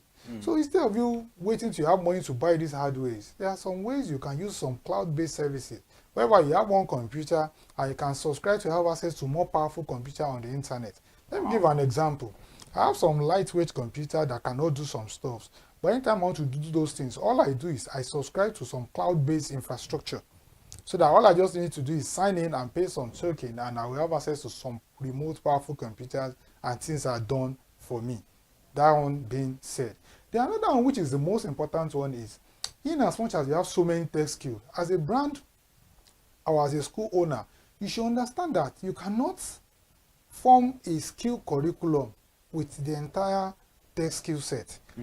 First of all, look at what the market demands. How do you know what the market demands? Check out vacancies and check out the sections that they always emphasize that the applicants must have.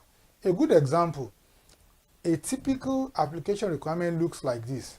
The graduates must not be more than a certain number of years, must have a minimum of 2-1 or first class, and in below should be must have the ability to use Python, must be able to use SQL, must be able to use CorelDRAW and all of that. Capture those ones and start building your curriculum around that. Because in as much as you can see that these parts are kind of frequent, these are the things that they want out there. If you can make the person graduate from university with a 2-1 or the first class, then make the person have specific skill sets that are also enumerated with the 2-1 and the first class and the age requirement that is very predominant in vacancies and publication. You don't need to go to any newsstand. Just put it on Google and check jobs, tech jobs around or non-tech jobs like that. All these things are relevantly and readily available. And all you need to do is just keep collecting them and use it to continue to reshape your curriculum and align it with your education requirement. If all these things are put together, I'm sure that the value that brands and school owners will deliver to the students, parents and sponsors that are looking for the hard-earned money to invest in the brands and the school in form of tuition will be justified. And if any brand as a school owner adopts this recommendation, they're going to stand out from the competitors, because their students that they'll be rolling out will not just graduate with 2-1 first class as we all celebrate, or all A1 in WAEC or all A1 in ECHO. They will be marketable.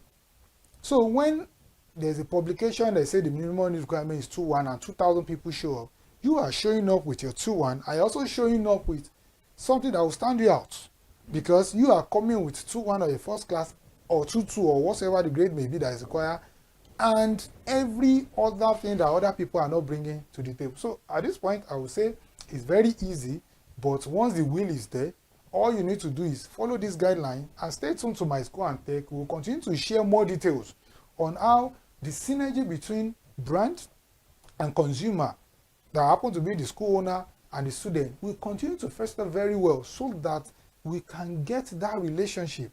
And the assumption that Nigerian graduates are not employable, they don't do well, but by the time they travel overseas, you see another thing. A Nigerian graduate that cannot do very well here, get to Europe and be the best, because there is a practice we are recommending on this My School and Tech program that is already in existence there, from the grassroots education level to the postgraduate education level. So if you follow this recommendation, I'm sure that you will always stand out with your brand as a school owner, and will continue to give and guide you on subsequent episode of this program.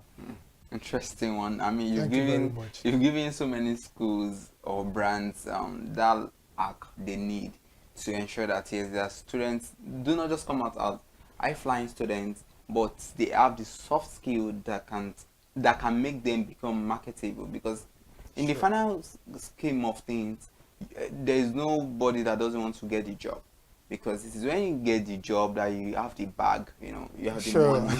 I get a return of investment, all the tuition paid. In fact, let me quickly interject.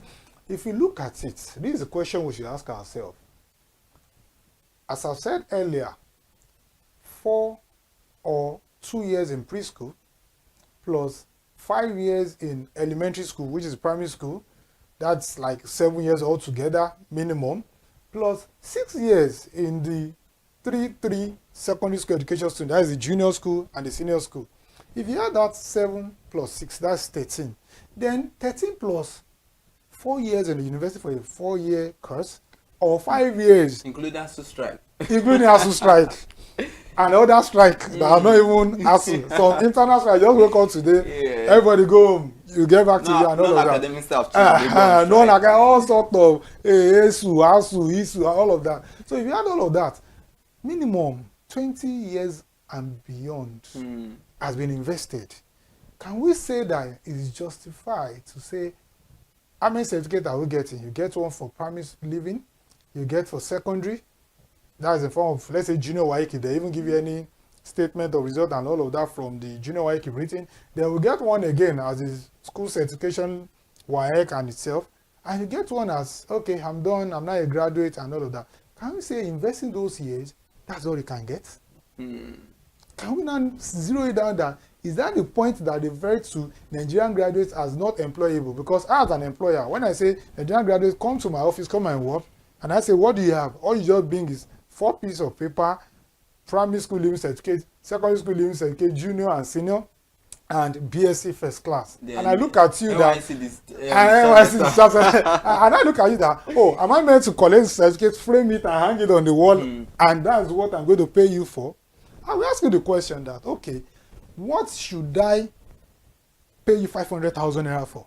Give me a reason why I should count my 1 million naira at the end of every 30-day cycle and give it to you and say, yes, you are a staff of my company. Obviously, I'm not going to give you that 1 million naira because you are giving me some 4 pieces of certificate. You must solve a problem in my organization. And to solve that problem is not the certificate that will solve it, is the skill sets that the school has imbibed in you that you bring to the table to solve that problem. So, on my school and tech will continue to churn out what you need to add to those pile of those certificates so that you can be relevant and be employable.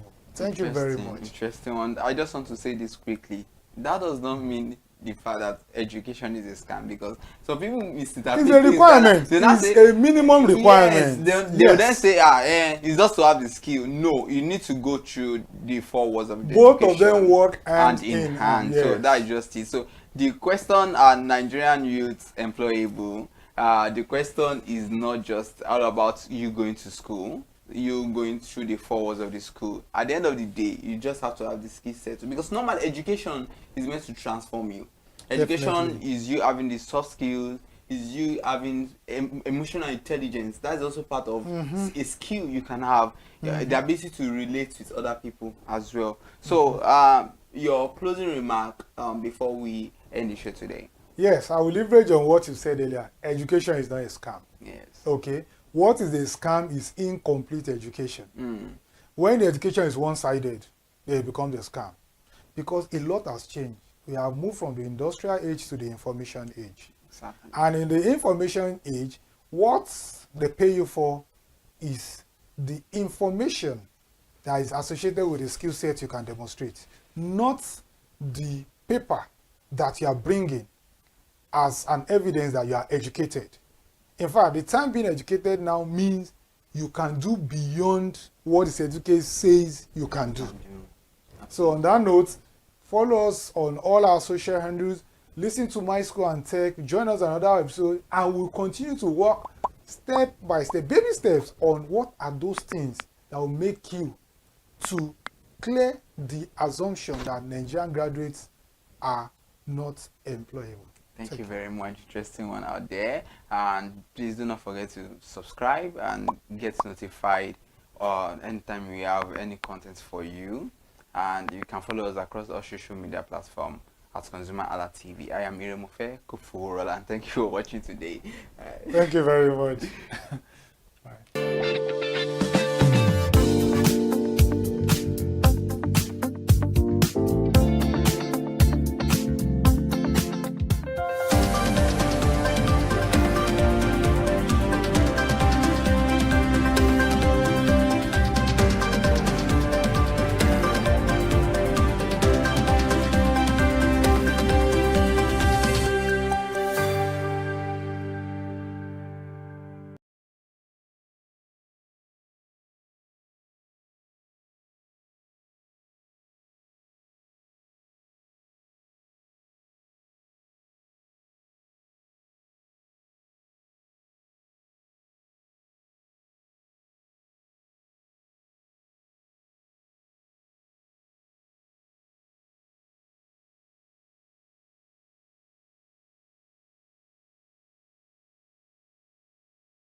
Good afternoon. Thank you so much for joining us on the Midday News. We'll be right back, please.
Good afternoon. Thank you so much for joining us on the Midday News complement of the season. I am Iri Ayomikunle Eke. We begin the news this Christmas afternoon talking about the Nigerian National Petroleum Company Limited and 12 other ministries, departments, and agencies of the federal government recorded about zero in the Ethics and Integrity Compliance Scorecard of the Independent Corrupt Practices and Other Related Offences Commission. According to publication by the ICPC yesterday, of the 357 MDA screened, the NNPC ranks last, scoring zero across all 4 key pillar indicators. However, the Nigerian Upstream Petroleum Regulatory Commission was the highest rated agency, scoring about 91.38. The Nigerian Midstream and Downstream Petroleum Regulatory Commission was 278 on the list with a score of 38.25. According to the ICPC, the Ethics and Integrity Compliance Scorecard was conceived as a diagnostic and accountability tool to strengthen transparency, ethical conduct, and institutional resilience within Nigeria's public sector. And now Nigeria's internet usage reached a record of 1.24 million terabytes in November 2025. This was made known according to the latest data from the Nigerian Communications Commission. The figures was up modestly from 1.235 million terabytes in October, and it reflects a steady growth in digital activity across the country.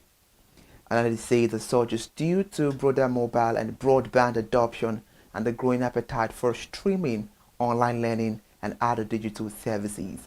The figure suggests that internet connectivity is no longer a luxury, but a necessity for both business and leisure, underscoring the slow but steady expansion of Nigeria's digital economy. The broadband penetration in Nigeria crossed the halfway mark in November 2025, reaching 50.58%, up from 45.61% in January. The telecommunications regulator reported this, as the figure, however, falls short of the 70% coverage target outlined in the National Broadband Plan between 2020 to 2025, which expired this month. And in the spirit of Xmas, President Bola Ahmed Tinubu has renewed his pledge to safeguard religious freedom across Nigeria, assuring citizens that his administration is firmly committed to protecting people of all faith from violence and discrimination. He emphasized that maintaining national security, unity, and stability remains one of the government's foremost responsibilities.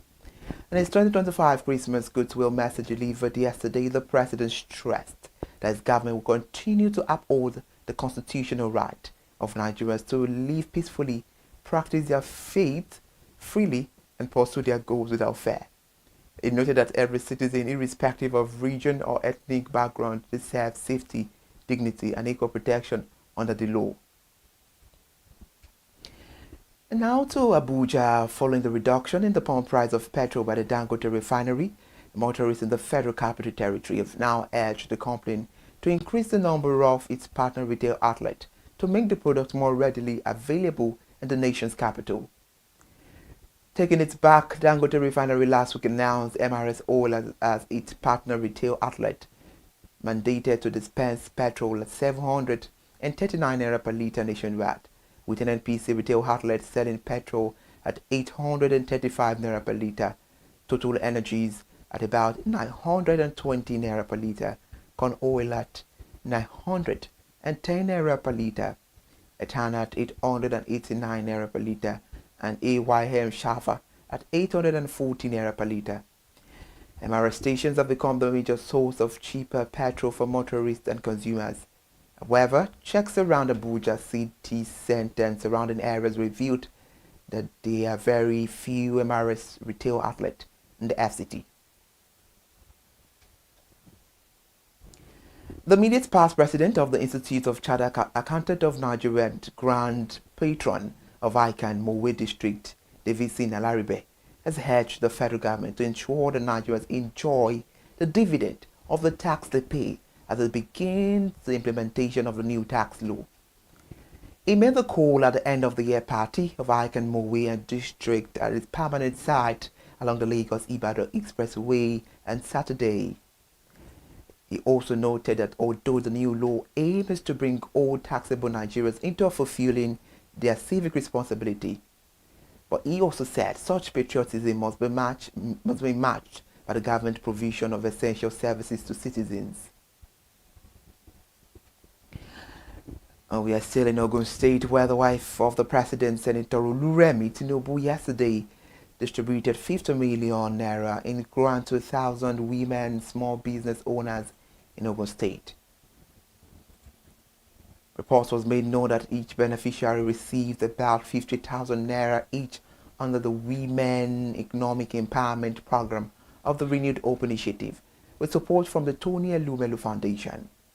The presentation took place at the June 12 Cultural Center in Kuto, Abeokuta, the state capital. While delivering a remark, Mrs. Oluremi Tinubu said the program was designed to support the entrepreneurial drive of women traders and small-scale business owners striving daily to cater for their families and contribute to their community. She was represented by the wife of Ogun State Governor, Mrs. Bamidele Abiodun, and the First Lady stressed that the financial support was not a loan, but grant meant to strengthen existing businesses. We are away from Ogun State. The House of Representative Committee investigating the alleged discrepancies in Nigeria's gazetted tax law has pledged to submit its report to the House as soon as its work is concluded. The chairman of the committee, Mukhtar Betara, gave the assurance yesterday following the inaugural meeting of the panel, which was held in Abuja on Tuesday. The Betara chairs the 7-member committee constituted by the House after the adoption of a matter of privilege raised 2 weeks ago by a lawmaker from Sokoto State, Abdulsamad Dasuki. Meanwhile, Dasuki had drawn the attention of the Green Chamber to what he described as troubling inconsistencies between tax law passed by the National Assembly and versions subsequently gazetted and circulated, including copies with government office.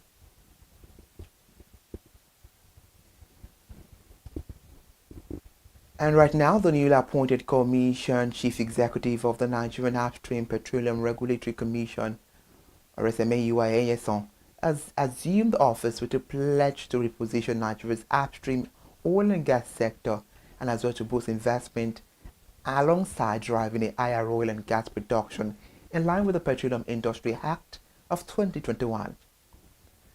This was made known during a first town hall meeting with the management and staff of the Commission, according to a statement signed by the Head and Media and Strategic Communications, Eniola Kikotu, yesterday. We're still talking on the news. She formally assumed office on Tuesday, December 23, 2025, following a handover ceremony from the immediate past Commission Chief Executive, Mr. Gbenga Komolafe, and recorded last week, President Bola Ahmed Tinubu sought and secured the approval of the National Assembly for the nomination of the former NNPCL staff as the new chief executives of the new PRC after the sudden resignation of the former CCE. It was made known that at the meeting, the NUPRC boss outlined a vision to make the Commission a business enabler, stressing that effective regulation must support growth, investment, and value creation across the upstream industry. And now in Delta State, where the Director General of the State's Bureau for Orientation and Communications, Dr. Latimo Ogene has said that Governor Sharif Oborewori has been complained with the Supreme Court judgment granting a financial autonomy to local government council in Nigeria. The session was made while he was speaking during a public affairs program, stressing that long before the Supreme Court delivered its historic verdict on the matter, Governor Oborewori had been a strong advocate of financial autonomy for local government. According to him, as soon as the newly elected local government council chairmen were inaugurated in 2024, he said the governor released to the 2025 local government council and all outstanding areas kept in trust under the joint account system. And now the Meta has integrated the Meta AI across the company platform, which include Facebook and Instagram, that serve billions of users globally. Remember, in October, Meta introduced newly contractual conditions that will apply from the 15th of January, which Italy competition regulator said, and I quote, completely eschewed Meta AI competitors from the WhatsApp platform and the AI chatbot services market, end of quote. And earlier this month, the European Commission opened an antitrust probe to determine if the way Meta is rolling out AI features in WhatsApp breaches the bloc's competition rules. Meta AI is a generative AI chatbot that can interact with users. Such AI chatbot provides a new way for users to search for and obtain information and services, and thus can supplant browsers. And also locking WhatsApp more than 3 billion users into Meta AI could potentially give the company a commercial advantage over rival AI chatbot. In the spirit of the season, Merry Christmas everyone. Thank you so much for joining us on the Media News. I'm Iri Ayomikunle Eke. Good afternoon.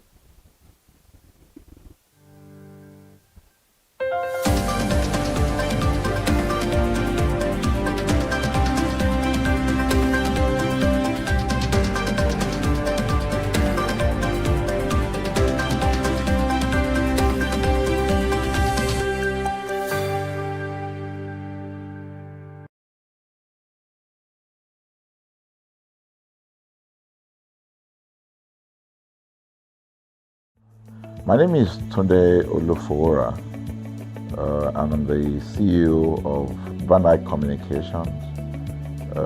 We are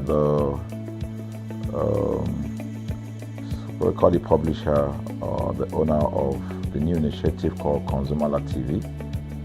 ConsumerHallaTV is actually Nigeria's first consumer-centered, or call it consumer-centric television platform that aims to bring voice to the over 220 million Nigerians. It was a vision that came to my heart about 10 years ago. I remember that I was traveling. I traveled out of the country, on airline. And I had this unpleasant experience. There was a trip to an African country from Nigeria, and I actually went with a local flight from Nigeria. I wouldn't want to mention the name of the airline. And then it was to South Africa. And we landed in South Africa. And let me just paraphrase it. When I was coming back, I had some money, some dollars, and that someone had given to me to hand over to another person in Nigeria. So I wanted to help out.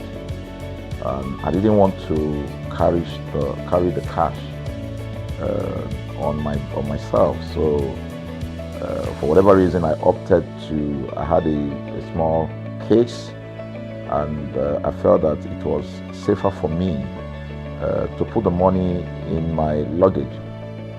So I put it in a safe place in my luggage. got everything intact, and I checked in my luggage. My arrival in Nigeria, I was standing and was waiting by the carousel just so that I could pick up my luggage, and then I was there for 1 hour and waiting for my luggage. I didn't know that my luggage already arrived, and it was one of the luggage that was moving around on the carousel. So after about 1 hour wait, I looked to my left and my right. Almost everybody had gone. I think there were just about 2 or 3 left. So I beckoned on the woman that was on my side, and I noticed she was really in tears. Madam, what happened? She said, her bag has just been torn and a lot of things stolen. So I said, well, I've also been waiting for my own. She said, you better go and check those, those luggages there. Maybe yours is one of them. And lo and behold, I went around there. Mine was one of them. By the time I got it, everything inside my luggage was gone. All the valuable things there were gone. It was in the night, about 8 o'clock or 9 o'clock. We went in to go and see the officer that was in charge. As soon as we got in there, the officer said, oh, so sorry, but you will have to go to our head office in somewhere in Victoria Island, to lodge a complaint. Okay. So the next day we went to the Victoria Island and we lodged a complaint, and that was it. And since that day, I'm talking a story of over 10 years ago, I didn't get a call, not even a call from that airline to talk to me about what happened to my luggage. Now, about a month after that trip, I had another opportunity to travel out of the country. This time around it was to US, and it was an official assignment. And I flew on, I will mention the airline this time around. I flew on a BA. I really didn't like BA. I usually go with Virgin Atlantic and things like that. But my protocol officer convinced me and said, okay, you will love BA. Why don't you go on BA? Anyway, so I went on BA to US. And of course, when I returned from US to Nigeria, we had to do, of course, there'll be like a connecting flight, from Heathrow. So we got into London Heathrow, and then because it was through Heathrow that we went, and then so they changed since it was BA, they changed the aircraft this time around to a bigger one. I mean, clearly because there were more Nigerians, or more people that were planning to come to Nigeria, and then we boarded.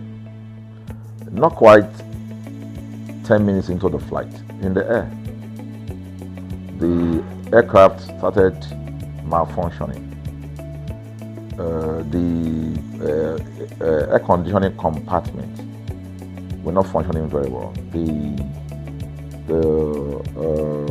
I was on what you call business economy. The whole of that business economy all the way to economy side, the ACs were not working well. It was hot. And then I was watching. And then from that moment till we got to Nigeria.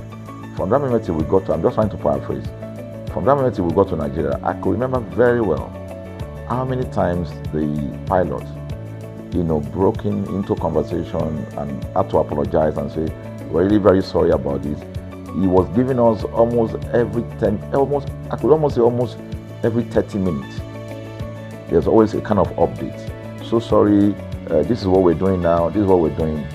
While we were on that journey, I also remember an incident. So they came, the crew apparently couldn't resolve it. They couldn't manage the crisis or what was going on about it. They couldn't fix it.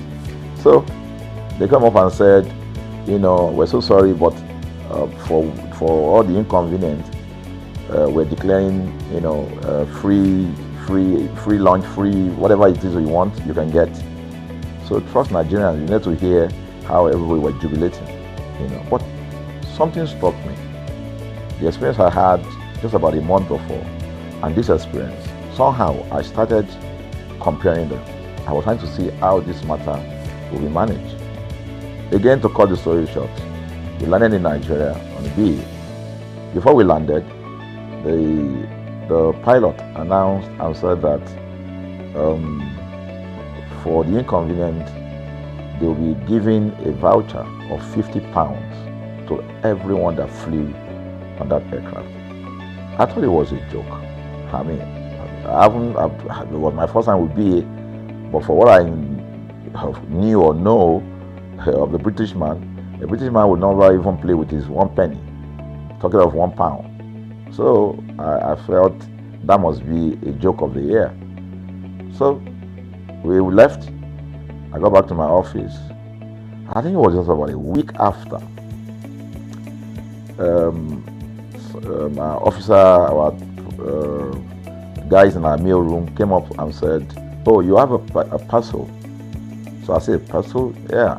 So they bought this parcel, wrapped. I opened it, and boom, I bought the document out. It was the £50 voucher from BA. So what's the tenor of this story? An experience with one airline was terrible, no apology. An experience with another one, even though it was a bad experience, but it was very well managed. So managed that even if we have suffered anything in that aircraft, you probably, for the sake of how they manage it, will have forgiven them. So that was how this journey started. So I started thinking, man, this is what we go through in this country. But are we different from other nations? So God put in my heart the idea of ConsumerHalla. That's why the Halla came with consumer. And we started that journey about 10 years ago. We started by creating a platform called ConsumerHalla, where consumers, so I discovered that Nigerian consumers don't have a voice. So things happen, and that's it. We live with everything. So we've started the journey from creating the platform. We have an app, we even have a magazine, and we thought we could move it from that to the next stage, which is the television. So the TV today, has come. So I would say precept by precept, line upon line, we have been able to build on our aspiration, to finally bring to birth this unique and exciting platform, So it's a digital telecast, and our goal is to further connect consumers in Nigeria to brands with insightful news, development within the fast-paced world of consumers. The world of consumers is growing at a very fast pace, So we want to inform Nigerians. We want to get them educated about their rights, So our role is that we're going to educate consumers in Nigeria, all right? So by bringing them specialized and what you call analytical, research-based content generation that will inform, educate, sensitize the audience, So that's ConsumerHalla TV. So I call it an offshoot of our ConsumerHalla brand. ConsumerHalla brand actually was the first we call it the first complaint or consumer complaint resolution portal. When we started it about 10 years ago, or about 7 years ago, it became the first complaint resolution portal. We created it so that Nigerians can actually lodge complaint on that portal. We spent a lot of resources to build a very robust platform where today, if you have any complaint, about any brand, any leading brands in Nigeria, and you go on that platform, you can actually click, just a click, you can find the brand, you can actually lodge your complaint, and once you submit it, that complaint will be routed to that organization, and within 72 hours, we will obtain feedback for you. We build it in such a way that we have connection to almost all the organizations, and it's been working. We've resolved several complaints for people without having to charge them any penny, because the idea is not to charge. So what we have done with ConsumerHalla TV is to take it to the next level. So we hope to, change the narrative. We want to, give, the right direction. Nigeria has the largest consumer market in the world, with a population of over 220 million people. Why should we be the one that is suffering the most? Everywhere you turn to, it's as though Nigerian consumers don't have a voice. You're traveling, you buy a ticket. For whatever reason, an airline will wake up middle of the night,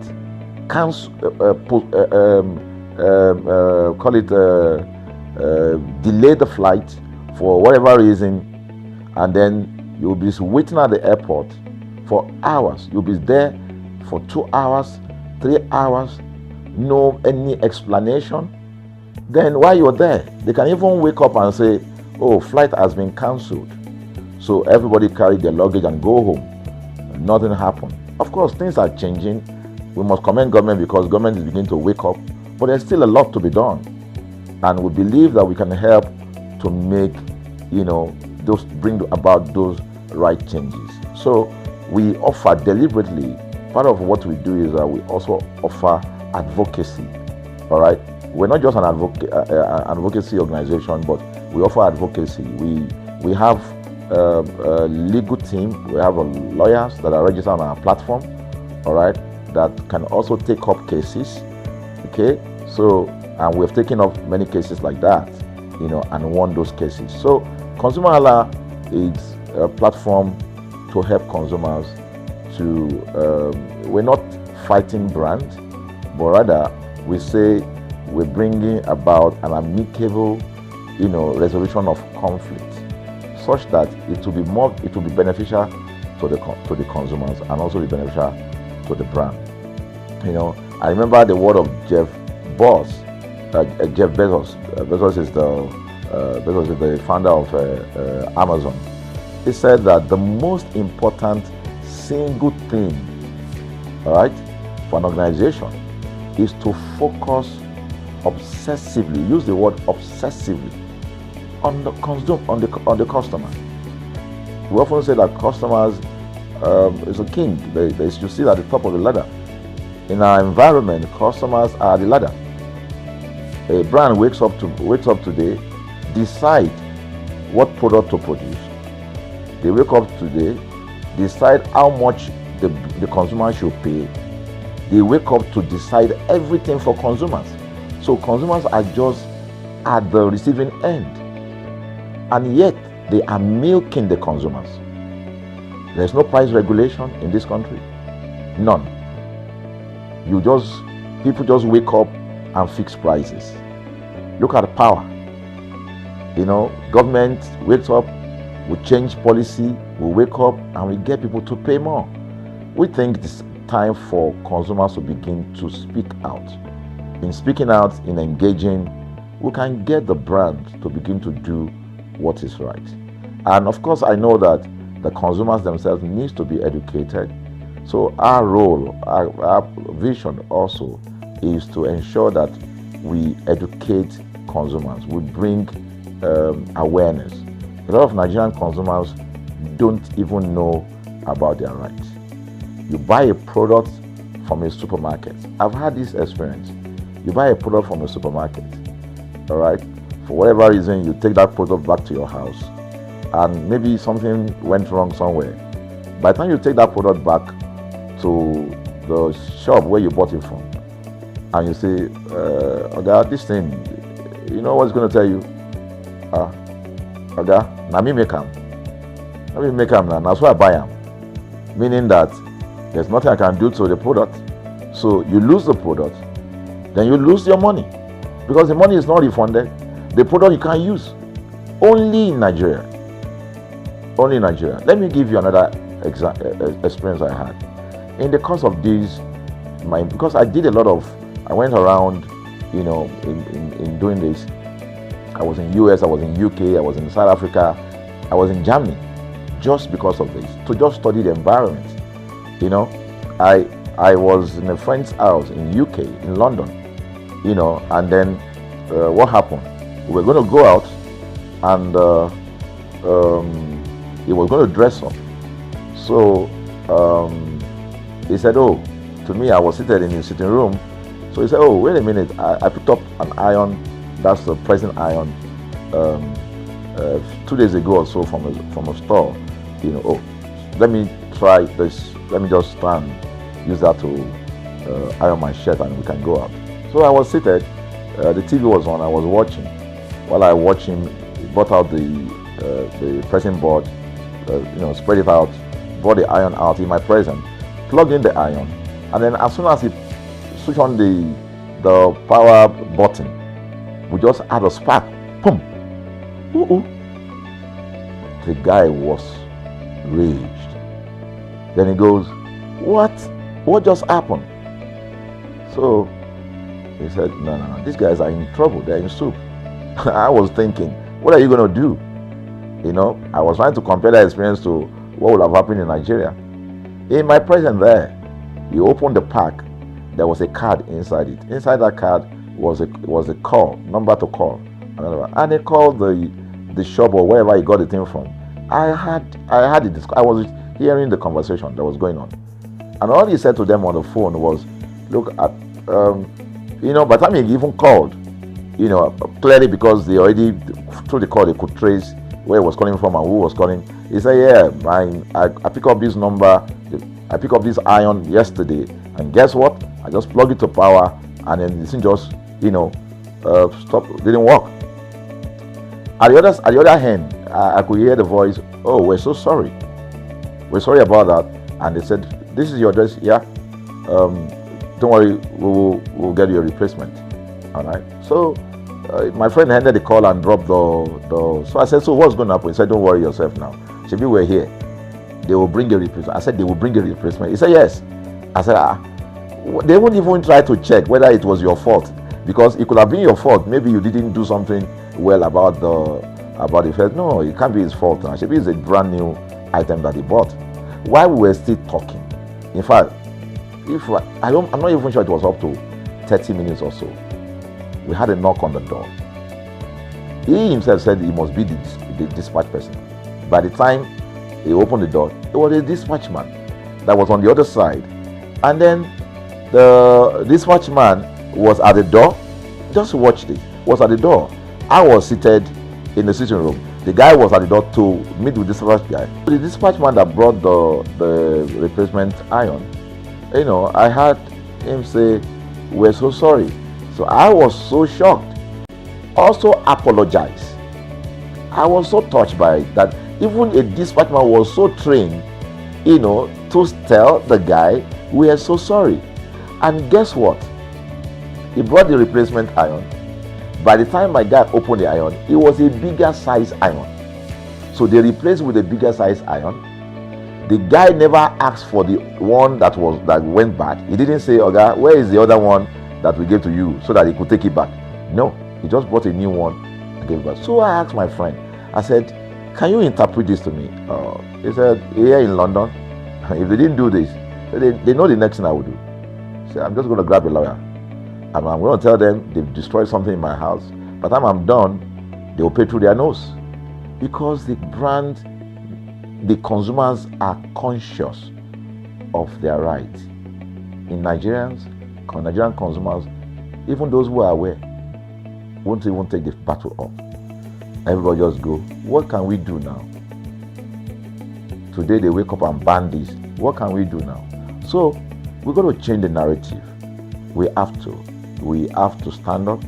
So the vision of ConsumerHallaTV is really to create an engagement platform that constantly mirrors the minds of consumers and provides right connections for meaningful brands in Nigeria. Thus, we believe, you know, will be forming part of that our overall vision, you know, of creating a more caring world of consumers where businesses thrive. So I think that we'll make our impact. We ask you to join us on this journey. ConsumerHalla TV will drive engagement. It will also be there to help to promote brands that are doing what is right. So we're not out to criticize any brand, rather we have to complement what the brands are doing, because there is no organization that or a business that was set up to fail. Nobody set up a business to fail. So they're just gaps that needs to be fixed. So together we can fix things, and together we believe that we will create the right story for consumers in Nigeria. Thank you very much.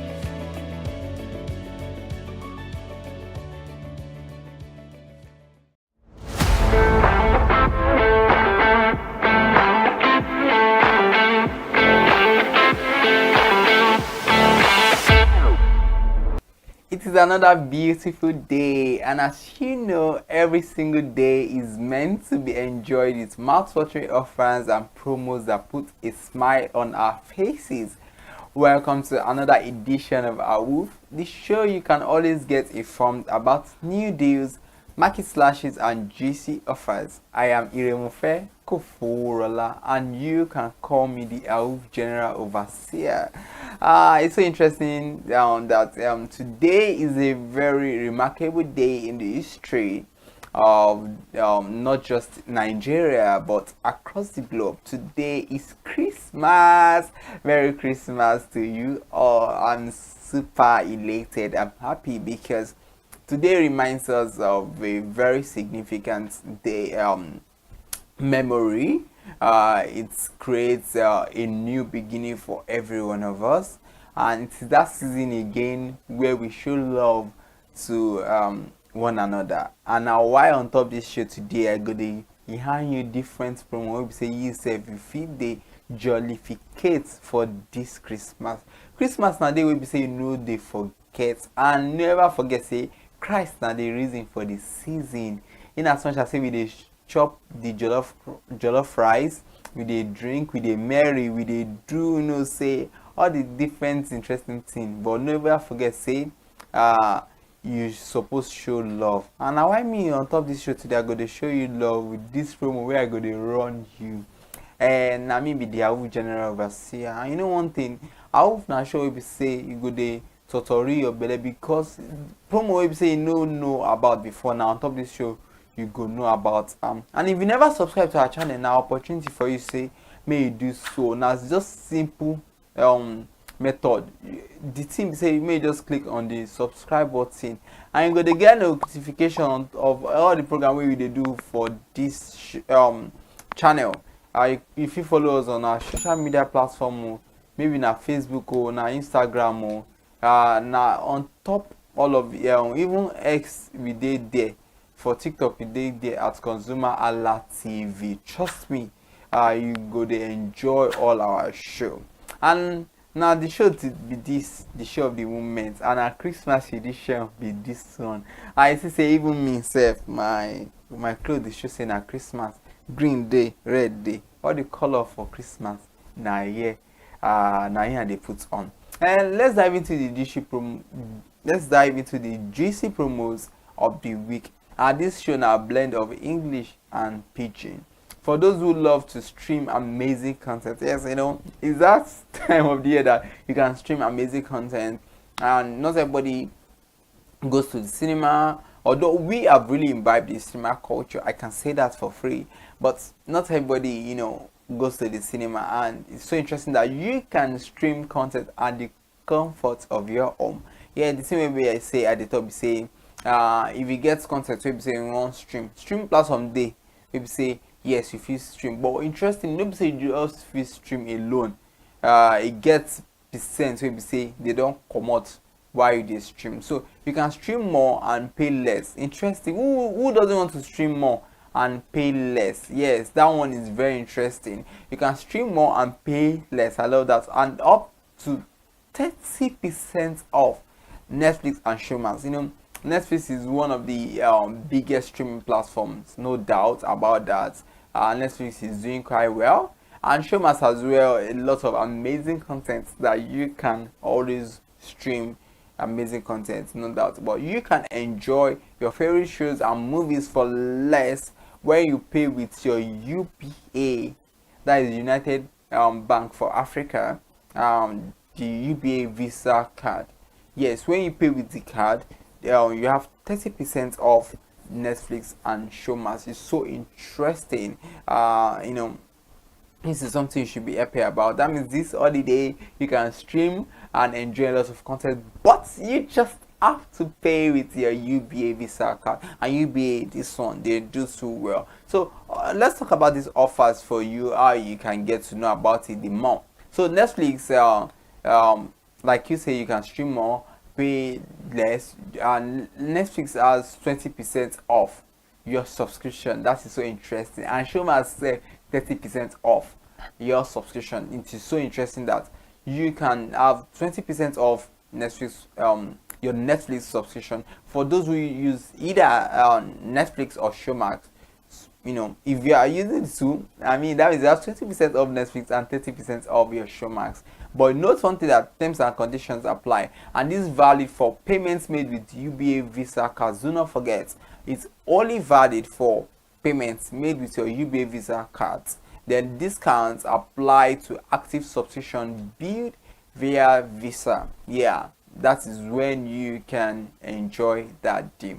And let's go to another amazing deal. I love this so much. For those who love to travel, you know, it is that season we all travel, or we go on vacation, we go for tourism, we go to relax. You know, it's that time that family can enjoy, you know, that bonding.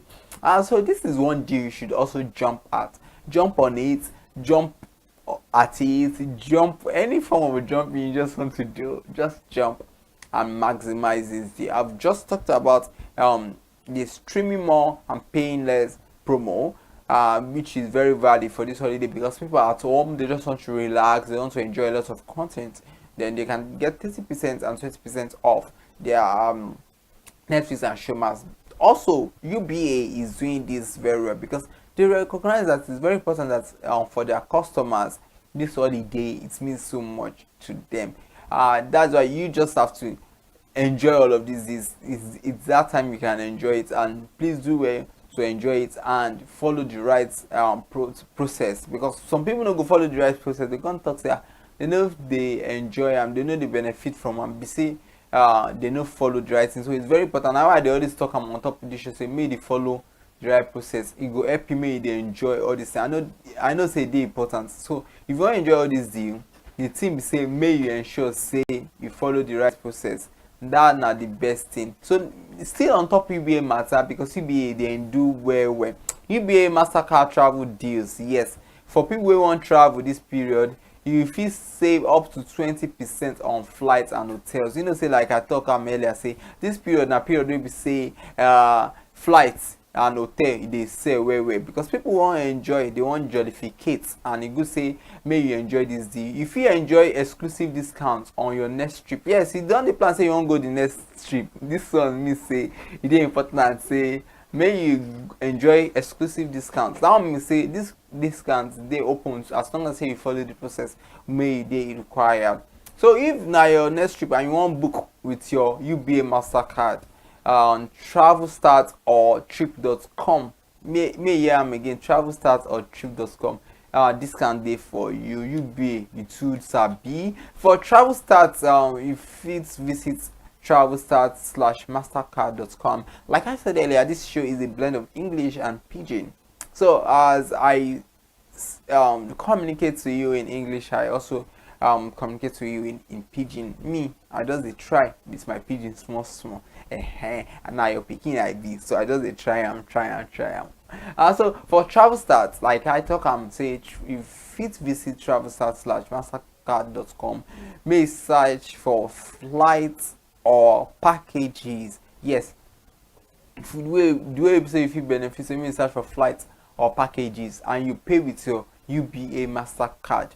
yes, it dey important say make you pay with your UBA Mastercard. Now that way you fit enjoy this promo and you fit get up to 20% off return based fares. It's very important. Then if you go through trip.com, yes, may visit trip.com/mastercard to claim your promo code by your card type. It is very important. Card type determine the kind of promo you say if you enjoy. For the elite, MC Trip 20, that means 20% off for the elite.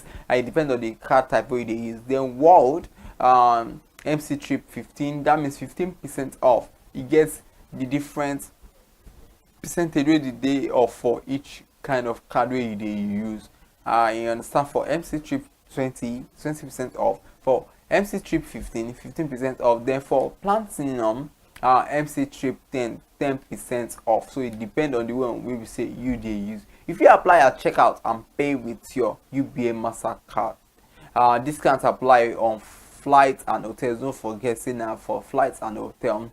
Valid for UBA Mastercard debits and credit card holders worldwide. So anywhere you are, it is as long as you use UBA Mastercard, either debit or credit card, you can enjoy this maximally. Terms and conditions apply. It is very important to know that yes, for these terms and conditions apply. This promo where I want to talk now, I don't talk so take on this show, and I want to ask you the question. Say, share you don't they maximize all this promo where I did talk, and the next one where I go talk, this one it don't they run for some months now, and the question where I gonna ask you be say you don't maximize this promo, you don't enjoy them because when you scratch, you go win. I know say they new say many people they do scratch and win promo, but this one they very unique, it did different. And the pop scratch and win promo we say don't they on for some time now. All you just need to do now simple thing, may you just follow the step we say they don't outline for you, say may you follow them. All you just have to do is buy 5 cans and get one free. See, even if now one free you they get, that one sef in a bonus for you, because this period, you know, see people they buy drink. You sef you feel buy drink, you want to entertain yourself, you want to entertain visitor, you won't even gift people all this drink. If you buy 5 drinks, if you get 1 for free. So if you receive scratch card for a chance to win amazing prizes, a lot of prizes for you to be won, then you win big with Imperial Beverages Limited, then you can stand a chance to win amazing prizes. You want to know the amazing prizes? I go tell you, you understand? If you win smartphone, it's important. You know, say this area now, this area itself now, smartphone, maybe say people they use. If you win rechargeable fan, if you win Bluetooth speaker, if you win power bank or a wide carton of drinks, any of these. If you buy 5, you get 1 can free. You stand a chance to win all of these amazing prizes, from Bluetooth speaker to rechargeable fan to power bank to a whole carton of drink, and you know, many more. So buy 5 cans of Tommy juice, Imperial Crown juice, or Black Stallion energy drink, and you get 1 free and a scratch card for your incredible prizes. Amazing promo, interesting one, and this is available in different outlets right here in the city of Lagos. Lagos is just the hub where we get to enjoy all of these discounted products, not just in Lagos, across different borders in the country, so you can enjoy all of these promos. Just try it, Ogolonto. If you enter there, I mean this promo, they go run you the way you say yes, you know, say you go enjoy them. Ikorodu, also just try to the Ikorodu for Ogolonto. Yes, now that place if you go, just try to the Ogolonto for Ikorodu. Jendo with the Sabo for Ikorodu. Jendo with the Abulegba, with the Aja rather, and Spa with the Victoria Island, with the Surulere. If you enter all of these places, they go run you this promo the way we say they're supposed to run. The Market Square with the Festac. All of these places, buy 5 cans, get 1 free.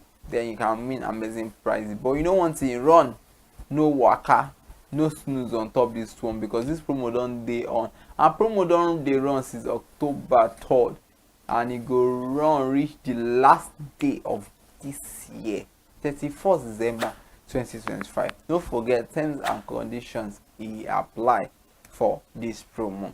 I don dey talk all this promo since. You know one thing wey dey important be say make we quickly go the other room, and the other room say make we quickly run some adverts. When we come back, I go dey run you the different promos wey still dey.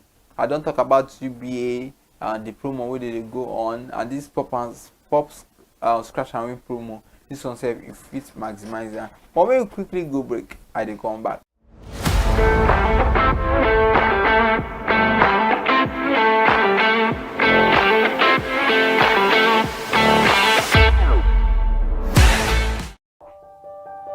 Hey there, do you know in the world today, everyone is a consumer, and as consumers, we all have the right to be heard. In Nigeria today, as a consumer, you have all right to product information, right to fair pricing, right to return goods, right to product labeling, right to fair dealings, and a lot more. Well then, have you heard about the new media channel? ConsumerHalla TV. ConsumerHallaTV. ConsumerHalla TV. At ConsumerHalla TV, our goal is to inform and educate consumers in Nigeria with insightful news alongside development within the fast-paced world of consumers through well-researched, specialized, and analytical content. Our vision at ConsumerHalla TV is to create an engaging platform that provides right connections for meaningful brands in Nigeria, thus creating a more caring world for consumers where business thrive. And guess what? Our ConsumerHalla brand is the first consumer complaint resolution portal in Nigeria, powered by a 72-hour feedback mechanism. We offer consumer advocacy, informative talk shows, branding promotions, advertising, and lots more. Connect with us via our YouTube channel at ConsumerHallaTV. Follow us on our Facebook page, ConsumerHallaTV, our Instagram page, ConsumerHallaTV, and do well to subscribe to our YouTube channel. Subscription is free. ConsumerHallaTV. At ConsumerHallaTV, you deserve to be heard. At ConsumerHallaTV, you deserve to be heard.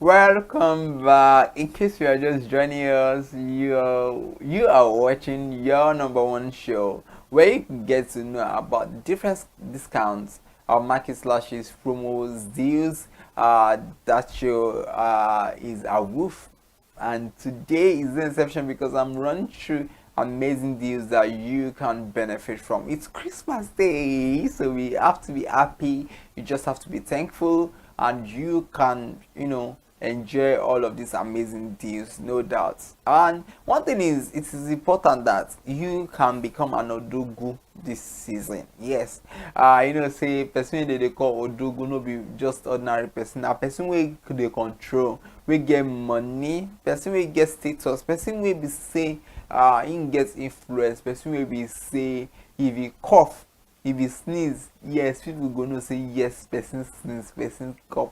Yes, you fit become that odogun this season.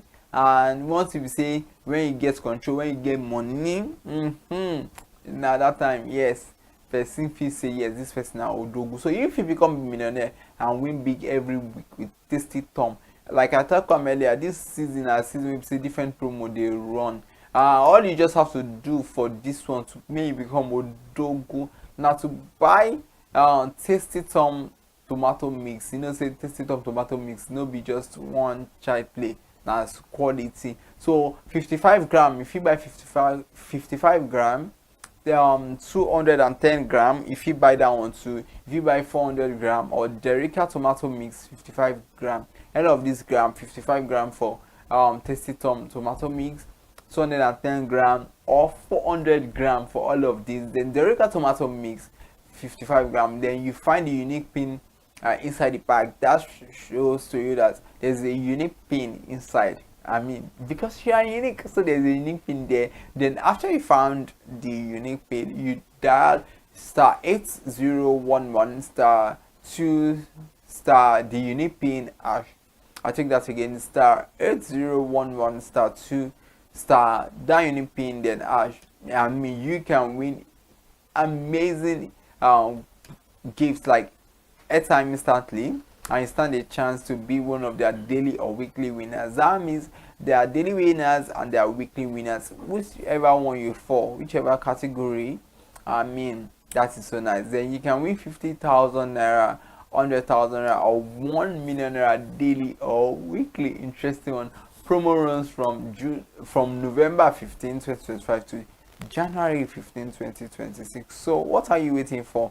Note, terms and conditions apply. All of these promos I've been talking about, they include terms and conditions. Do not forget. Now let's move to another promo. You know, real estate is really a booming business these days, and it is no doubt that it is not just the oil and gas that, you know, gives us what would I say? It is not just oil and gas that add to the GDP of the economy. Real estate, entertainment, sports, fashion, even food, agriculture, all of these different sectors contributes greatly to our GDP. But the real estate world, in as much as it might seem saturated, but this period is just this period. It is that period that you can just enjoy a lot of deals and you become a house owner. You know what it means to become a house owner? It's a whole lot. But you know one thing, if you live in the city of Abuja, or you are planning to move to Abuja and you really need to own a landed property, you do not know how to go about it. I mean, T-Pumping Estate, they got your back. They are in full support, 100%. You know, ready to take you on this journey. So T-Pumping Estate, Karasana East in Abuja. Promo is really running on, and so 60% discount. 60% is a whole lot. That means you can become a landed property owner, you can become a house owner, any kind of, you know, owner you want to become. But let's see all of these ways you can become, or the actual prices and the slashes, because there are actual prices for all of these landed property for different land you want to buy. Like for instance, you are planning to get 500 square meter, there is actual price of 55 million naira, but 60% discount is going at the moment, and you can get that for 22 million naira. You know what it means to buy a 500 square meter land for 22 million naira, and something that the actual price is 55 million naira. So this is an opportunity for you to jump on that promo. Then if you want to get for 300 square meter, still at same location, and that normally the actual price is 40 million naira, but you can get that for 16 million naira, 60% discount off. I mean, that's 16 million naira that you want to use to throw a party. Why not just, you know, use it wisely, because your future self will thank you for taking that bold step. It is all about being audacious, trying to, you know, you don't have to go for instant gratification.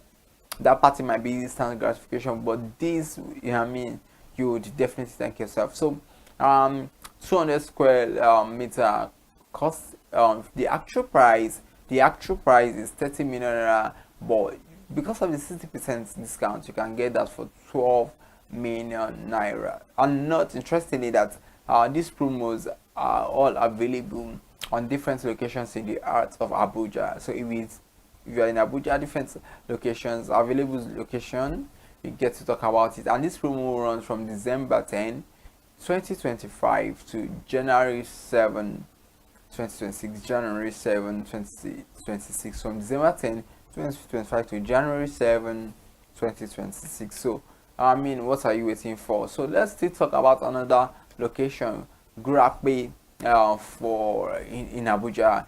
So he wants to buy 500 square meters. Say the actual price is 60 million, but you can get that for 24 million because of the 60% discount on it. Then for 200 square meters, the actual price is 45 million naira. Then you can get it for 18 million naira. Interesting. Do not forget, this discount is just for few days away, and before you know, when you say Happy New Year in 7 days time, it is off. So just enjoy it. Then for anyone who is interested in any location, go about 500 square meter, you can get that for 28 million naira, which is the actual price. But now, interestingly, because of the 60% discount, you can get it for 11,200,000 naira. I take that again, 11,200,000 naira. And for 300 square meter, you can get that for 8,800,000 naira. But the actual price is 22 million naira. So you can see all of these discounted prices, all for your benefit. You understand? All for your benefit. So if you are interested in location like Lugbe, still in Abuja, for 500 square meter, the actual price is 24,900,000 naira. But you know what? Because of the 60% discount, you can get it for 9,960,000 naira. Interesting. For 300 square meter, the actual price is 18 million naira. But because of the 60% discount, you can get it for 7,200,000 naira. Whew, interesting. All these days are promos that you can enjoy. For this season, UBA is doing quite well, and you can jump on the promo, the pop scratch and win promo. Also, you can jump on it. And which of these promos really, is so fascinating for you? Which one do you intend to, jump on? So go to the comment section, comments, let's talk, let's drop minds. Or is there any promo that you would want us to know about? This is coming year, a new year. In fact, because today's Christmas, don't be selfish about that. Go to the comment section, let us get to hear from you. We would gladly want to hear from you. And in case you've not subscribed to our channel, what are you waiting for? Like I said, we are available across different social media platforms, on Facebook, on X, on Instagram, on TikTok, at ConsumerHallaTV. We are always ready for you.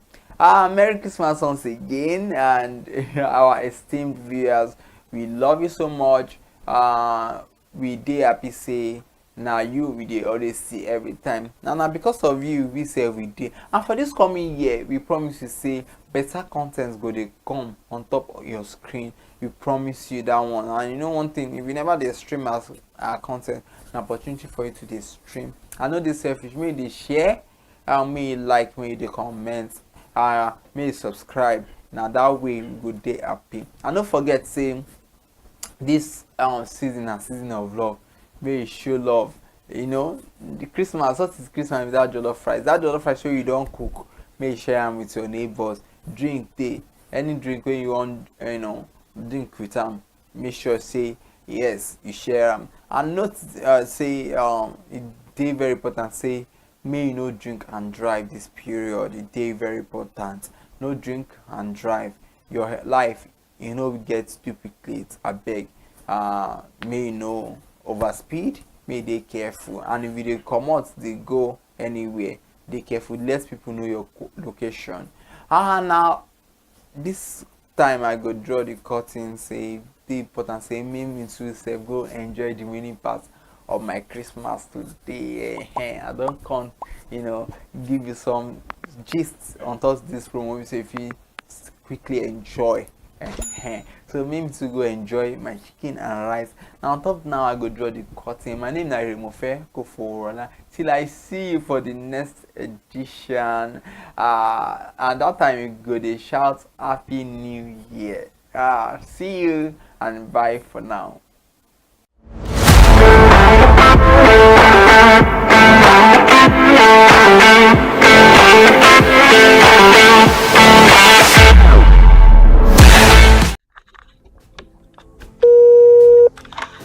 Hello, consumers. You have the right to be heard. Absolutely. So join us on the conversation, share your brand experience, where you tell us all your experiences about brand on the outer world via our YouTube channel every Wednesday from the hour of 4:20 to 5:20.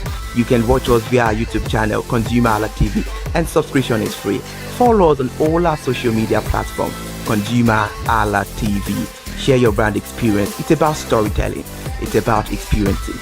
Hello, consumers. You're welcome to another exciting episode of Consumer Voice on ConsumerHallaTV. I am Matilda Omenai. As you already know, Consumer Voice is a show where we'll be visiting different places in Lagos to check out people's preferences, hear what the consumers have to say about different leading brands that they make use of. Hello, it's your boy here, Iremofeko Foworola, and you know what? They call me the AWUF General Overseer. Every day is a blessing and it is meant to be enjoyed maximally with AWUF packages that put a smile on our faces.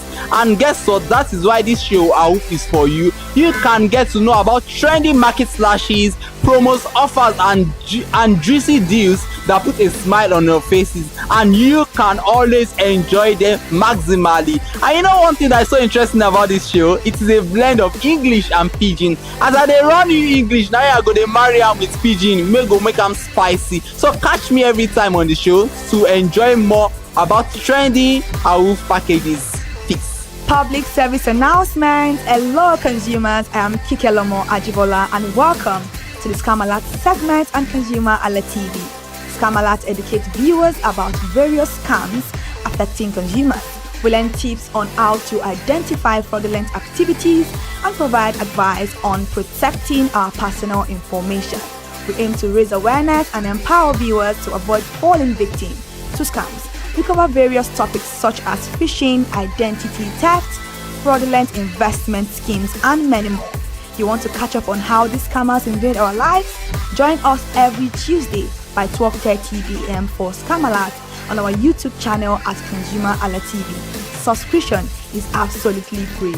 And in case you're not following us across all our social media platforms, follow us on Instagram, Facebook, X, TikTok at ConsumerHallaTV. Don't say I didn't do anything for you this 2025. Bye. Welcome to In the Marketplace. We are taking you on a journey behind the scene of Nigeria's most vibrant market, from the sight and sound of the market to the stories of the people who makes it thrive. We will be sharing the untold stories that brings this market to life. Join us as we explore the history, challenges, and triumphs of the market vendors. We will dive into the daily lives of the people who call markets home and uncover the secret that makes this market special. You will get to see the passion, energy, and dedication that goes into making this market success. Tune in to be In the Marketplace on ConsumerHallaTV on Thursday by 11 a.m. to experience the sight and sound. Don't forget to follow us on all our social media handle on ConsumerHallaTV. I am Elizabeth Abefe. Hello, fellow consumers. Are you looking for a program where we give analysis about brand and a program where we project the voice of the consumer? Join my team and I on Consumer Analytics and Resolution Box by calling on the program to get your issues resolved. And in case you are wondering where Consumer Analytics and Resolution Box will be showing, please join us on our YouTube channel at ConsumerHallaTV. Subscription is free by 2 p.m. to 4 o'clock p.m. every Mondays and Wednesdays. Consumer Analytics and Resolution Box will be airing and will be here to provide you any information on brands and also issues that you have pending for us to resolve. Also follow us across all our other social media platforms, Instagram, Facebook, X, TikTok at ConsumerHallaTV. And that is why at ConsumerHallaTV, you deserve to be heard. Hi everyone, I am Iri Ayomikunle Eke. Join me live on Perspective every Mondays to Friday from the hour of 9 to 10, where we have meaningful and engaging conversations about all the burning and pressing issues making the round. Issues related to our economy and consumers. It's conversing, it's relatable, it's beyond interview. We have expert analysts who gives updated analysis about all aspects of a conversation. Join the moving train by subscribing to our YouTube channel, ConsumerHallaTV, and do well to follow us on all our social media platforms, ConsumerHallaTV. Stay informed, Thank you. I am Matilda Omenai. As you already know, Market Today is the show where we visit different markets across Nigeria, Lagos, to check out the prices of different things, ranging from household items to food stuff to cosmetics, electronics, every other thing. In a world of hustle and bustle, entertainment keeps us alive, and that is why at ConsumerHallaTV, we ensure you enjoy all around 360-degree entertainment program. Screen Time is the show for you, where you enjoy top 5 countdown, celebrity of the week, exclusive interview, and other segments. Don't mind him, he's just a jealous person. Oh, His new movie release, update, and screen time. I'm going to enjoy myself because this is my favorite time on the program. I get to recommend good movie for you, and I'm also waiting for you to recommend movies to me also in the comment section. Screen time is not just all about entertainment, it is relaxing and also educational. So that is why we are bringing to you Screen Time on ConsumerHallaTV. And in case you're wondering where to join us every Mondays by 5 o'clock p.m. at ConsumerHallaTV on our YouTube channel. Subscription is very, very free. And in case you have not followed us across all our social media platforms, please do so. We are begging you, on Instagram, Facebook, Twitter, and also TikTok at ConsumerHallaTV. What are you waiting for? Click on that follow and subscribe right now. And from the I to the R to the E to the M to the F to the E, my name is Iremofe Koforola, the man always clothed in wealth and strength. And I am Kikelomo Ajibola. Toodles!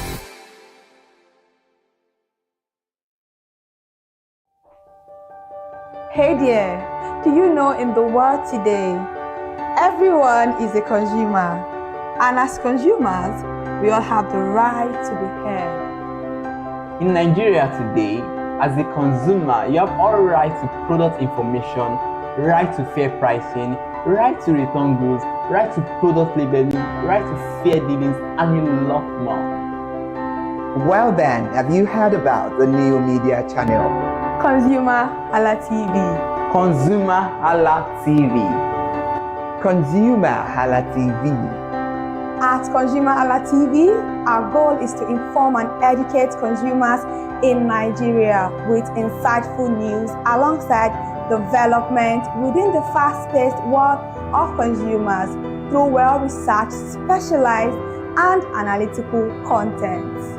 Our vision at ConsumerHallaTV is to create an engaging platform that provides right connections for meaningful brands in Nigeria, thus creating a more caring world for consumers where business thrive.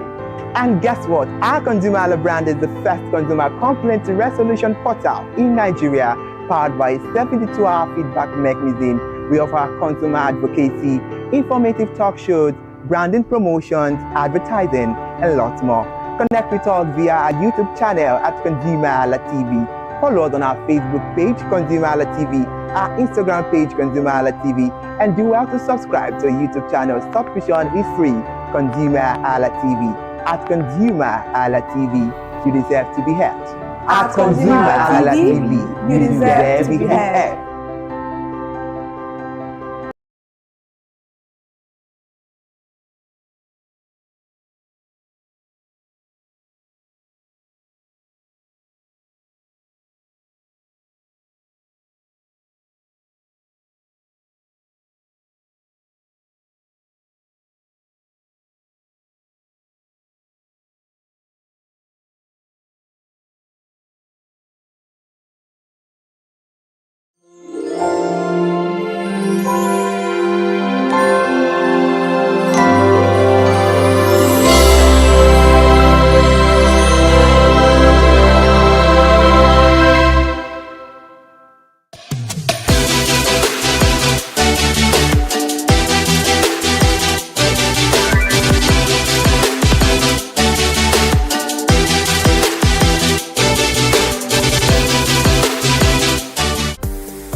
Well, hello, beautiful people. Guess where ConsumerHallaTV is at? this night. I mean, right this moment. We're outside. I am here to cover the beautiful movie Colors of Fire. We are at the movie premiere right now, and I cannot wait to see what the director Ni Akimolayo has to give to us. This particular movie is giving refreshing, it's giving new, it's giving everything that is meant to give. I mean, the trailer is already is already eating, and I cannot wait to see what these people, what the cast, Gabriela Folayan, Osasi Godaro, Pemi Branch, Ibrahim Chata, Messi Aigbe, a lot of them are packed in this particular movie, especially our own Odogu. Odogu, please, Uzo Arukwe is in this particular one. Again, we all know this is like the second one he is in the cinema right now. So we are here to watch this movie, to see how the red carpet, how it continues to move. So we cannot wait. I can't wait particularly to talk about it. I'm Kikelomo Ajibola. I'm your regular co-host on Screen Time for ConsumerHalla TV. Thank you so much for joining me this night. Hi, good evening. Have any makeup on today? Why? I usually don't do makeup. Really? Yes. Okay, so what inspires the outfit? You're putting on blue. Okay, the colors for today, one of them is blue, so I just picked up something from my closet. From your closet? Yeah. Oh, I like that. Alright, what would you like to say about Colors of Fire? What made you come to the movie premiere today? You said you haven't seen the trailer, right? Yeah, but I saw the lead actress, Osasi Godaro, and Uzo Aruka. Okay. Yeah, I'm here for what they want to do in the movie. Oh, that's why you're here? Yeah, I'm here for those two people, yeah. Oh, okay. So what are you expecting from the movie? I didn't watch the trailer. So you're not expecting anything? You're just here with a very open mind? Yeah, let me just say I'm hopeful that it's going to be a nice movie. Yeah. Yeah, and Osas is there, Uzo is there. So you're just here for Osas because you mentioned her name twice. Yeah, so that's what I'm here for. Oh, okay. So after you are done with the movie, what expectation would you like to have? What impact would you like the movie to have on society right now? I can't really say for now because I don't know what the movie is about. So, yeah. So even if it is comedy and you are good to go. Yeah. Okay. Thank you very much. They are going to deliver. Oh, you think you're going to deliver? Yeah, because most Nigerian movies right now they are delivering well. Oh, lucky. Yeah, they are actually. Like we have other movies that right now that are doing very well in the cinema. So you're expecting this one?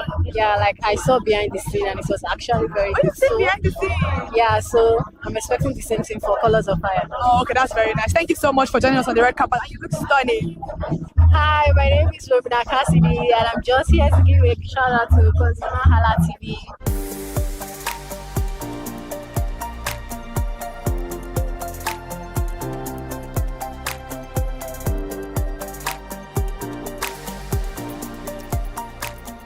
Hi, good evening. Hi. So are we here as a guest or are we here as part of the crew or anything that concerns the movie? Okay, I'll start by saying I'm an influencer for it and I'm also here as a guest. Yeah. By the way, your outfit looks stunning.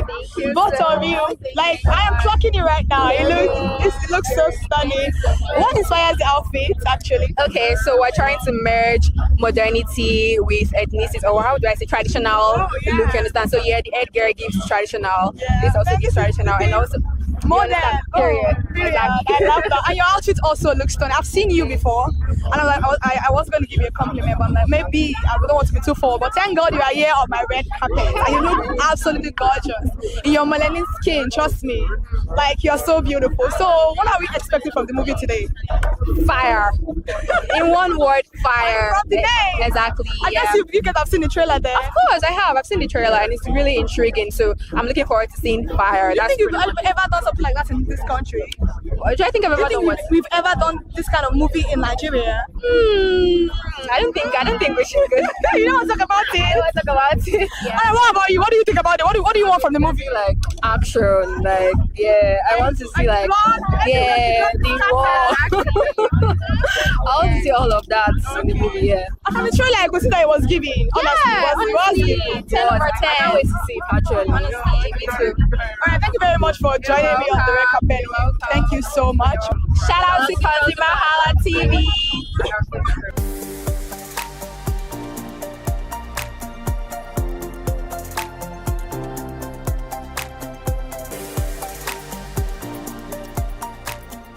Hi, good evening. What's the name? My name is Gideon. So you are here as a guest or what? Yes, I'm here as a guest. Okay, so what inspires you to come here today as a guest?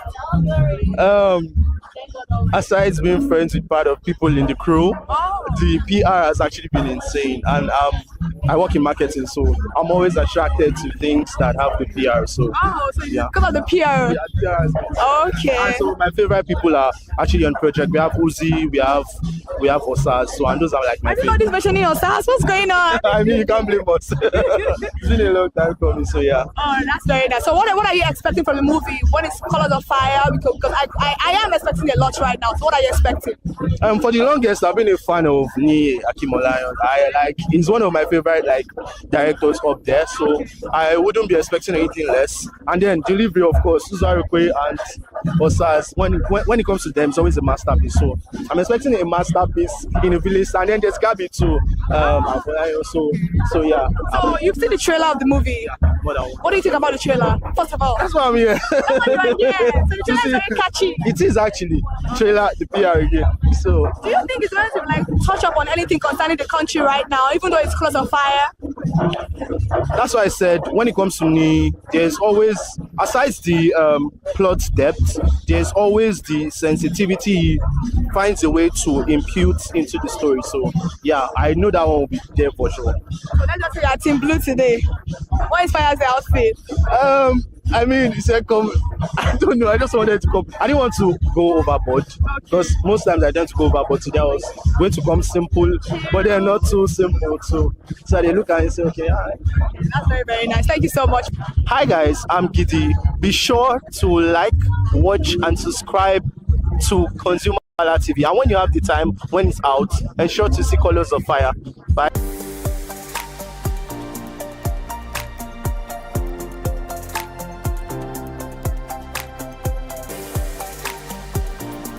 Hi, good evening. Hi there. Before we start, first of all, let's clock you for your house. Yes. Clock it. Yes. Clock it. You look so stunning. Thank you. Nigerian made, and this is diamond drops. Really? Yes. That's so beautiful. Your outfit looks nice. I want to ask you what inspires the outfit. I'm guessing maybe the team. Of course. Yeah. I'm definitely in my elements of fire. Yeah, you are. You are actually. You're so gorgeous. Thank you. All right, let's start with the first question today. What have you seen the trailer of the movie? Yes, I have. So what are you expecting?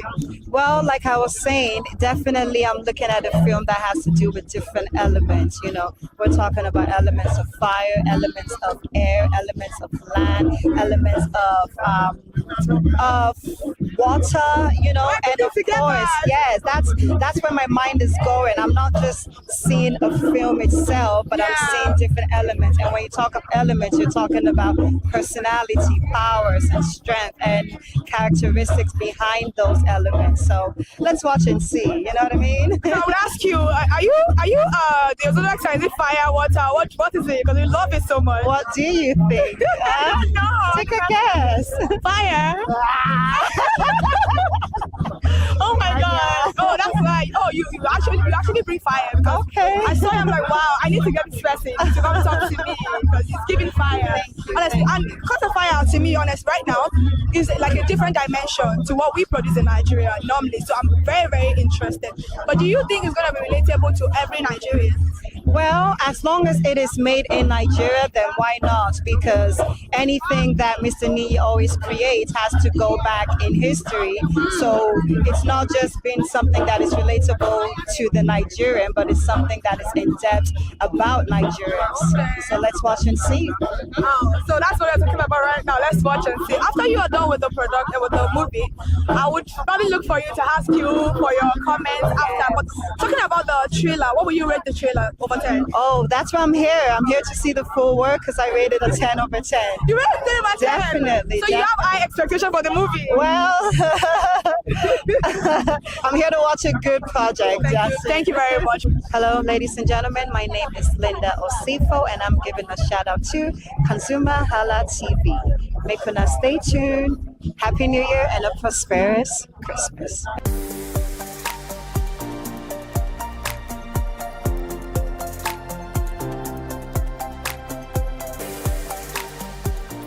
Hi, good evening. Hi. How are you doing? Thank you. What's the name? Valerie. Valerie Okeke. You are the costumier. Yeah, costume designer for the film, yes. Oh wow, you did amazing. From the trailer, we could see it. Thank you. You look so stunning. Thank you. You styled yourself. Yes, I did. Of course I did. Thank you. Did you make it, or you gave a designer or something? Yeah, I mean, I've got the design myself and I gave it to my designers to make for me. So yeah, that's so it. What brought about the inspiration of Colors of Fire costume?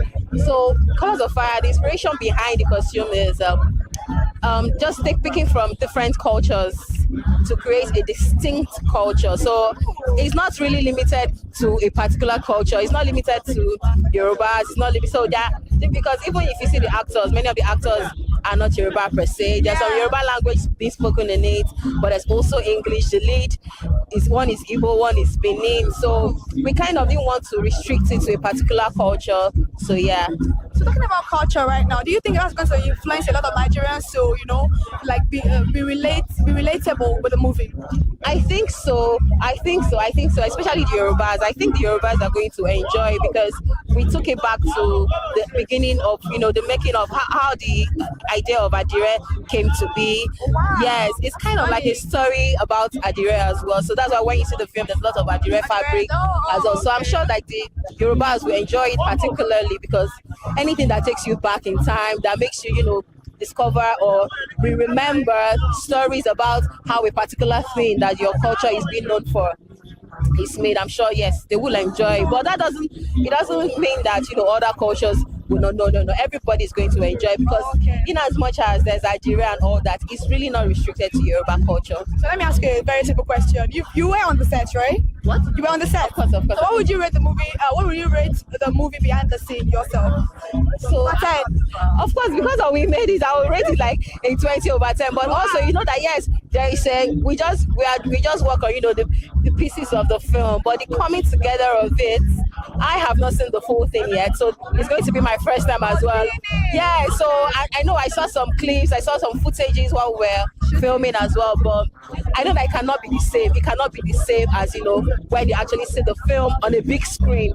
So yeah, I'm really looking forward to it, to actually see my work on the big screen. Oh wow, that's very nice. Yeah. Congratulations about that. So one more question. Was it like a challenging job for you, or was it very easy and smooth?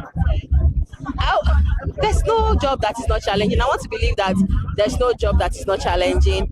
But I would say, in as much as this job had its challenges, we're very lucky, and I'm very grateful for the type of actors that we worked with. They made it look easy. It was it was stressful per se, but I mean, we all made it enjoyable. We tried to, keep the vibe, keep everything fun, and also keeping in mind that what we are doing is actually a serious project, a serious business that you know what they say, our work is play, but we don't play with our work. Yeah. That's exactly what happened on this set. We had a good time, especially because we knew what we were doing. Like, we had the end goal in mind. We knew how beautiful this is going to come out to be. So we enjoyed it. To be honest, we enjoyed our time. It's really one of my favorite projects so far. To be honest. Yes. I've done a lot of projects with me, Akim Olayan, but with Mr. Ni, I've done a lot of projects, but this is also one of the most fun I've had on any project, because it really lets me do a lot of things. You were able to explore. And I was able to explore. Once I just go and meet him, I said, Mr. Ni, I know this is not what you planned, though, but what if you did? And because he's also a type of person that likes people. He likes when you're able to think for yourself and not just depend on him every time. So when you go to him with things like that, it's always like, yeah, let's do it. So yeah, I had that opportunity, I had that chance, and yeah, I was really happy with it. That's very nice. Oh, so let me ask you. Sorry, I said last question. That's okay. All right. What would you like Nigerians to take away from this particular movie? I mean, unity. I think yes, unity is because there's really no need because these days there's a lot of the Yorubas, because we are not Yorubas, they're not supporting some blah blah blah. There's really no need for it. There's really no need for that. We really need to just come together as one. Even if it's going to be hard, we need to try, because this particular film is also about something like that. So when they watch it too, they will see the reason, like, what's all this fighting for? You might as well just be friends from the beginning and just make it to the end. So yeah, it's safe to say that the movie speak about things like something that's going on correctly in the country. No, not necessarily. I mean, that's in maybe the nuance of it, like there's an if you want to pick anything from, because in the film, I don't want to drop any spoilers. Yeah, but I mean, when you watch the film, you will see what I'm trying to say. Thank you very much. Hi, my name is Valerie, and keep watching Consumer TV.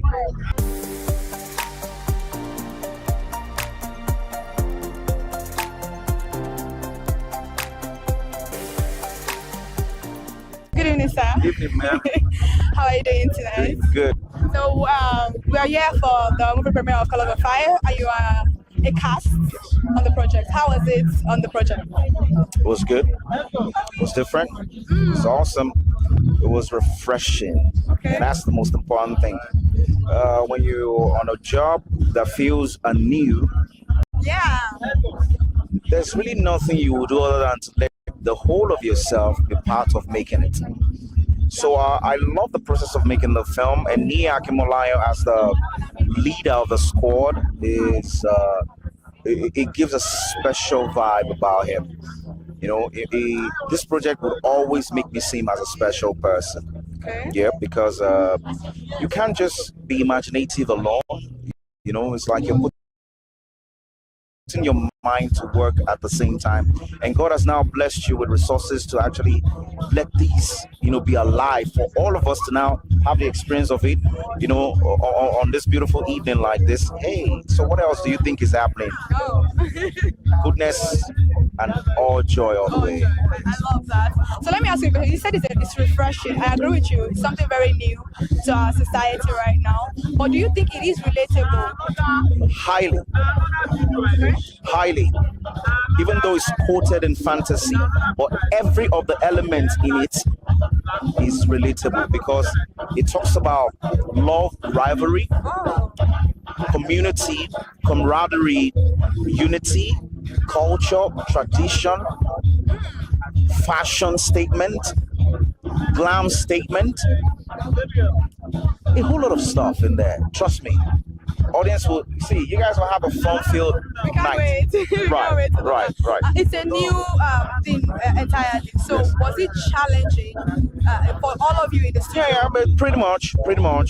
Why? Because we also wanted to make that film as well. So we weren't forced to do it. Okay. And that's what happens when a visionary gave something nice and you want to be part of it. It will be very seamless. No hassles, no schedule clashing. We just wanted to see it through, and that was what happened. Thank you very much. So what are the future projects that we're going to be supposed to be expecting from you? It's plenty. Oh, 2026, right here. So we can't start mentioning names, but we just want to let everything unfold gradually, and trust me, you all will love it. We can't wait. Thank you very much. Thank you so much. Hi guys. Hey, are you a consumer? Come. Keep watching ConsumerHalla TV. This is Gabriel Afolayan. Merry Christmas and Happy New Year in advance.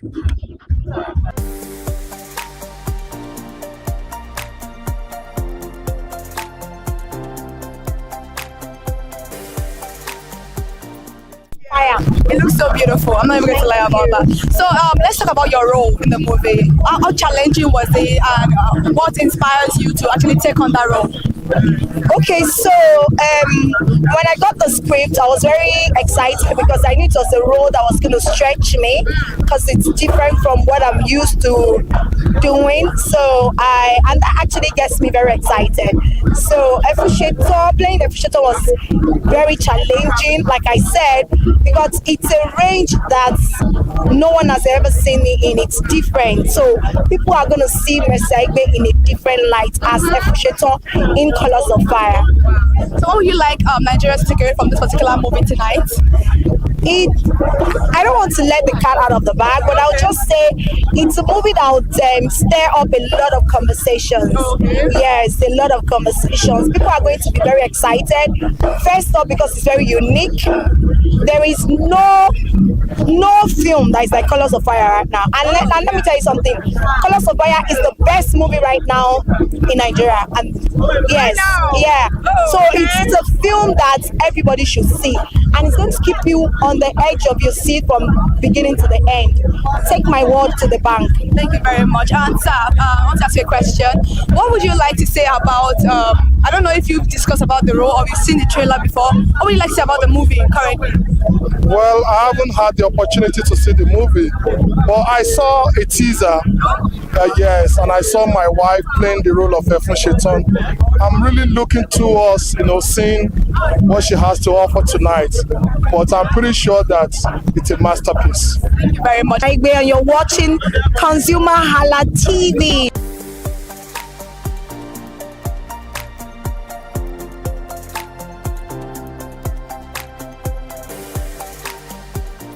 Good evening, sir.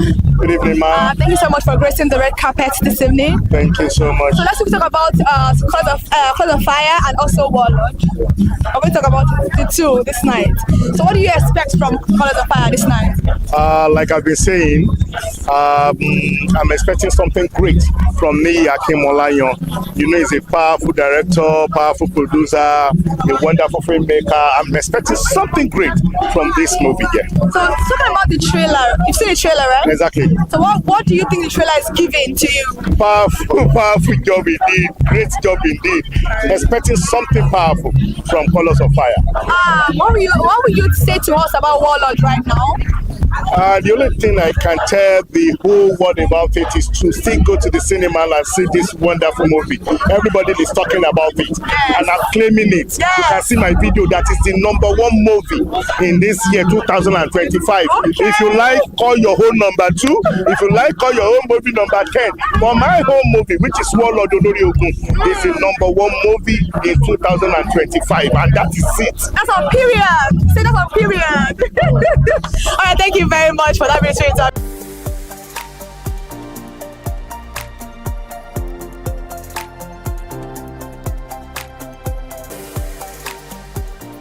Hi, good evening. Good evening. Hi, Mr. Daniel. You look amazing. Thank you. First of all, who styled this outfit? House of Koch. So is it safe to say you're in Blue House? Absolutely. So you've seen the trailer of the movie, right? Yes, ma'am. So what have you taken away from that? What are you expecting? Well, I'm expecting an explosion of colors, of visual cacophony, brilliant storytelling, really amazing performances.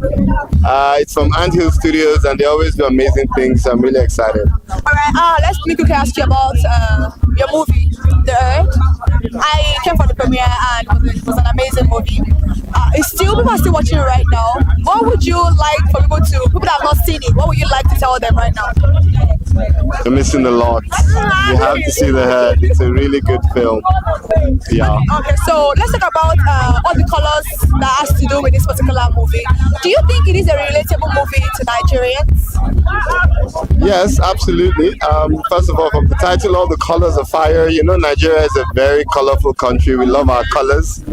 And so, I also think the title is quite intriguing, but just from the trailer, you can tell that it's epic, it's delves into culture as well, lots of food in it as well, so Nigerians will definitely relate. Oh, okay. All right, thank you very much for... You're watching ConsumerHallaTV.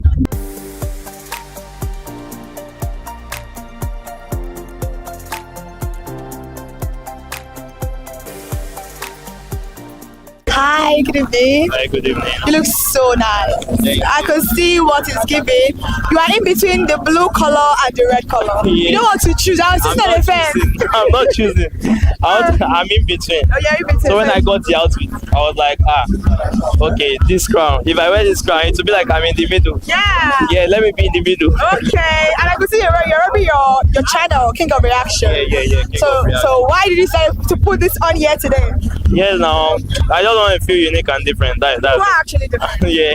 At least I'm carrying my name along with me. Exactly. Let them know who you have. Yeah. Exactly. So I'm not need to react to movies,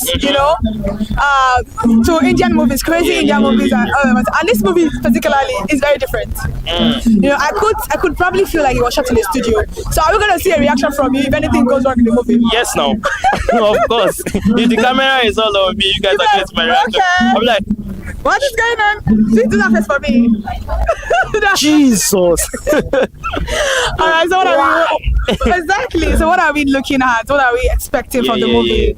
Me, I feel it's gonna be great. I'm looking up to Messi Aigbe. Ah, so you're from Messi Aigbe then? Yeah. She's my mama. Oh wow, she's your mama. Oh, wow, that's very nice. So let's talk about the fact that the movie is a very refreshing one.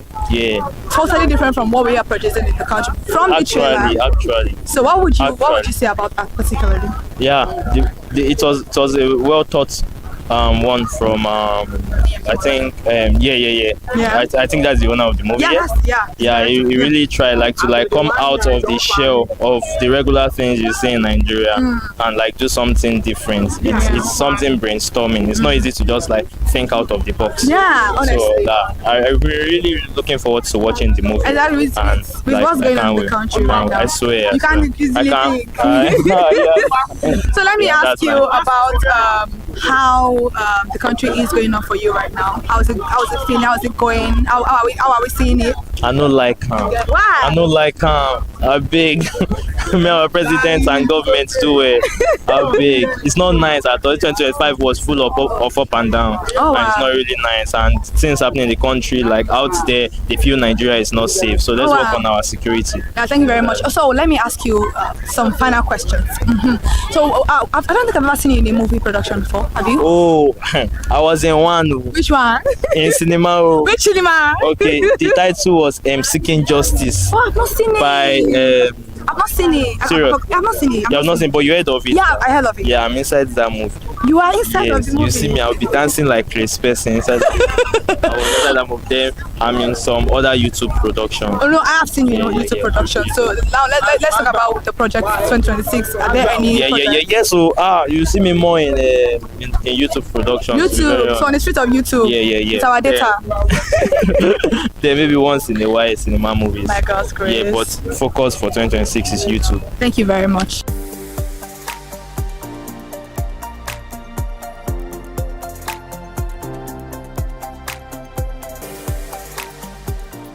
Hi, good evening. Hi, good evening. I'm fine. So you are the producer of Colors of Fire. What a wonderful production. I've seen the trailer and it's so beautiful. Thank you so much for making us see that particular movie. So what is the experience like actually? Okay, so the experience being a producer of this beautiful film, I would say it's a very wonderful experience. Yes, it's an experience I would like to have over and over again, and even more than that. Wow. Yes, even more than that. I would love to continue producing movies that when I bring it to life, and it would be like, I think I feel great about myself. Yeah, so it's an experience I would love to continue having. So what would you like us, the viewers, to take away from this particular movie, from your production? Fight won't solve everything. Oh wow, that's very beautiful. I can't wait. Yes, fight won't solve everything. All it takes is just let peace reign. Fight won't solve everything, and just the Colors of Fire, and you would different people with different lessons they will take out of the film, and not be everything be gra. Yeah. Sometimes just let peace reign, and let me give you spoilers. Okay. I don't want to spoil that. I want to see myself. I don't know what to go into because I'm about to say something. I'm about to say you see the two houses, but no. So let me ask you, how do you feel at this moment? We're at your movie premiere. How do you feel? Are you anxious? Are you nervous? Are you waiting for us to see what magic you've produced? Tell me your feelings right now in one word. Okay, so at the beginning when I got here, because I'm currently on another production. Oh, wow. It's a stage play. It's called Ansel in Measure. So what does that mean? It's so we have a stage play called Forest of the Talking Drums. Oh, so, I saw the shirt. Yeah. Oh, okay. So you can see I left that to attend my first. So leaving that, and when I got here, I was very anxious, but at the same time, I was like, so when I went to change my clothes, I was like, oh wow, it's really happening. Oh, wow. You know, days before the premiere, I was like, oh my God, I'm premiering I'm premiering Colors of Fire, and you know, this is a film I produced, and I was like, okay, yes. So I was practically giving myself like a countdown. I was just doing a countdown. And when it got to today, I was like, oh, it's the day. And I feel great. I feel good. I feel so amazing, and I cannot wait for the world to see the magic we've created. That's very beautiful. I cannot wait. What would you tell your cast right now? You know, what words would you tell them about how beautiful the performance is, or whatever you're feeling right now? I would say I love you all. Thank you so much for giving your best to this film. Thank you so much. You know, working with them was very amazing. It was flawless. It was flawless. You know, working on, you know, a big project like this. Shout out to them, and I cannot wait to work with you guys over and over and over again. You know, all right. I cannot wait. Thank you very much. So, being a producer, behind the scene, every other thing, give this movie we're about to watch a 10 over a 1 to 10. What are you going to rate it? 100 over 10, I beg. Hey, 100, that one broke scale. Because we shattered the scale, don't worry.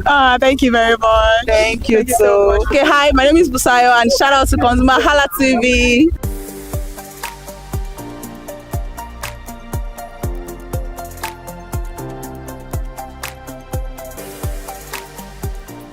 Okay. Hi, good evening. Hi, good evening. So stunning. Thank you. What inspired the outfit tonight? Well, they said choose one of the houses. Well, I'm a woman of peace. I don't know if they're fighting, so I decided to represent both houses. Oh wow, that's nice. Yeah, I can see that. This is blue, right? Yes. Blue is my favorite color. No. But I decided not to wear blue today. I said no, today I'm going to pick another color and let's see how it goes. So stunning. thank you very much, and you look absolutely stunning. So let's talk about the trailer. Have you seen the trailer of the movie? I have. I'm intrigued. I can't wait to see it. Yeah. I haven't seen anything from Nee in a while, so I'm really, really looking forward to this. You know, the trailer is giving something that it's kind of refreshing. Yes. I was confused. Is this an epic? Is this an epic that's supposed to go to the Met Gala? Yeah, that sort of it's thing. an Avatar. Yes. Yes. I really can't wait to see it. Whoever did the costume, the set, they did an amazing job. Not quite long. All right, thank you very much. So what would you like to say about the trailer, what you saw at the trailer? Okay, for one, the trailer looked very different. I was intrigued, like I said, and I really cannot wait to see what the story behind all of it is. I know as a writer, I'm thinking this is a fictional world, obviously, because who goes around dressing looking that good every day? Yes. So I'm looking forward to seeing that, the entire story and everything that they've worked towards. So let's I think it's been a while I saw you on the streets of YouTube. Why is that?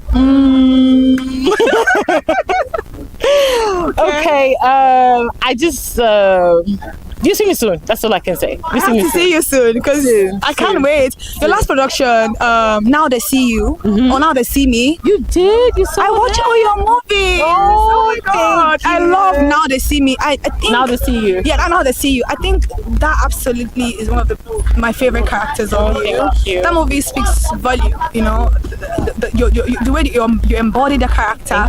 I'm like, no, this is not my silly. No, this can't be her. And then you killed it. So are we going to be seeing you in cinema next year? Hopefully, fingers crossed. God willing, hopefully next year. And I'm supposed to bring out some movies next year. Oh, yeah. Your movie? Your I produced Now They See You. You were the one that produced it? Yes, I did. Oh my I God. wrote and produced it. Oh, wow. So I'm looking forward to bringing out more stuff next I year. can see why it's different. Clucky. Like, it's so nice. So beautiful. Thank you so much. Thank you so much. Nice to meet you.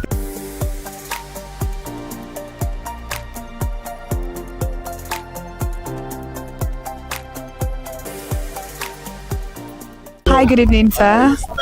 Congratulations on your production.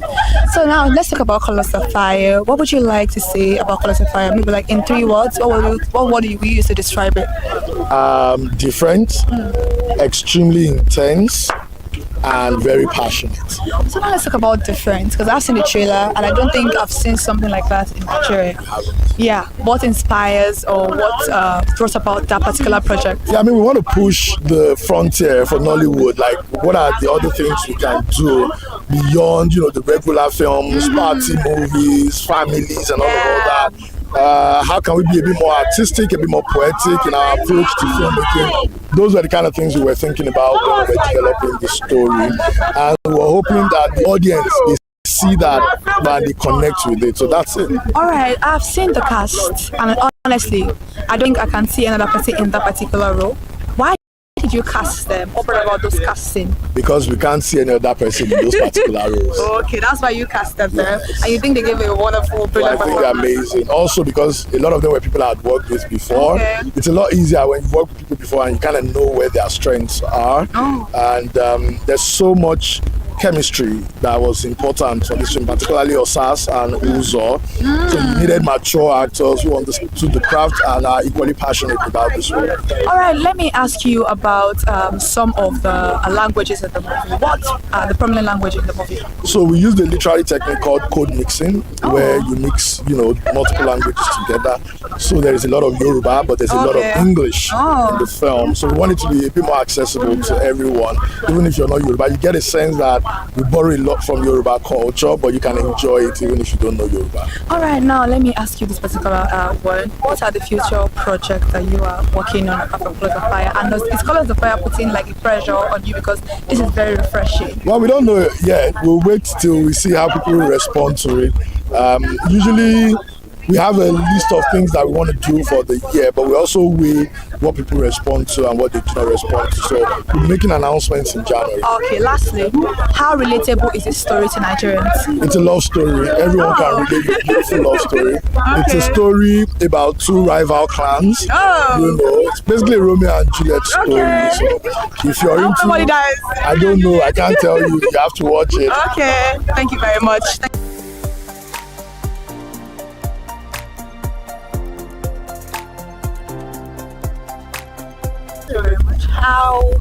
How is it being on the set of Colors of Fire? Oh, it was amazing. I think from the film you'll be able to see that it was an absolutely great experience, a different experience. Yeah. And I'm excited for Nigeria and soon the world to experience something like Colors of Fire. It's kind of refreshing. We've not really seen that type. That's the word. Yeah, exactly. But first of all, what inspires this outfit and who made it?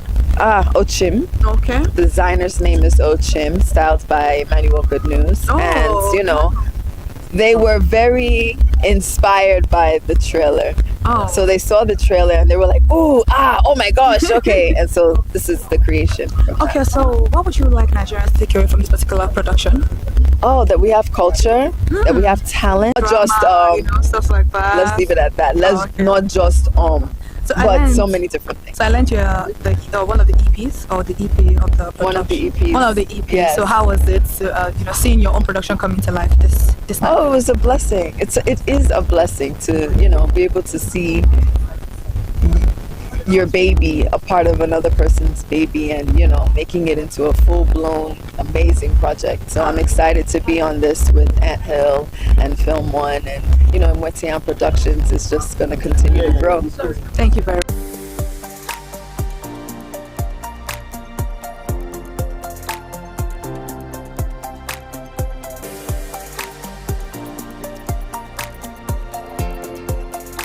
Wow.